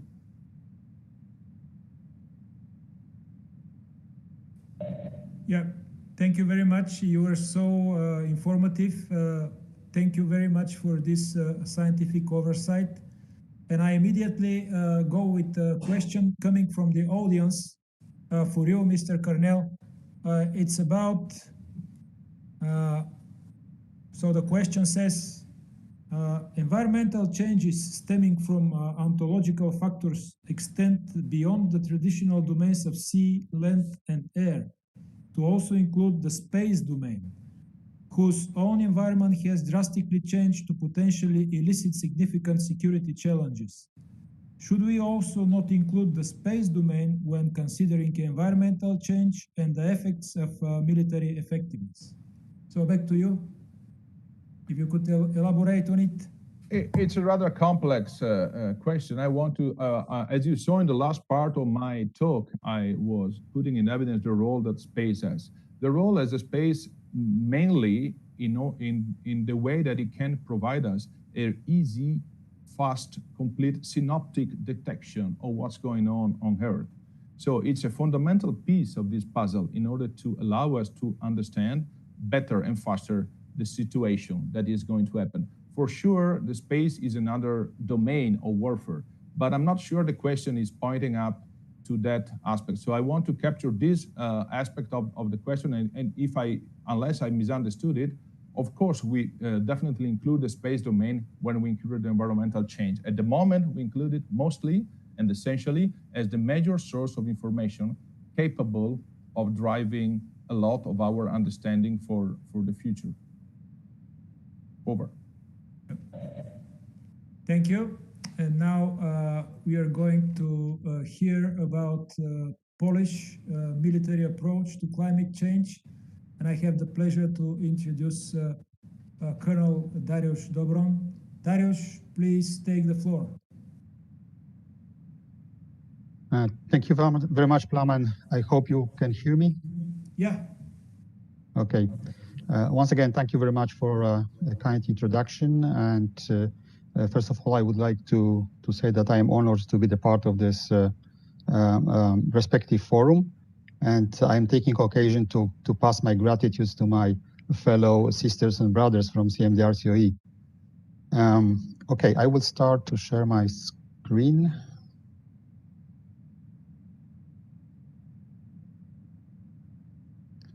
Just confirm that, can you see it?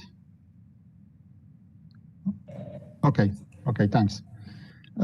So I would like to say some words, at least I will try to say about the military implications of the climate change, and particularly from the Polish Armed Forces perspective. This is my agenda. However, before I came to the main topic, let me share with you some thoughts about the climate as a risk factor for potential armed conflict, and trying to figure out what kind of conflicts can be connected or based on the climate change. There is no doubt that the climate change has huge impact, not only on the ecosystem, but also on societies, national economies, and by this, of course, on the security. However, when you take a look on this diagram, which showing most influential factors triggered conflicts during the last century, the climate change is mentioned, but almost at the bottom of the scale, just below corruption. And we can ask, why is that? An answer could be that recently the climate change, or rather its effects, were not seriously taken into consideration as a factor for conflict. But for example, the unrest in Syria, which began in 2011, widely was understood as a part of the wider so-called Arab Spring protest, and grew out of the discontent with the Syrian government and escalated to an armed conflict after protests calling for Assad's removal, which were violently suppressed. However, many experts agree that prior to that, a very detrimental drought and famine played a major role in this conflict. However, according to the study done by the Stanford University researchers in 2019, effects of climate change combined with additional factors such as rapidly growing population on the world, lack of basic resources. Sorry, I put too fast. Okay. Also the political instability, and finally the global migration. So all this together can lead to an escalation of tensions and increase the likelihood of war.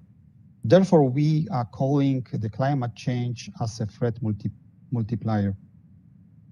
I would like to touch shortly what types or what kinds of potential conflict can be distinguished in relation to the climate change. So the first one, the conflicts related to the limited natural resources.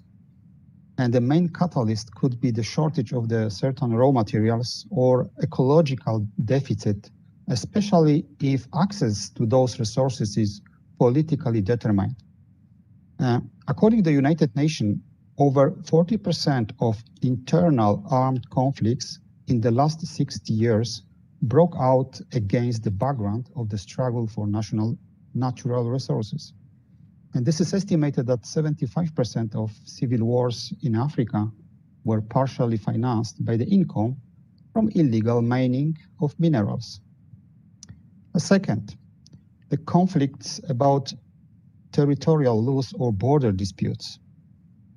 When we take into consideration what was said by my first speaker, that retraction of coastline and the flooding of large areas could lead to the loss of territory, especially including even entire countries such as small island states. And then in order to survive, the inhabitants of these islands will move to the mainland, which can cause tensions and aggression as well. Thirdly, migration-related conflicts.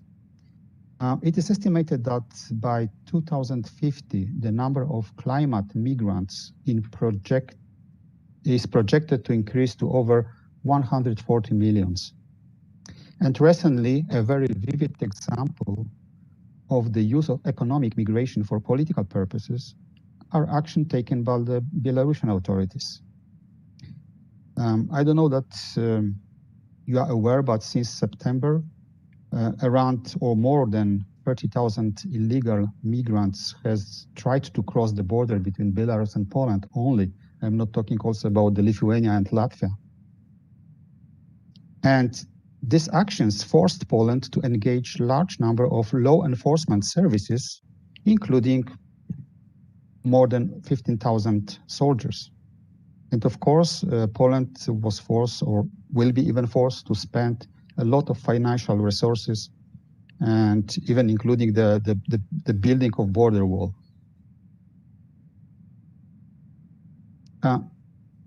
Fourth, conflicts caused by increased instability and radicalization in fragile or failed states due to the climate change. This could happen mostly due to the fact that rulers are not able to meet the needs of society, which could cause frustration, leading to tensions between ethnic or religious groups and to radicalization of political attitudes. Fifth, the conflict over energy resources. Majority of the world's hydrocarbon reserves are located in the regions particularly vulnerable of the effects of climate disaster, which in combination with growing competition for access to and the control of energy resources could easily lead to conflict. And finally, the conflicts as a result of pressure on international structures. You know, the impact of climate change can fuel resentment, especially between those who are most responsible for the climate change and those who are most affected by it. And many times this is not the same country, this is not the same region. Okay, back to the main topic.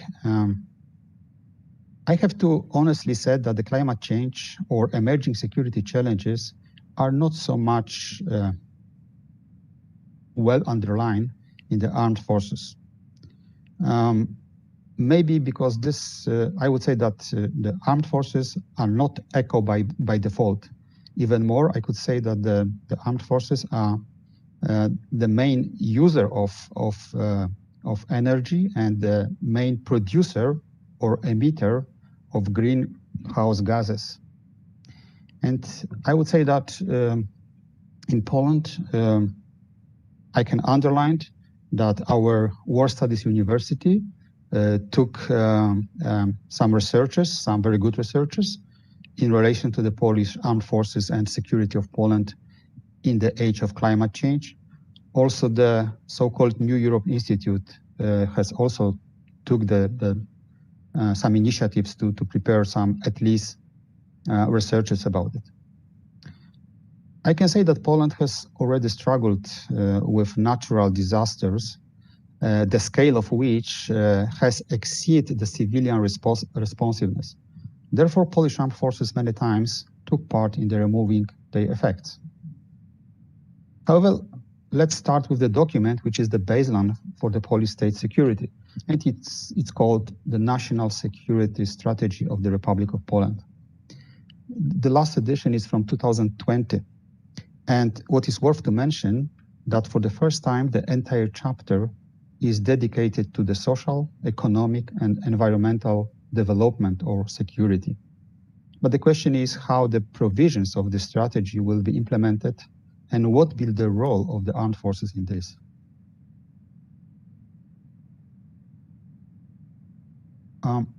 Recently, the role and task of the Polish armed forces undergone some changes and re-evaluation in relation to those seen as so-called traditional. So especially the COVID-19 pandemic and recent events on the Polish-Belarusian border led armed forces to perform the tasks which are normally reserved for the police or border police or other services. And as you see, as patrolling and securing the border, constructing temporary border fence, or even providing medical and logistic support for other services and civilians.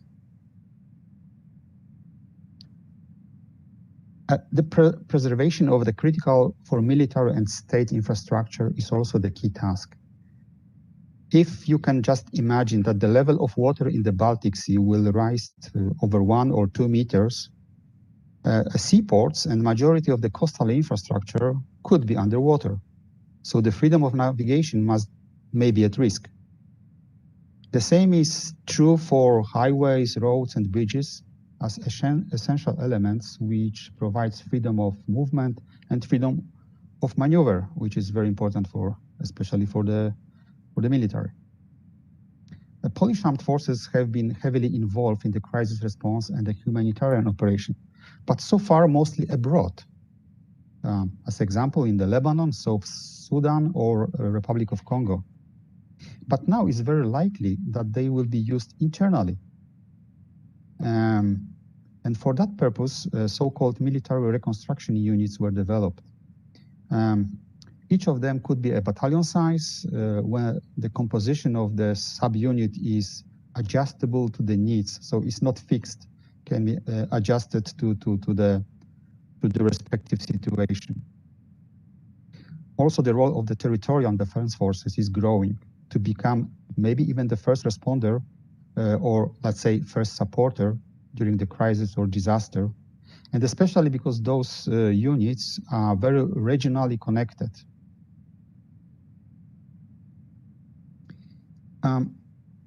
Concluding, it is highly probable that the role and functions of the armed forces will change, or at least will shift from so-called traditional task, which this is the traditional task is protect the state from the external threats. Maybe this could be shift to the counter domestic problems. And this could lead to change of, from my perspective, from composition of forces, shifting their main aim, and even the state as a whole could have problems with financing the armed forces. Army is a very expensive toy, especially while the nation, the authorities will be forced to start spending more and more money to reduce the effects of the climate change. And all this together could go against the development and modernization of forces, or even to its reduction. And what we already said during today's conference, as I mentioned before, the armed forces are not eco by default. We can't expect right now that in the very newest future we will have a completely electric tank or carriers. However, there are some concepts like greening the army or even so-called green warrior. However, I think it's far away to have it, and it's on the early stage and rather experimentation. And nevertheless, the armed forces also will be affected by the climate change effects. as well as other areas of human life. And therefore, we must be ready to adopt. And this readiness must start, or this preparation must start now, not tomorrow, now. Tomorrow will be too late. And from my perspective, we need also to explore and connect as a one synergy effect of all capabilities which NATO possess, because then we can, I think, do more. And by this, I am concluding my presentation. Hope that I am not bored you too much, and I am ready to answer any question. I will stop sharing. Yeah, thank you very much, Dariusz, for your brief. It was very useful to know what is your vision on the response to climate change.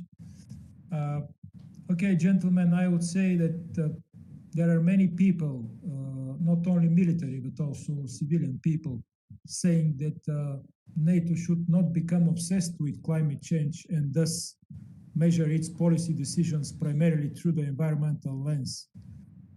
In other words, the question is, even coming from our audience, from Mr. Mario Marinov, the question is it not the case that the short to mid-term effects from a transformation of military capabilities to be environmentally friendly entail a significant capability gap to our potential adversaries?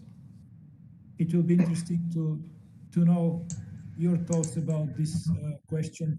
Mr. Barry, back to you. Can you hear me okay? Yeah. Yeah. Okay, we thought about this in the ISS quite a bit, and if by greening your armed forces you greatly reduce fuel consumption and logistic requirements, you gain operational advantage. You know, 1/4 of all US soldiers killed and seriously injured in Iraq and Afghanistan were escorting the huge logistic convoys. If you could have halved the size of those huge logistic convoys, you could have halved the fatality rate arising. The second point is that some of the new technologies give you different ways of doing the same old things. For example, NATO right now has thousands of electric aircraft. They're in service, and they're the small unmanned aerial vehicles, the tactical ones, in many cases based on civilian technology. And they're there because they give the NATO troops a tactical advantage. Let's take an example of air defense. At the moment, one of our prime ways of doing air defense is fast jets that are enormously heavy in the fuel they consume. The technology that's being applied to make airliners more efficient means that in the future, you could have less fast jets and more airliner-sized aircraft that were flying batteries of anti-aircraft missiles. You could similarly replace manned bombers with transport aircraft that were platforms for launching cruise missiles. If you look at heavy armor, the traditional way to counter enemy heavy armor is with your own heavy armor forces. Now, it would be quite possible to have a land force that used wheeled vehicles and electric wheeled vehicles and used a combination of guns, rail guns, and guided missiles to fight enemy armored forces in a different way. So there's an opportunity here to apply green technologies to the military to make them more effective. Yeah. Thank you. Thank you very much. Dariusz, I would ask you the same question, but also consecutive question about, you've mentioned that many military forces now engaged to secure the border with Belarus. Does it mean that withdrawing efforts and personnel and resources from their core business, which is defense and deterrence, is badly affecting the Polish armed forces?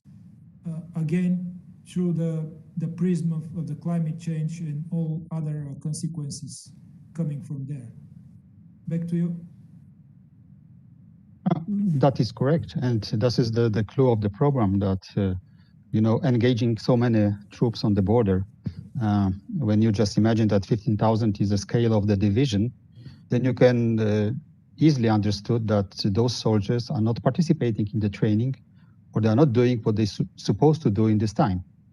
And then also the plan for the year is somehow disrupted by this.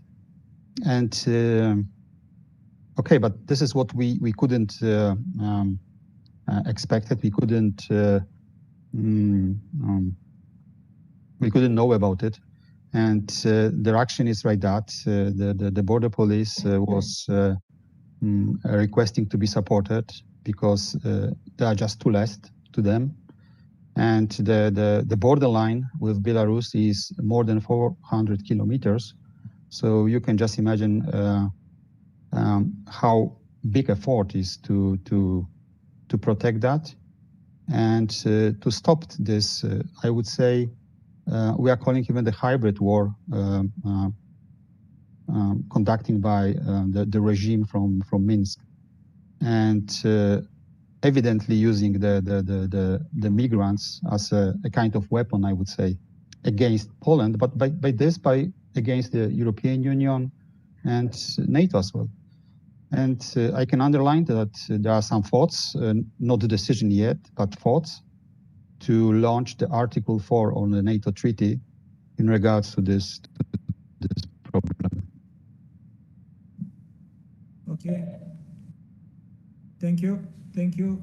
And my next question would go to Mr. Carnell, because you've spoken about the Arctic, and due to growing accessibility, the Arctic region will increasingly be more and more open to a range of activities such as oil, gas, and mineral exploration and exploitation, fishing, tourism by Arctic and non-Arctic nations. But it also presenting opportunities and challenges that will need to be considered, and growing accessibility will also allow increased military use of the high North and Arctic regions. Do you think that this will be another reason for rising conflicts in this area, and how can we manage it? Well, anytime you find a reservoir of resources that a few years before were not claimed by anyone and now are claimed by everyone, of course, you're raising a point that is delicate from the geopolitical point of view. So yeah, I think it would be unwise to say that the changing Arctic, it is not prone to offering also opportunities for new conflict. It is exactly this the reason why we should now start planning and managing what is going to happen, because I understand the concerns of Mr. Marinov, and my colleagues already answered very well in the direction of an environmental friendly military capability. But the climate change is not only that. Climate change means to give you the tools to anticipate what's going to happen.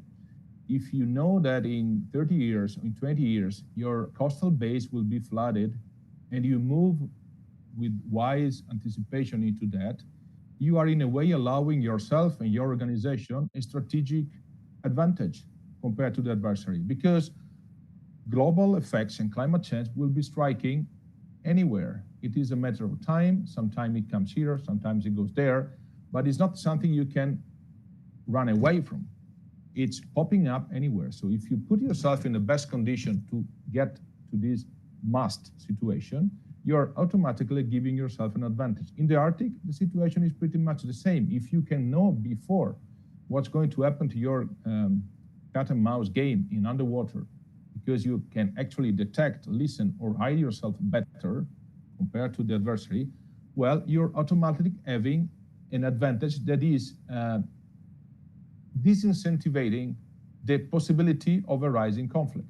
It's giving you a military superiority. It is just read through another direction. And this has always been the case, I think, in all wars. I mean, you can use the geography, the region, on your favor if you know it. In the game is only changing because of the size and of the threats. We are not sending a division into a woods or a submarine into a water where we only have the cartography or the bathymetry. We are now facing a much larger situation that is affecting many, many nations. Who better than NATO could be positioned in leveraging the efforts in places where a single nation cannot make the difference, a single nation cannot have enough data, a single nation cannot understand the problem because it's simply too wide and too complex.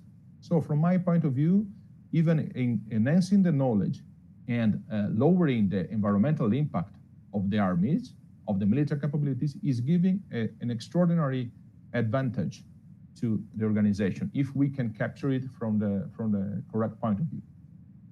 Over. Yeah, thank you very much. Since we have about 4 minutes left for our panel, I would propose a conclusion from my side, and I'll ask you to go over it shortly afterwards. I think based on the aforementioned by all of you, I can say that NATO cannot afford to be a world leader in combating climate change, but it definitely can be at the forefront of environmental stewardship. And the question here is the potential way ahead be for NATO to increase and to create a new culture of environmental consciousness. So please go around table and share with us your vision on this proposal. Mr. Barry?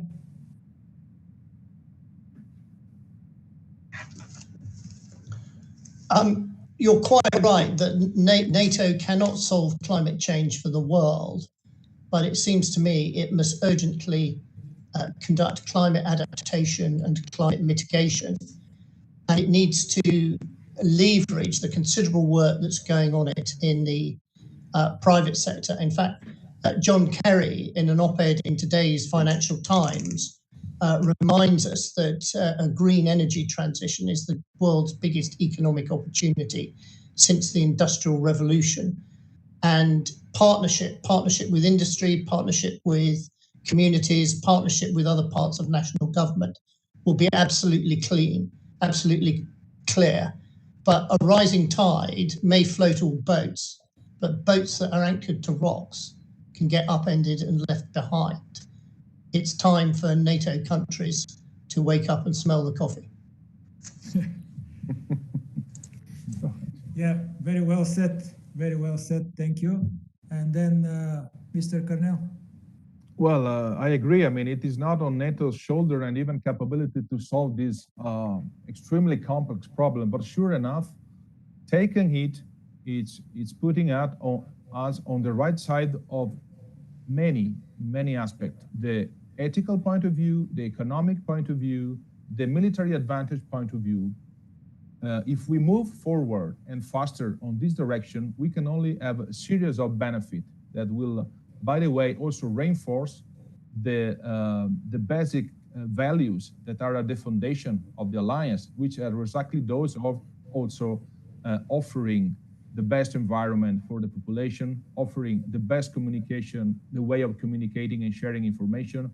The ethical values that are founding our organization are going to be more solid and more preserved compared to the adversary. And this is another advantage in military, I would say, when it comes to the confrontation of what an organization or a side is offering to people. So I totally understand that the problem is a little bit new and maybe has been pushed a little bit fast now.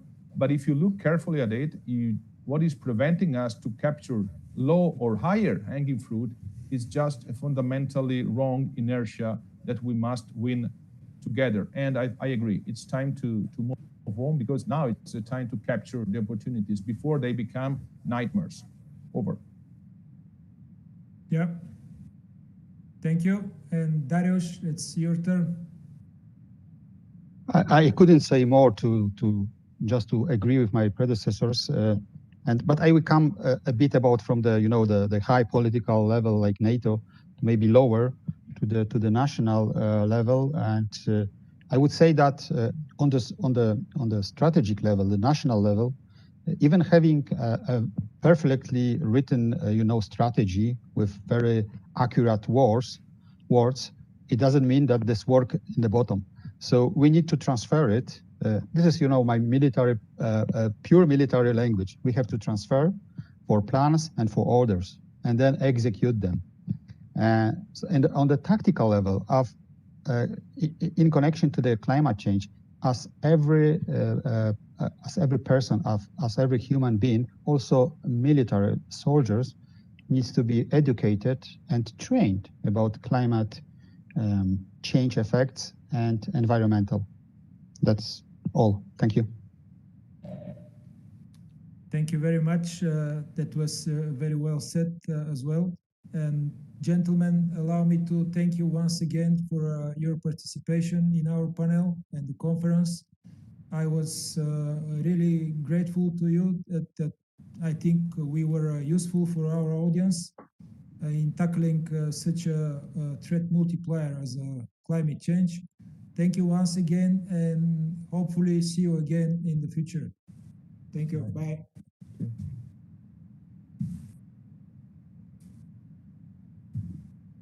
So, ladies and gentlemen, now it's time to hear more about Danish approach to climate change.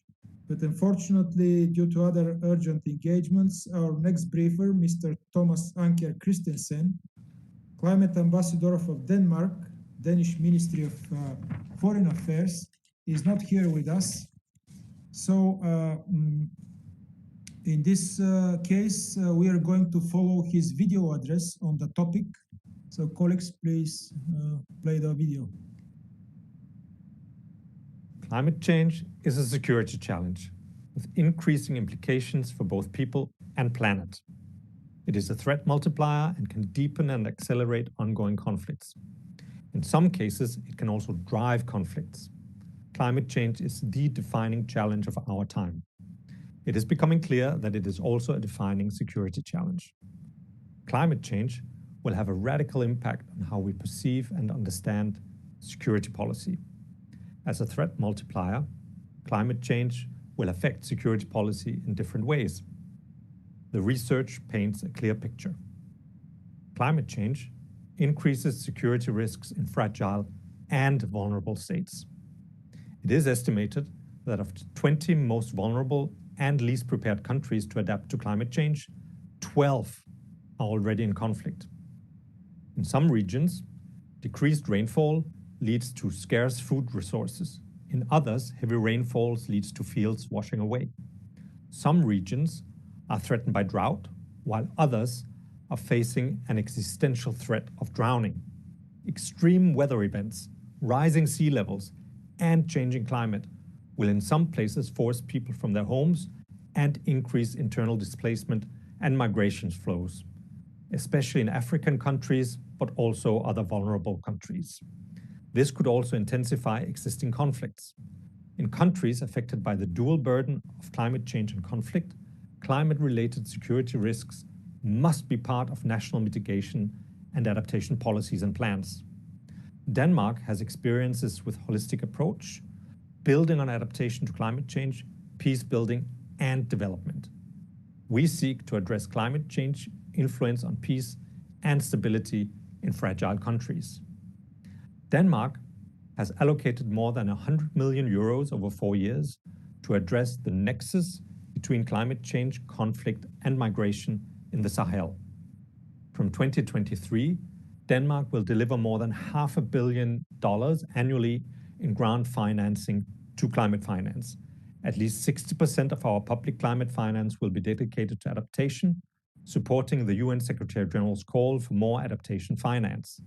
Adaptation is a vital means for avoiding climate security risks. In addition to the natural consequences of climate change, new geopolitical challenges deriving from climate change and the transition from fossil fuels such as coal, oil, and gas to renewable energy can put additional pressure on global, regional, and local security. These transitional changes will have an impact on countries and regions with high reliance on fossil fuel industries. It will also have an impact on countries with reserves in rare raw materials, which are critical to the sustainability transition.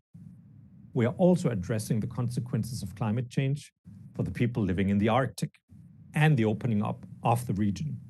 Likewise, we are following the increased international interest and the impact the current geopolitical tensions will have in the Arctic. Studies point to an increase in annual temperatures in the Arctic 3 times higher than the global average. A cornerstone in the debate on climate and security should be our joint commitment to address climate change as a defining challenge of our time. We should build resilience toward climate change, but also reduce our carbon emissions, develop new technologies, and handle new security threats. Thank you very much for your attention. Yeah, ladies and gentlemen, after hearing the video address from Denmark, we are breaking for a short coffee break, and we're going to reconvene at 1600 Eastern European time. See you. Bye.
I care. For climate change causes drought, soil erosion, and environmental degradation, leading to famine, floods, loss of land, and livelihood. I care. Climate change is one of the defining challenges of our time. I care. Climate change is a challenge to all people, countries, and organizations. It affects us all. Le changement climatique est un sujet qui me tient particulièrement à cœur. C'est un défi mondial que nous devons et nous pouvons relever que collectivement. I care. Climate change is a security challenge. I care. Factors related to climate change contribute to increased instability and geostrategic competition. I care. Climate change and mass drought will cause famine due to increased regional conflicts and violence. I care. Climate change is a threat multiplier and can deepen and accelerate ongoing conflicts. I care. Climate change has significant negative impact on the security environment. I care.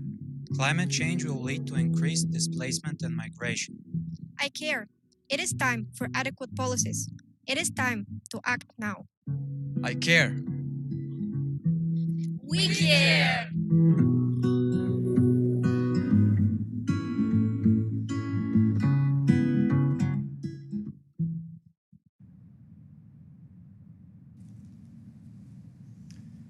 Good afternoon, ladies and gentlemen. Good afternoon from Sofia. I'm Jordan Buzilov, President of Sofia Security Forum.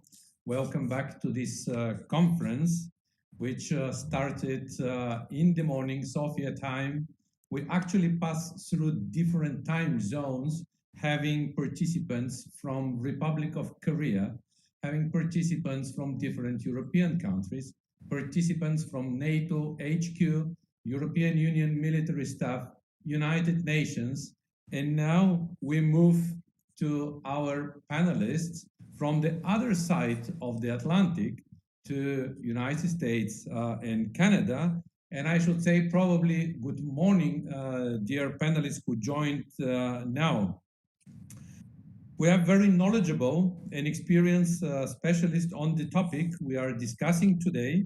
And so we'll try to cover the topic as we formulated it, climate change implications on defense, the US and Canada's approach. So we have Mr. Peter Hammersmith, Assistant Deputy Minister for Policy, Department of National Defense of Canada. Good morning, Mr. Hammersmith.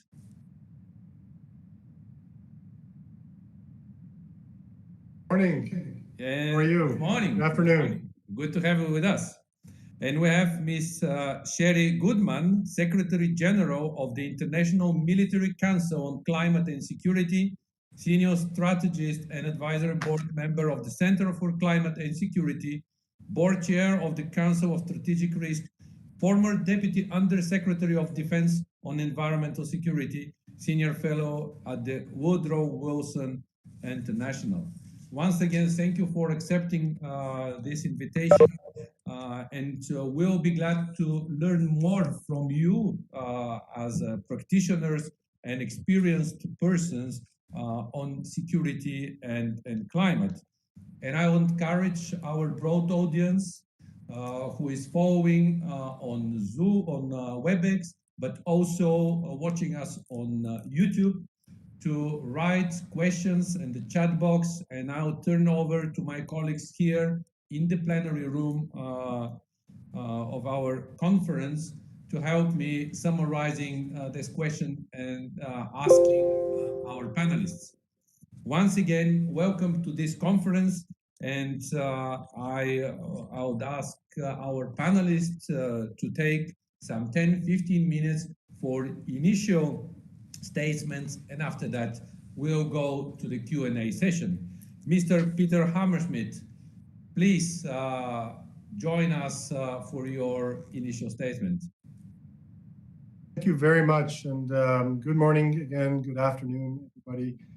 I trust you've had a wonderful conference so far. Really, thank you so much for the opportunity to come and speak to you today and talk about some of our observations in terms of the impacts of climate change on Canada's security and defense, and what we are doing to address them. I also wanted to just say thank you to the Sofia Security Forum, the NATO Crisis Management and Disaster Response Center of Excellence, as well as NATO's Public Diplomacy Division for including us in this important discussion. So climate change, as we've all been discussing, is the greatest long-term threat that we collectively face as a global community. And already today, with just a simple scan of the headlines, we can see its devastating effects on people's lives, on their homes, their livelihoods. And we can anticipate that these effects will only become much more acute over the coming decades, with the impacts that we see today growing in terms of both frequency as well as intensity. The impacts, of course, are going to be different for every region around the world. Some will face greater risk from drought. Northern populations will experience degradation of permafrost and unpredictable ice conditions. And coastal communities may be confronted with rising sea levels, increased erosion, and more frequent and intense storms. And of course, women and girls and Indigenous people and other marginalized or vulnerable populations will often be at even greater risk as a result of inequality and discrimination. Now, due to our interconnectedness as a planet, there isn't a single nation on Earth that is going to avoid feeling the effects of climate change. And the direct and indirect consequences of climate change will have marked impacts on the security of Canadians and people around the world. And so for this reason, Canada, like many of our global partners, is ensuring that climate change is a key consideration of our defense and security thinking, as well as our defense and security activities, as I will speak to in my remarks. So to paraphrase the opening video of this panel, Canada cares as well. Now, while we take the steps that are necessary to anticipate and prepare for the impacts of climate change, it's really important to note that from our perspective, we are not giving up the fight of mitigating climate change itself. Limiting future climate change must remain a primary goal. And in April, Canada committed to an ambitious emissions reduction program under the Paris Agreement, a target of 40 to 45% below 2005 levels by 2030. So we will continue to work with global partners to address the global problem of climate change and the challenge of maintaining our security in the face of its effects. I'll speak a little bit now on the impact of climate change on Canada's security and defense interests, as well as on our armed forces. Now, our defense policy, strong, secure, and engaged, recognizes the serious and complex security threats that are posed by climate change. What it didn't do is anticipate the speed with which it would accelerate over the course of the intervening years since we published the policy in 2017. And as you can imagine, this is placing added and competing pressures on the Department of Defense and the Canadian Armed Forces, who may be called upon by the government at any given time to undertake missions for the protection of Canada and Canadians and to maintain international peace and stability. So the first main impact of climate change on defense is that it contributes to higher operational demands on the Canadian Armed Forces, whether that's humanitarian assistance and disaster relief, both internationally or domestically. CAF deployments to respond to weather-related events have increased dramatically in the past decade. In the 20 years between 1990 and 2010, there were only 6 such weather-related deployments. In the decade from 2011 to 2020, there were 30 in total. So we're seeing the average rate of CAF response to weather-related disasters rise from about 1.2 per year in the 90s to 5 per year in the 2017 to 2019 period alone.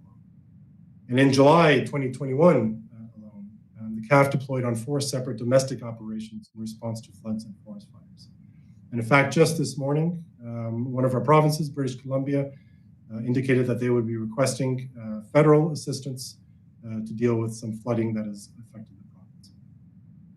We are simply not structured and resourced to respond this frequently in a way that is also sustainable and doesn't compromise our other military missions. So it's something that we're going to have to reconcile. Now, from a strategic competition point of view, climate change is making our Arctic much more accessible. And a more accessible Arctic means more international interest and activity in the region.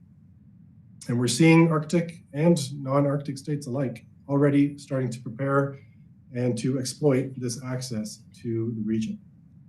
At the end of the day, it's one of the last relatively untapped domains on Earth when it comes to resource exploitation. And with more open transportation routes, it's also becoming critical from a strategic geography perspective. So all of this increases the need for government efforts to monitor the region, to safeguard our citizens, and to protect our national interests. And finally, globally, we obviously see, like all of you do, that climate change contributes to vulnerability, instability, and conflict. Its effects can exacerbate national or regional tensions, contribute to human displacement, and increase competition for resources such as food and water. And when instability erupts into conflict or when stabilization is needed, this leads to greater demands on the Canadian military for missions abroad. So the math is relatively simple. Mitigate climate change and you mitigate the threat of conflict. Second, climate change is affecting our critical defense infrastructure and equipment. So flood damage, increased maintenance requirements, disruptions to energy and water access, damage to real property from degrading permafrost, loss of access to ice roads, and changes in the heating and cooling cycles, all of these will impact our built and our natural infrastructure. And this includes infrastructure that's critical for mission support, for training, and for force readiness that supports and facilitates our military operations at home. Further, the life expectancy and the readiness of our land, air, and naval assets are adversely impacted as they encounter harsher conditions on a much more frequent basis.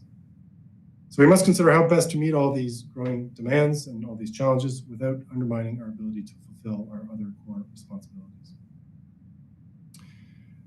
So Canadian defense and security officials have, of course, been tracking the implications of climate change. We are working to address them through both adaptation and mitigation efforts. We know we've still got lots more to do, and we know that exchanges with allies and global partners will be mutually beneficial as we address the range of challenges that we face. But we do already have several initiatives underway. So the department and our Foreign Affairs Department, Global Affairs Canada, we've both recently established a climate and security policy function. These teams work in close partnership with one another and with other partners across the government. And this allows us to better integrate and align our efforts to address climate security risks at home and abroad with domestic stakeholders, with the rest of government, other government departments that are involved, and international partners and allies. The Canadian Army, the Royal Canadian Navy, and the Royal Canadian Air Force are all conducting comprehensive reviews of the impact of climate change on their activities. And the results of these reviews will inform all of the future planning efforts, particularly related to force structure, operational plans, equipment, training requirements, all of which will facilitate adaptation that we need to do to the future operating environment. We are also developing a climate change adaptation risk assessment framework that will enable us to protect national defense programs and critical infrastructure. And a modest climate intelligence assessment capacity is being built at the present time in the Canadian Forces Intelligence Command to meet the growing interest in climate change and security. It focuses on awareness, on monitoring, and early warning, including the effects of climate change on specific regions and areas, such as the Middle East and Africa, where it has a potentially significant impact on our current and future deployments. Finally, of course, we are working among a community of trusted allies and partners, and I'll speak to that a little bit more in just a moment. Now, as I mentioned earlier, our efforts to adapt to climate change must not come at the expense of our efforts to mitigate climate change. We recognize the responsibility of the defense community not only to address the symptoms, but also to address root causes. In other words, it's not just about the impact of climate change on the military, it's also about the impact of the military on climate. So we have a responsibility to mitigate our emissions in the defense sector and improve our environmental stewardship, all while preserving our operational capabilities. As one of Canada's largest employers and maintainers of equipment and infrastructure, including over 20,000 buildings across the country, D&D represents about half of the federal government's greenhouse gas emissions. So at the end of the day, this is a no-fail mission for us. If defense doesn't meet its targets, the government doesn't meet its targets, and that's not a great place to be. As such, we're reducing emissions from our operations to support the government's low-carbon targets. To do this, we are implementing energy performance contracts, purchasing renewable power, greening our commercial vehicle fleet, and investing in energy-efficient buildings across the country. Now, these activities have put us on track to reduce our greenhouse gas emissions by 40% by 2025, which is 5 years ahead of our initial 2030 target. We are also working to meet the new federal target that is set out by the Greening Government Strategy of net zero greenhouse gas emissions by 2050. Now, this is a massively ambitious challenge because for the first time ever, Canada's defense and national security fleets have not been exempted from the targets as they have been in the past. So an ambitious commitment, but an absolutely necessary one from our point of view, and the work has already started. The Air Force and the Navy are conducting decarbonization studies of our operational fleets to reduce emissions while also preserving operational effectiveness and interoperability. There's significant research and development work underway, as well as deep collaboration with the private sector to find solutions. And we're sharing best practices with other government departments that have operational fleets, like the Canadian Coast Guard and the Royal Canadian Mounted Police. They also have to meet the same commitment. So in doing this work, we also recognize the need to ensure interoperability with our allies and the need to operate globally as we move forward to these net zero goals. The Defense Energy and Environment Strategy, which was updated in fall of last year, provides a roadmap for reducing our emissions across the defense team while remaining operationally effective. And finally, we're working with researchers, with the private sector, and with academia to increase our knowledge and develop innovative solutions to the operational and security challenges posed by climate change. One concrete example is our Advanced Microgrids Towards Arctic Zero Emissions project, or the AMAZE project. This initiative seeks to modernize the power and energy system of Canada's North Warning Radar system through innovative technology solutions, through reducing reliance on fossil fuels and lowering greenhouse gas emissions. Moreover, the outcomes of this project will also benefit other government facilities and remote civilian communities in the far north in reducing greenhouse gases and transferring know-how to these communities. As I near the end of my remarks, I'd like to speak a little bit more about Canada's part in addressing security challenges, climate security challenges within the global community. While, of course, we are working to promote peace, security, and prosperity on the international stage, at the end of the day, climate change jeopardizes and undermines those efforts and those goals.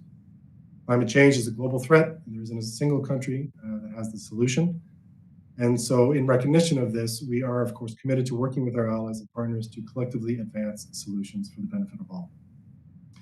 NATO began a renewed and ambitious effort in 2021 to address the security impacts of climate change, and Canada will actively support this work, which is why at the June 2021 NATO Leaders Summit, the Prime Minister announced Canada's proposal to establish and host NATO Climate and Security Centre of Excellence.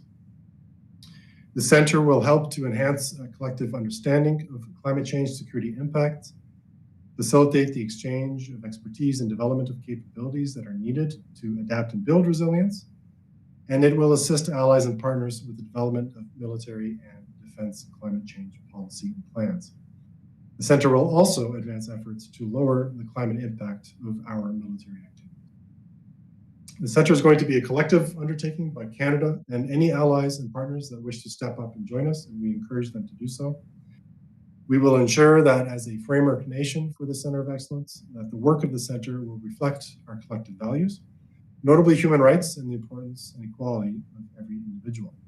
In particular, we will ensure that the unique experiences and the needs and the perspectives of women and girls, Indigenous peoples, and other populations at greater risk from climate change are integrated and addressed as part of the center's work. So the center and its work will be strengthened by the contributions and the perspective of all of our allies and partners, and in turn benefiting all of them as well as we learn from and build solutions with one another. In terms of some final thoughts, ultimately, in everything that we're doing, we really want to achieve a much more strategic approach to integrating climate security issues into all defense and security activities. That includes policy, planning, research and development, procurement, infrastructure, and operations. And as we develop our knowledge and our practices, we really hope to share these as much as possible and to learn from the experiences of our global allies and partners. Again, we are faced with a common threat here, and we must cooperate as never before if we are to keep our nations and our citizens safe and secure. This success will also require transformative change on all our parts in our institutions, as well as considerable investments. And ultimately, it will require dedicated, focused leadership and cooperative action. I'll stop there and happy to take any questions. Thank you. Yes, thank you very much, Mr. Hammerschmidt, for enriching our discussion with new ideas and assessments, and particularly with sharing the Canadian experience. Obviously, Canada is among the front runners within NATO in terms of introducing environmental friendly solutions in the Army and armed forces. We discussed today that climate change is not only a challenge to security, global, regional security, but it's also a challenge to security and defense policies of many NATO nations. And we devoted a lot of time on trying to solving this dichotomy between environmental solutions or environmentally friendly solutions and capabilities. Before I ask Ms. Goodman to join our discussion, I would like to ask you just to think how you approach this issue, whether it's environment or capability, or environment and capability. How we should communicate this issue with many NATO nations, and not only NATO member countries, but much broader, because many armed forces are striving to increase their capabilities. So in some countries, it is considered kind of an additional burden on the process of transition or building new capacities. So please consider this question, and we'll come back to it after Ms. Goodman's presentation. So Ms. Goodman, I would like to invite you now to share your thoughts on the topic of our conference. Thank you very much, and it's indeed a pleasure to be with you all. It's a special pleasure for me to join you in Sofia, as my mother, who was born in Berlin in the late 1930s, spent several years of her early years in Sofia, which provided refuge to her family before she was able to escape to the United States. And so I'm very grateful to Bulgaria, the people of Bulgaria, for the refuge they provided to my family. And we know that we live in a time of great global migration, some of it fueled by climate risk and climate change. So that is very important to me personally. Now, I'm very honored to be here with you all and to see the great progress that's been made within NATO and NATO member countries on environment and climate security. I should say I've had the privilege of being in some ways present at the creation of this whole field, having served as the first Deputy Undersecretary of Defense for Environmental Security in the 1990s for 8 years, at the end of the Cold War from 1993 to 2001, at a time when we were really adopting the first wave of environmental awareness and environmental thinking within NATO member countries, the US and other countries, to help develop the first concepts of green ships, to reduce contamination at military bases, to understand the global environmental security impacts. At that time, we understood them to be in the context of challenges to natural resources, declining biodiversity, which is still a great and even emerging problem today, and pollution threats as well, contamination from industrial and World War II and other military activities. And now, of course, we have broadened that concept considerably. And NATO, even in the early years of the Committee on Challenges for Modern Society, I remember back to those days, began to work on some of these challenges. In the 2007, I founded the first military advisory board on climate change and national security, the CNA Military Advisory Board. We coined the phrase threat multiplier. So I'm so pleased to see that it's so widely used today and used here. And in the very first report of the CNA Military Advisory Board in 2007, characterizing climate change as a threat multiplier, we also called on militaries to address the national security implications of climate change in their defense strategies, military strategies, and in their overall security strategies. And that was first taken up within the UN Security Council that year in April 2007. It was integrated into it was put into law in the National Defense Authorization Act of the fiscal year 2008. And since that time, there has been growing work to include within defense and military planning and intelligence estimates and actions in the United States, the understanding of the national security implications of climate change. So we projected then that climate change was a serious threat to national security and that it would add to tensions in fragile regions, but even in stable regions. And of course, we know that that has very much been the case. I don't need to tell you, I know you've reviewed throughout the conference here the threat multipliers of climate change, from rising temperatures to extreme drought, to sea level rise, flooding, more intense and extreme weather events, permafrost thaw and collapse, something that I think will affect us, particularly NATO member nations operating in and around the Arctic region, a region that we have seen a whole new ocean open in our lifetime, and now having to think about how we position ourselves better to operate in that region, both for the people of the region, but also for the potential of geostrategic competition. Now, and that's just one example. So we have seen that this climate change has really become, in some ways, a catalyst for conflict. We call now, often we talk about in the US military, China as the pacing threat for operational capabilities. And I've said that in that context, and so as the Deputy Secretary of Defense said, in that context, climate is really the shaping threat into which all of our capabilities need to be focused. It's the shaping threat. And that means as our missions change, and I'm so pleased to see that Crisis Management and Disaster Relief Center really focused on this, because what we've observed, in addition to observing climate impacts over the last decade, what we've observed in all of our militaries, national countries and NATO alike, is the increasing demand signal for humanitarian assistance and disaster relief of our forces. And then also at home to support, as some of the previous speakers said, and yes, it is East Coast time here. It's still early morning in the United States, but I got up and was listening to some of the earlier speakers talk about how increasingly our militaries are responding as in the functions of police forces and first responders to provide border protection, or to be backup to our firefighters, or to respond to floods, or to respond to extreme weather events and hurricanes. And so we've really begun to see that shift in mission focus.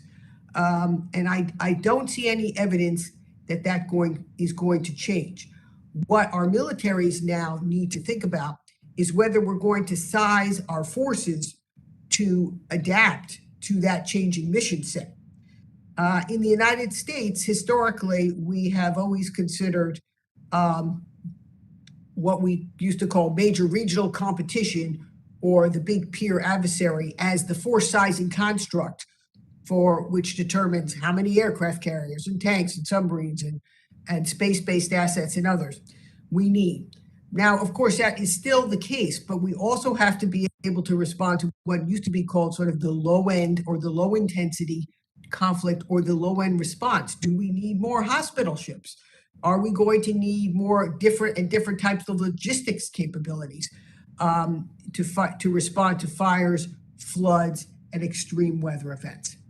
Now, to address all this, I will say there's been growing work over the last decade and a half, really since 2007, in the US. Of course, it's waxed and waned with different administrations and different leadership, but it's never really stopped. In fact, even in the last administration, the Department of Defense developed something called the Defense Climate Assessment Tool, DCAT Climate Assessment Tool, which it's using now to assess climate risk at hundreds of military bases in the US and globally. Now, as some of you may know, President Biden issued a whole series of climate executive orders the first week he became president, first week he took office. And many of those focused on what we do internationally and how we address climate security risks. So some of the three, I'm going to mention three of the important ones that in this context. One is to have the Department of Defense develop a climate risk analysis, the very first climate risk analysis. The second is for the intelligence community to develop a national intelligence estimate on climate change. And then all the agencies have had to develop climate adaptation plans. Okay, those documents all have been released within the last month or so, and you can read them all online, and I'll see if I can put them in the chat later if someone doesn't do it before me. So let me speak a little bit about each of them, because I think they are important and they relate to what NATO is trying to do here, and they align very well with NATO's climate action plan, which I think is also incredibly important and forward-leaning, and is one of the important legacies of Secretary General Stoltenberg, whom I've discussed this personally over many years, and much leadership within NATO to address how to position NATO to lead by example in the climate era. Now, since you all have been talking about that, I want to share some things from the US perspective that I think contribute to this discussion. And a tip of my hat here to my panelists, Peter, and the leadership Canada is showing, particularly in the NATO context on leading on the new Climate and Security Center. We're very excited about that, particularly at the US Center for Climate and Security. And now with the International Military Council on Climate and Security, which I co-lead with the former Dutch Chief of Defense, General Tom Mittendorp, and we have over 35 countries from around the world, of course, many NATO countries, and national security professionals who are committed to understanding and addressing climate security risks in defense policy, planning, and practice. Okay, now I want to share a little bit with you about the Department of Defense climate risk analysis. And we have a Secretary of Defense, Lloyd Austin, who has said there is little about what the department does to defend the American people that is not affected by climate change. It's a national security issue, and we must treat it as such. So that is the preface for the Defense Climate Risk Assessment, which really goes into depth in looking at climate change as reshaping the geostrategic, operational, and tactical environment for U.S. national security and defense operations. And important to note here, and I know it's come up in discussions earlier today, that what the impact of climate change is this: the analyses based on historical frameworks are not sufficient to prepare for future risks based by a changing climate. So that's why we have to act, and we have to act now. So it's increasing demand for defense missions and impacting critical supply chains, infrastructure, and readiness.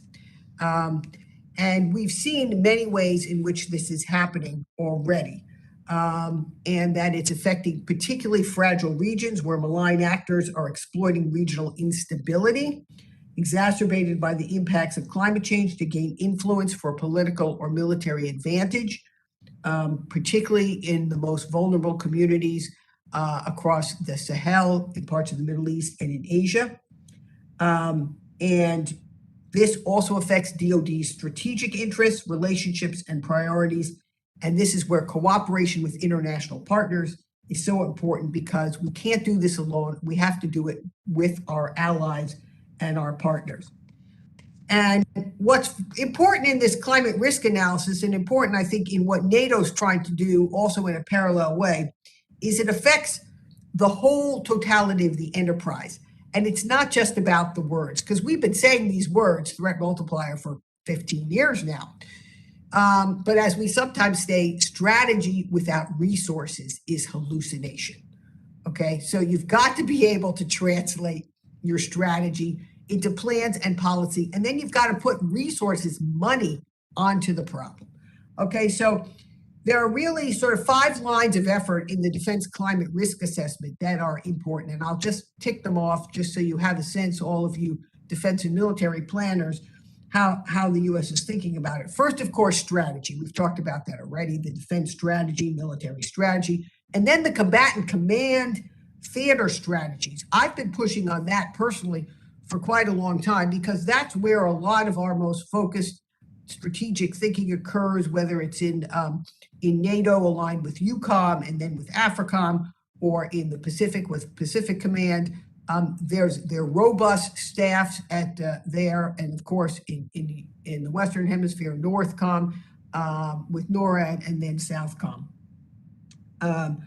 Okay, then there's the planning, all the contingency plans, war plans, operational plans, service planning guidance, combatant command theater campaign plans. And here's where the executive orders also call for an increased effort on wargaming and modeling and simulation, because these are the critical tools that are used to develop those operational plans. And that's how the military resources roll, based on those plans, which help set the requirements for the resources, okay?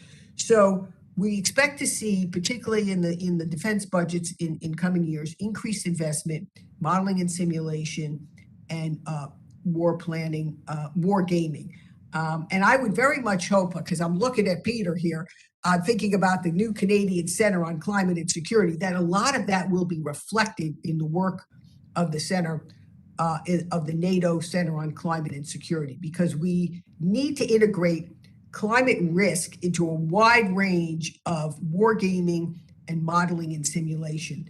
And I'll just speak a little bit from experience here, because I know from my own experience, having served with the U.S. in and around the U.S. Department of Defense for, more than a quarter century now, that about a decade ago, we realized that we had always assumed energy was available on the battlefield. And so we didn't, our war games and our plans just assumed we always had the energy resources, mostly fossil, mostly liquid fuels, at the front. And then when we realized that, that could be a constraint and that could affect us, and we started wargaming it, we realized the logistics limitations we had and the vulnerabilities. And that became the whole era of awareness during our deployments in Iraq and Afghanistan, of the vulnerabilities of the convoys taking fuel to the front, and that we were losing soldiers and Marines, in particular, convoying fuel to the front. And we took major efforts to reduce the burden of that logistics tail by looking at alternative ways of providing that fuel, or looking at renewables for forward operating bases. And it led to a whole era of energy innovation that helps us with the challenge of climate risk today. But that was really in the context of understanding operational energy requirements. Now we need to do some of the same things with climate into the war game. Okay, then you've got force management, development, and employment. That's really the guts of the contingency planning, global force posture recommendations, defense planning guidance, the joint warfighting concept, and the individual service warfighting concepts. And that's really going to turn the wheels of how we do weapon system acquisition and procurement. It's going to enable us to think more smartly about how we make those trade-offs at the margin. What is the trade space when you want to integrate more lower carbon footprint energy systems into your propulsion systems, but you also want to at least have the same or improved operational effectiveness? That is newer thinking that is just coming to the fore, and that's going to have to really be embedded across the range of this force development, management, development, and employment. Then, of course, nothing happens without the budget analysis and assessment. And so that is a lot of work that's going on within the Department of Defense now, both within the program analysis, PA&E community, and also in the comptroller community, cost estimates and getting realistic assessments of costs, as well as looking at various defense planning scenarios. And finally, there's the partnering activities, and that's going to be really important, partnering with our allies and partners both within NATO, all around the world, and some of it is also at the state and subnational level, because we know now that that's where a lot of the activity actually occurs. All right, now I want to talk a little bit about how about climate adaptation within our department, within the Department of Defense, and as it applies also to NATO, because here I think there is great opportunity, and there also is a very robust climate adaptation plan that was released in early September by the Department of Defense that at its heart really builds on this Defense Climate Assessment Tool, DCAT assessment tool, that has been developed over a number of years now, first through the U.S. Army Corps of Engineers, then adopted DoD-wide. And so if we start, let's break out adaptation in the militaries between infrastructure first, and then we'll look at troops, and then we'll look at weapon systems and R&D. So if we start with our bases, we know that bases are subject to a wide range of climate impacts, from sea level rise to flooding, wildfire risk, in the Arctic from permafrost thaw and collapse. And so they all need to be climate proofed to become resilient in the climate era. In the US alone, in 2017, Tyndall Air Force Base in Florida, home of the F-35, and Marine Corps Base Camp Lejeune, both suffered billion-dollar damages from hurricanes and extreme weather events. And of course, here's where the opportunity to overcome some of the polarization of the climate conversation in the US occurs, because everybody, every member of Congress, every elected official wants the base in their district to be resilient to whatever might be in their way, because they want to keep the jobs and the troops in their district. So major investments in Florida, traditionally a red state in the US, and in North Carolina to invest in climate resilience at both Tyndall Air Force Base, Marine Corps Base Camp Lejeune, and Offutt Air Force Base in Nebraska the same year, also home of the Strategic Air Command, also hit by major flooding that year. So now we'll see broader investment across the board in climate proofing, climate resilience for military bases. Second, the impact on troops and forces of climate impacts. One area that I think is underexamined and that NATO as well needs to look at is the impact of extreme heat on our forces. Increasingly, for example, in the US, many of our training bases are in the South and the Southwest, where temperatures have been rising rapidly over 100 degrees Fahrenheit many summer days. And so we call those black flag days, where the wet bulb temperature is above 95 degrees, combined temperature and humidity. The number of black flag days has increased significantly over the last decade. And that is a cost in terms of troop readiness and training, because they can't train under those conditions. And also we're looking at potentially having to deploy in the future to places that are that are uninhabitable for parts of the year in South Asia, the Middle East, parts of Africa. So the Deputy Secretary of Defense has already announced that for next year's defense budget, she wants an increased investment in understanding extreme heat impacts on our troops. So that's a health impact for our forces. Okay, then just as an example, but we also have to be able to operate in colder temperatures because we're redeploying our forces now to be able to operate land forces, for example, and surface forces in the Arctic, which we haven't done that much of since World War II. And so we need better equipment. We need to re-equip our forces to operate in that region. Looking at my Canadian panelists, I know you've been doing that for decades. So we rely very closely on your knowledge and experience there. And thank you very much. Our weapon systems also have to be retooled to operate in new environments. I was up in Alaska a few years ago for an Arctic Alaska Command conference, and we brought a destroyer into Anchorage, and it was the first time it had been in there in a number of years, and it was not prepared to operate in those conditions. And that wasn't even the Arctic. Okay, so we have to retool our forces to be able to operate in new conditions. We know the acoustics. I heard the nice presentation earlier by the oceanographer. The acoustics of the ocean are changing with warmer temperatures. We've got to understand the threats and vulnerabilities that poses to our forces. We also need to see the opportunities in unmanned systems that presents us, and we need to move forward by that. This is where the military, with its robust research and development capabilities, can lead by example.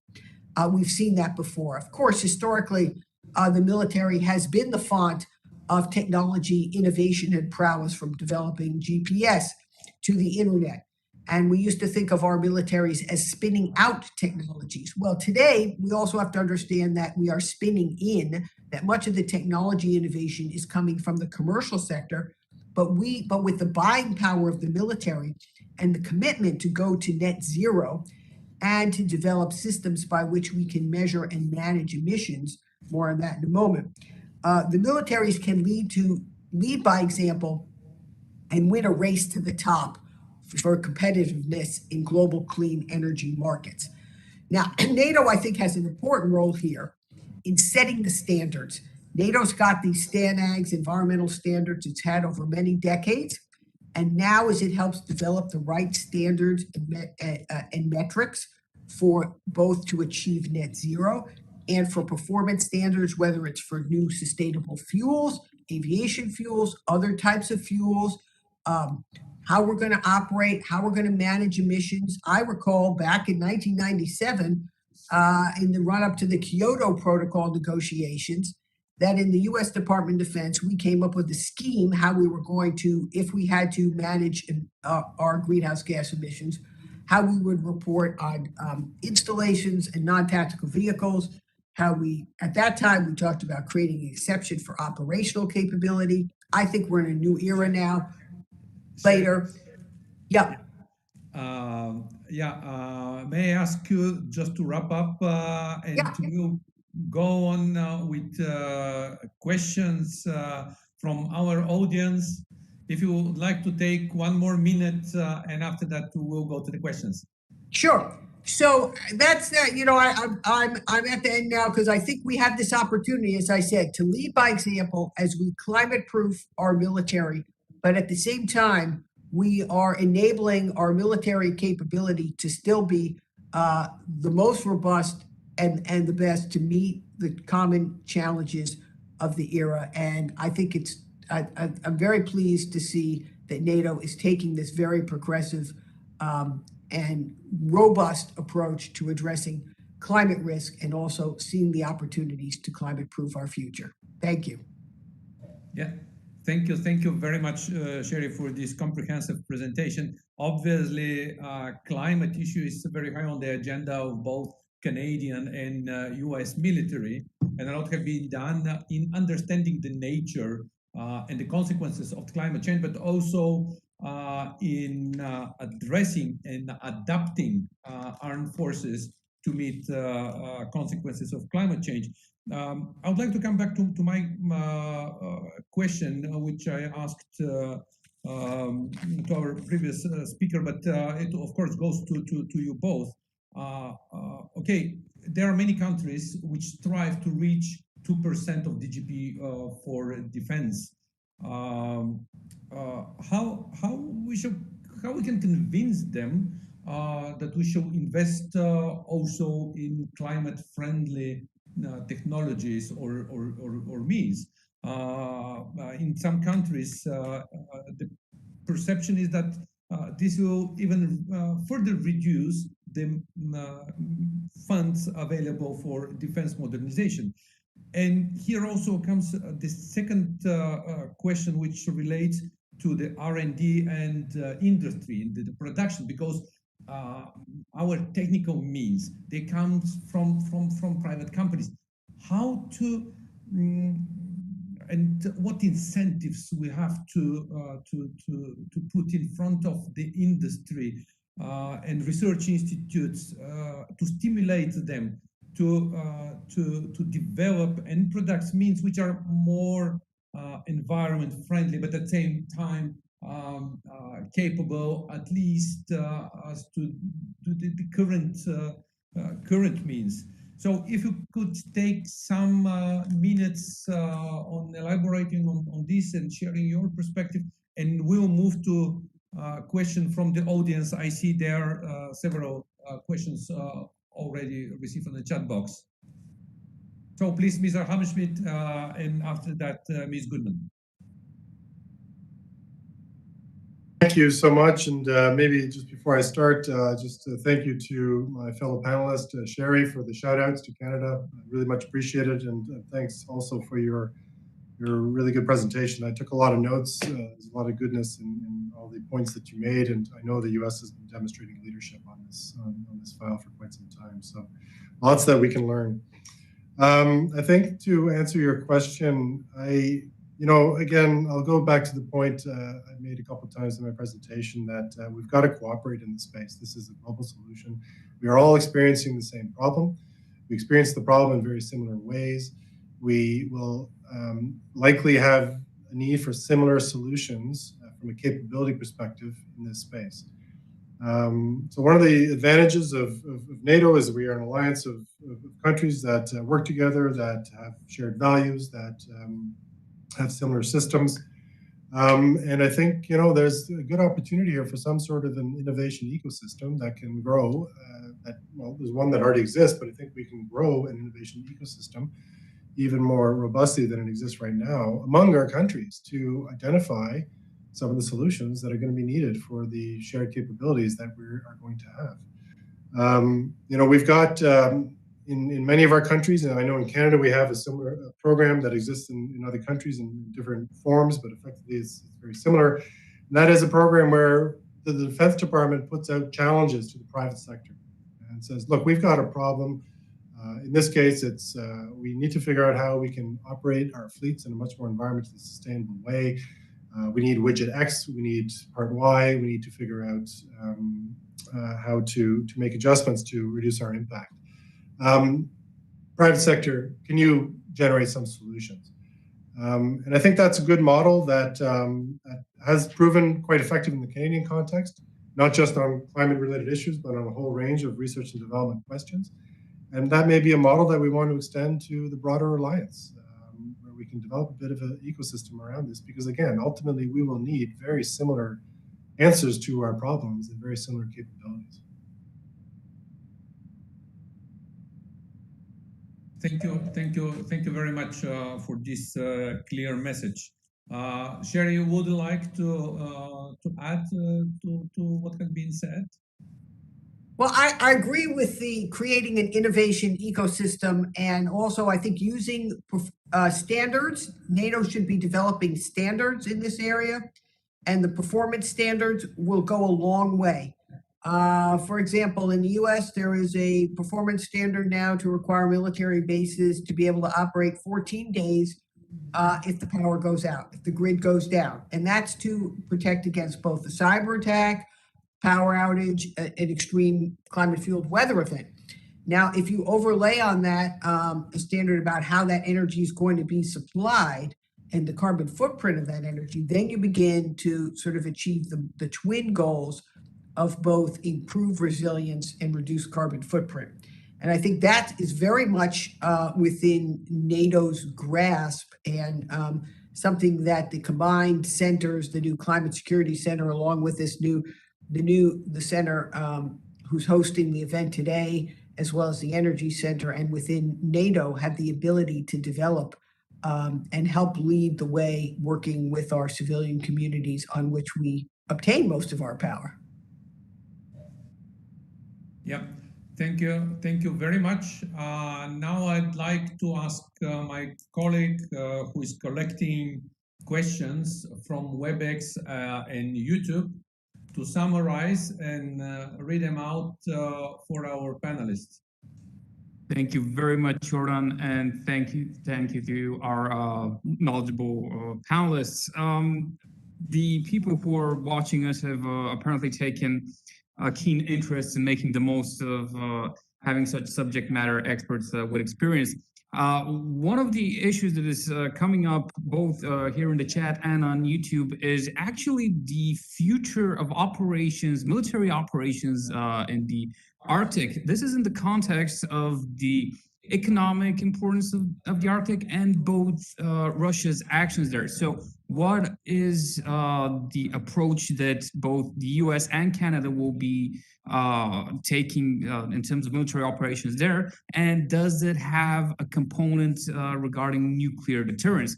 Now, the second one I would like to put here as a question, and it was raised specifically here on our chat, has in fact the current Secretary of Defense of the US, Lloyd Austin, set any hard targets to achieve net zero emissions? And if they're not set in stone, so to speak, why is that so?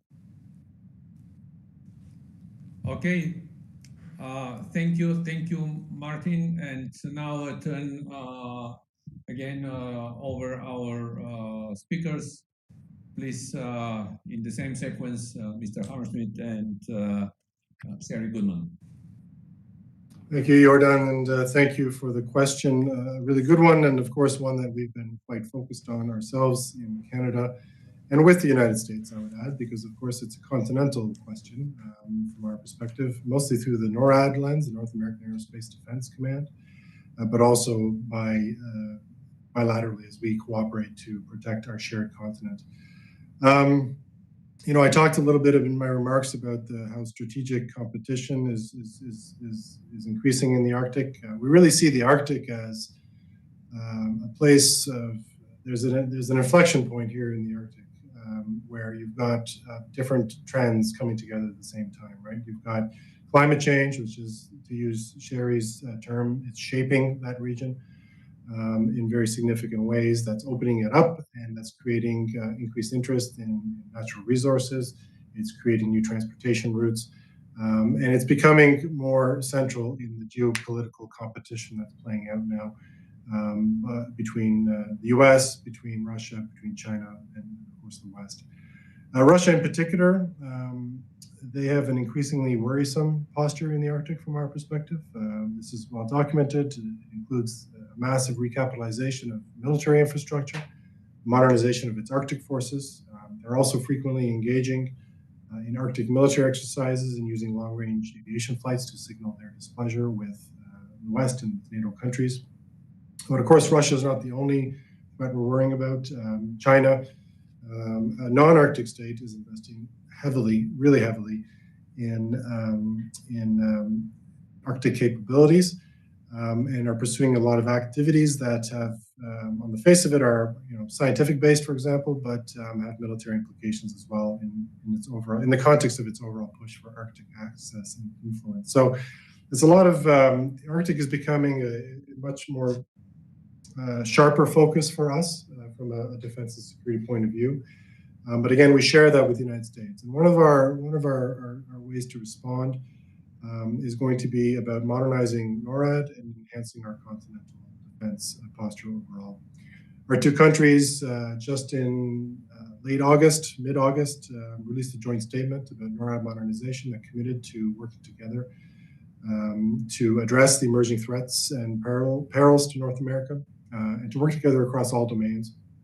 There's going to be some key investments in some key areas, such as all domain awareness. In particular, we need to have a better sense of what is actually happening in the North than we presently do. We need to do more together in the research and development space. Part of that will be to address some of the climate-specific impacts of the Arctic, but some of that will be about Arctic capabilities writ large. From a Canadian perspective, there's more that we want to do to address the challenges that we see in the Arctic. We need to become more mobile, more agile, more flexible, more able to sustain our operations from the north instead of from the south, as we mostly do at the present time. And we need more infrastructure there to be more present than we currently are. We've got some good infrastructure there now, but it is being degraded and affected by climate change. So we need to bring that up to snuff, but we also need to invest in new infrastructure that allow us to increase our presence and become much more forward deployable into the region on a more sustainable basis. I'll leave it there. I can't speak to the nuclear deterrent.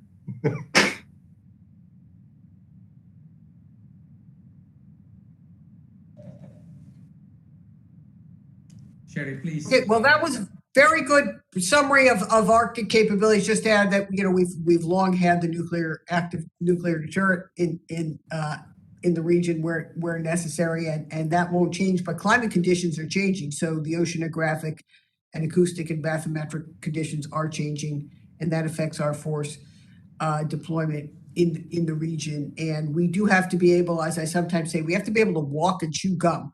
I mean, you can't.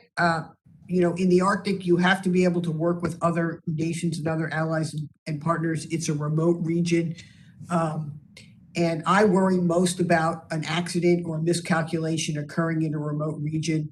And I particularly worry about Russia's lax nuclear safety record over decades. If you think of Chernobyl or the sinking of the Kursk submarine, and you think of the increased nuclear powered activities in the region and we've done various scenarios and exercises about accidents that could occur that wouldn't be contained just within the Russian region. So we'll have to save that exploration for another time. I'll just say with respect to the emissions question, which is a good one, and I did hear Ben Barry's remarks a little earlier today about the UK having set those standards. The US isn't there yet. I know there are deliberations about how to go about it, and I know they're working towards net zero performance goals and looking at how to manage and collect the data to enable such an effort. It's a bit of a delicate domestic political discussion in the U.S. because we've had a long history now of bipartisan support for climate resilience and climate action within the the defense committees that fund the U.S. Department of Defense. And it's important to maintain that bipartisan support in this area. And so understanding how to continue that in an era of reducing the carbon footprint of the military is sort of the shape of the equation as the U.S. moves forward.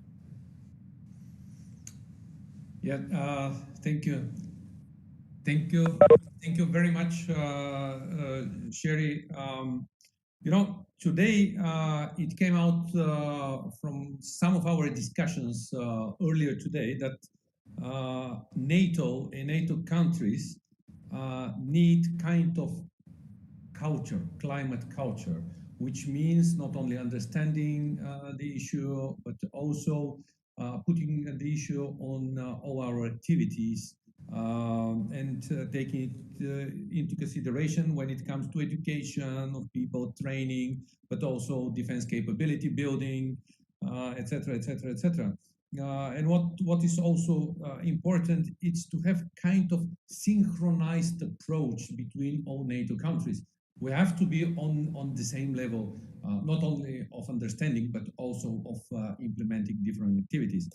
As we already exhausted the time of our panel, I would like you to take just some seconds or minutes and probably to formulate your main message related to the NATO and the climate change. How should you address the topic of our conference, NATO's approach to climate change? What will be your main message?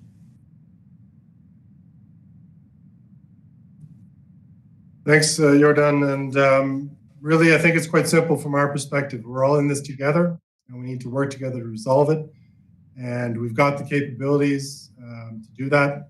The whole spirit behind the NATO Center of Excellence on Climate and Security that Canada has announced that it will host is that we've got the capabilities between all of our 30 nations to make the adaptations that are required, and we just simply need to put our heads together and work through the problem in a collective way. Sherry? Yes, thank you. I believe NATO can lead by example towards a more climate resilient and climate aware future in really three main areas. First, building climate domain awareness through its knowledge and its knowledge capabilities, and its developing climate smart personnel throughout NATO.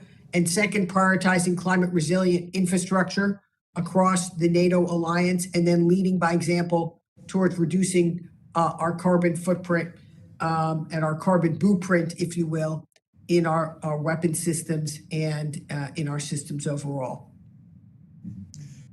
Thank you. Thank you very much. Once again, thank you for your excellent participation in our conference. And I think that what you both just said, it's not an excellent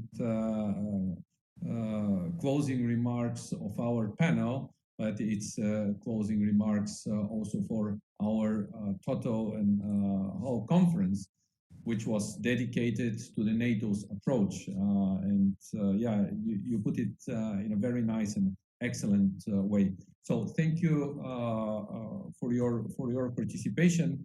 And on that note, I think that we are very close also to the final remarks and closing today's conference.